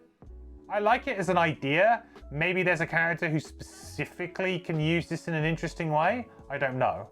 But like, my first thought is cool item design, but probably ultimately not what any character would ever want, because it's just a bit too passive, especially considering that small items, you know, like, as you can see, like me already playing, look at how many like potions I've brewed for just 2 characters. And I can only take 2 potions with me at the level that I am. So I'm already like struggling. I'm under the weight of all of these small items that I have.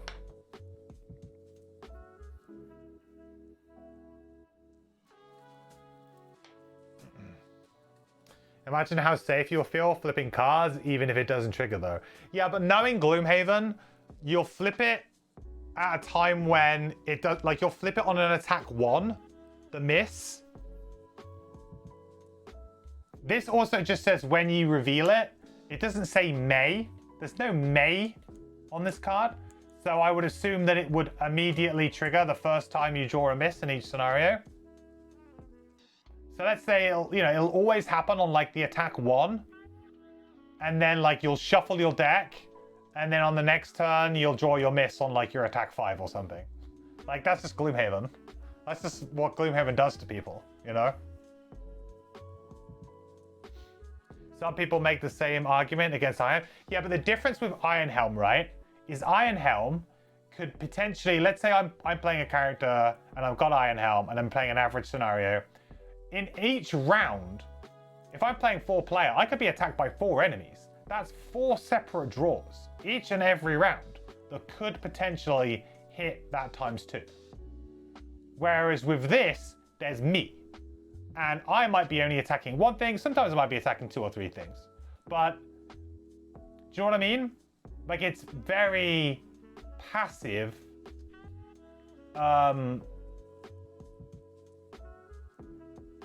In a way that, like, I don't feel like the odds. I mean, I don't know. I don't know what the odds are. Maybe someone's crunched the math and they'll turn around and say, actually, it's very useful. But for me, like, Iron Helm immediately has an obvious boon to it. It also doesn't take up necessarily a premium slot on your character. It could do. There could be some really great other head items to use, but in general, like, you're probably not giving up a lot to have Iron Helm. You know, giving up like a small item slot. This is you not using that muscle potion. This is you not using that power potion. You not using a stamina potion.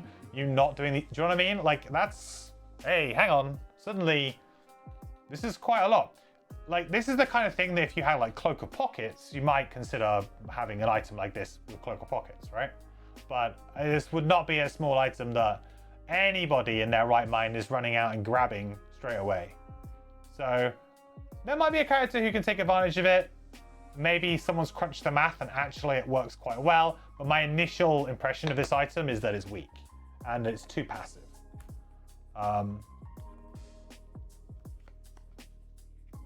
Also bearing in mind that Iron Helm can trigger every time that a miss comes up. This will only work once.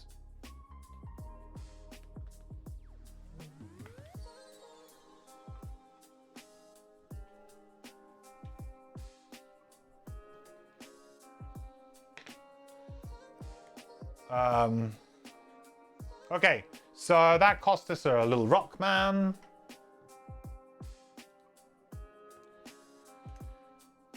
So I do have Snow Thistle, but I think we've already done that one, right?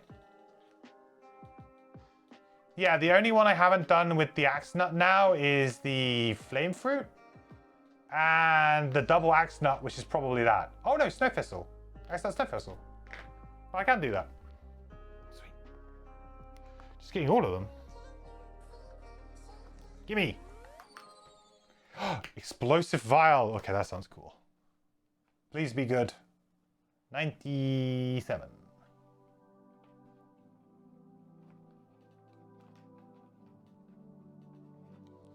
Right, predictions about what this do. I haven't looked at it. I think it might turn a single target attack into a 3 hex AoE. Damn it. That would have been too good. That would have been like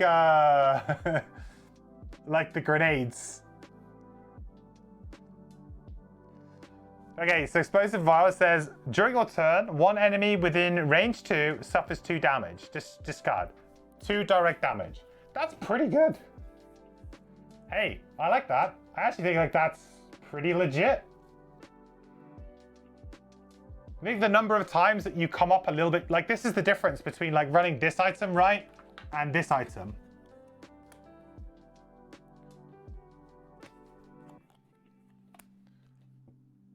Like, this has so much more use than this in an aggressive,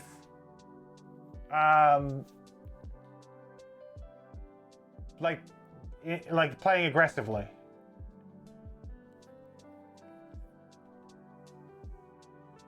You're not sure it has to trigger on the first null? Maybe not. It might be. I mean, it doesn't say that it doesn't say may on the card, but also, like, I guess item usage is not always optional, right? Like shields and stuff. I guess I would compare it to maybe like the wording on.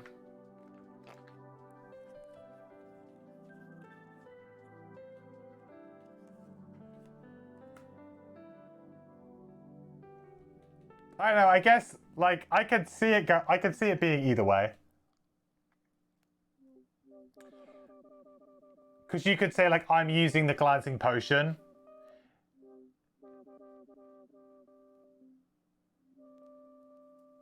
Maybe you can choose. I think even if you can choose, I still don't think it's great. But it makes it a bit less bad.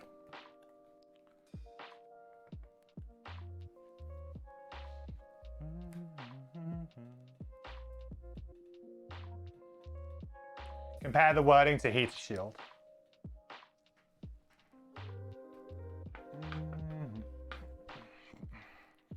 Don't think I have heat shield.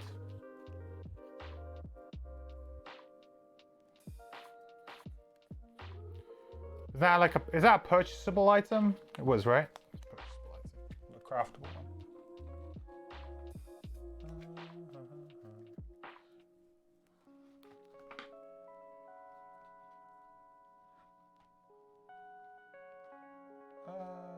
Shit, where's that? There it is. Yeah.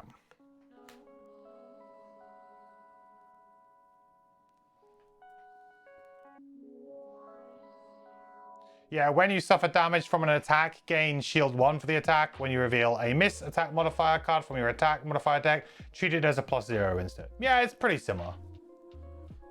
Like, if it's optional, that's cool. That's better. But I don't feel like it rescues it from suddenly turning it into like, oh wow, now it's suddenly great. Like, no.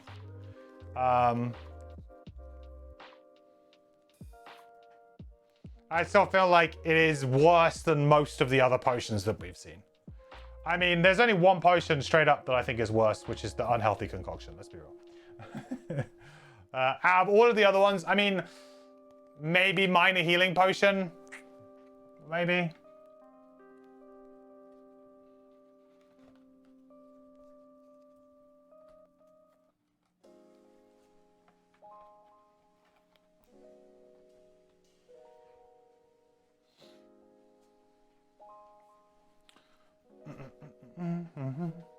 So, Explosive Vial, though, like this a lot. Yeah, good against shield, but also just generally, like, even if it's, like, you come up slightly short, right?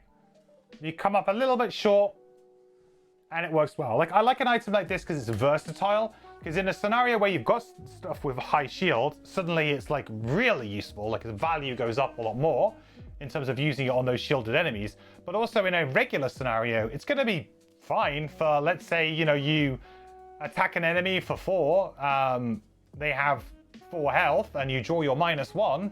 Oh, look, I've got my explosive vial to make sure that it dies. You could just use it to give you that little bit of extra damage to just kill an enemy that you were already trying to like kill off, right?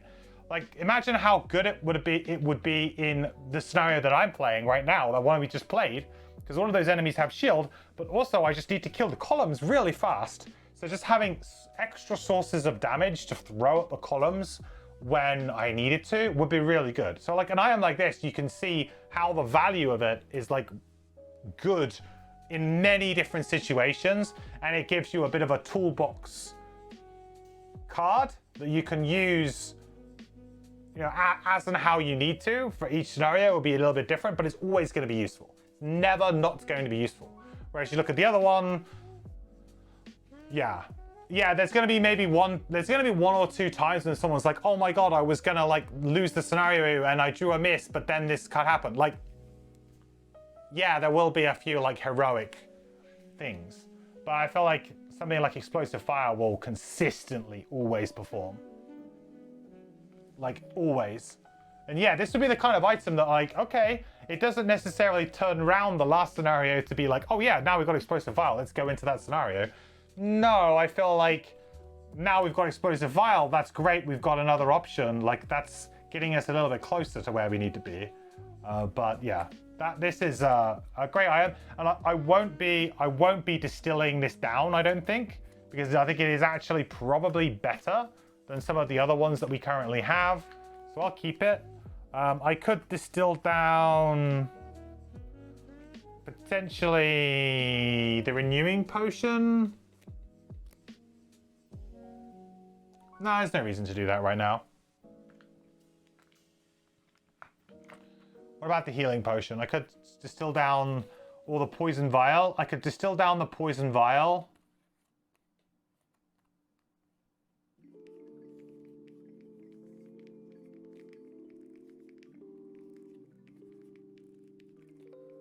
No, I think I'll keep that too. No, like, I've just got like a bunch of like potions on my, I got so many potions available to my drifter now. It's just kind of silly. Oh yeah, and this one. Don't forget this one.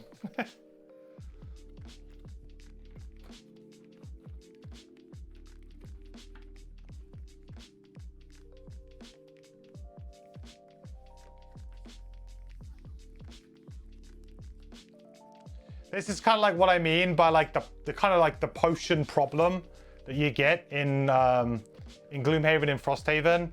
You kind of exceed your small item slot very quickly, which makes it like a little bit like, oh, I really want to use this new one that I've got, but the old ones that I've got are pretty good. And yeah, it's like, it gets a little bit like bogged down. Like, what I really would like to do is to try and get more physical gear right now, but I seem to just be getting like a bunch of potions, you know, not getting gear. I'd have to keep upgrading the craftsman, I guess, but I'm already at level 3, so like I've got a good amount. Okay, so I think that's everything. We're gonna go build now, and we're gonna build the wall, and then I think that will be the end of today.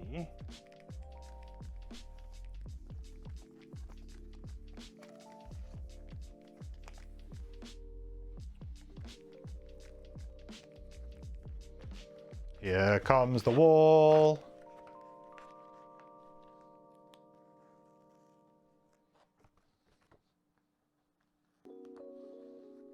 Guess I could also build wall number 2. Well, I mean, I could lose the morale. I don't think I want to lose the morale right now. If there's an easy way to gain morale, I would do that. Oh, hang on. Did I go? Oh, I didn't go through the building step, did I? Whoops. I definitely need to do that. I didn't go through the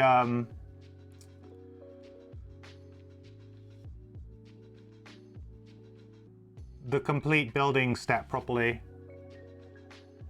That is my bad.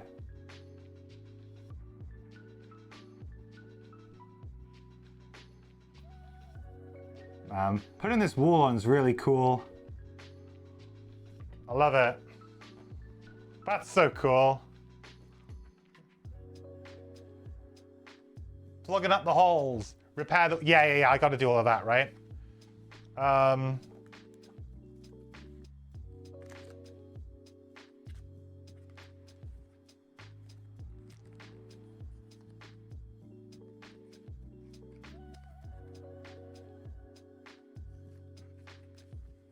Just the workshop is screwed over, right? Nothing else was. Okay, so mining camp, don't want to do, I don't think. Hunting lodge, I don't want to do. This is the other problem that I've been having with this, is that I'm just like, I seem to have everything that I ever want whenever I need it. So maybe I should just be buying these to just stock up. Maybe I'll just buy, I mean, I've got a bunch of gold right now. What was it, 10 and 5 for the,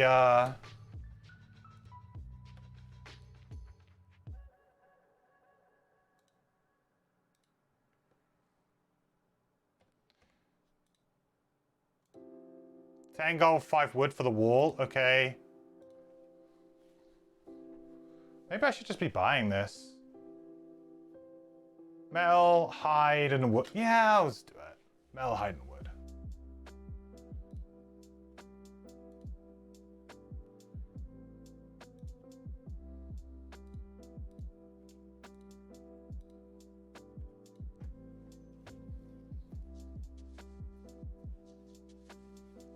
So that's going to cost me 2, 4, 6.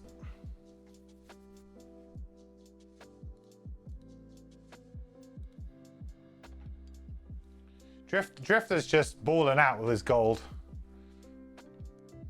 Upgrade the Alchemist further. That would be kind of cool, but I've already upgraded the Alchemist to level 3. Are we all now? No, level 2. I guess level 3. And then we can get like the three potion blend, the 3 herb blends, right? I feel like I need to find some of that flame fruit to kind of get a few more unlocked. Because if you can get all of the 2 combinations done, I would presume that the 3 combinations would be kind of like share similar characteristics. You can probably make some nice little predictions about what kind of thing you might get. You know, like it feels like a lot of them kind of have a property almost. Like, okay, that's kind of got this type of property. Go from there. So the craftsman, nothing. Alchemists, we're not doing alchemist. Workshop, we're going to lose 1 collective wood because it's wrecked. But then we can then we get to do this, right? Or is that part of the build? In the build, do we have to do that instead of our build? Or is this something we can do now?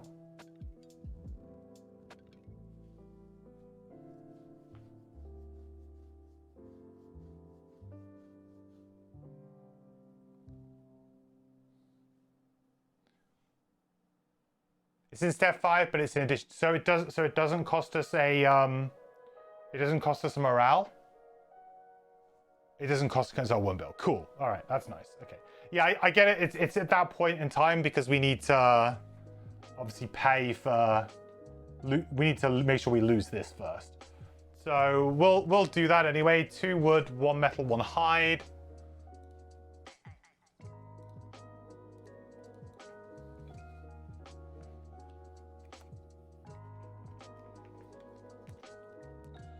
And then barracks, collectively train up to 1 soldier for 3 gold and 1 material. We will do that as well.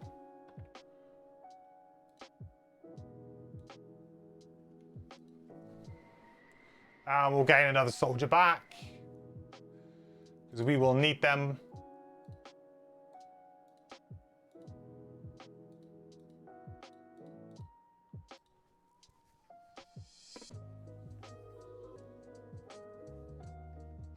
I really need to upgrade the barracks. How do I upgrade the barracks? How much does that cost to upgrade? I think you need a really high prosperity, right? Can I not upgrade it? A random event card. Oh, shoot. That kind of blows. Okay, well then. So in summary, obviously we didn't complete the scenario today. That kind of sucks.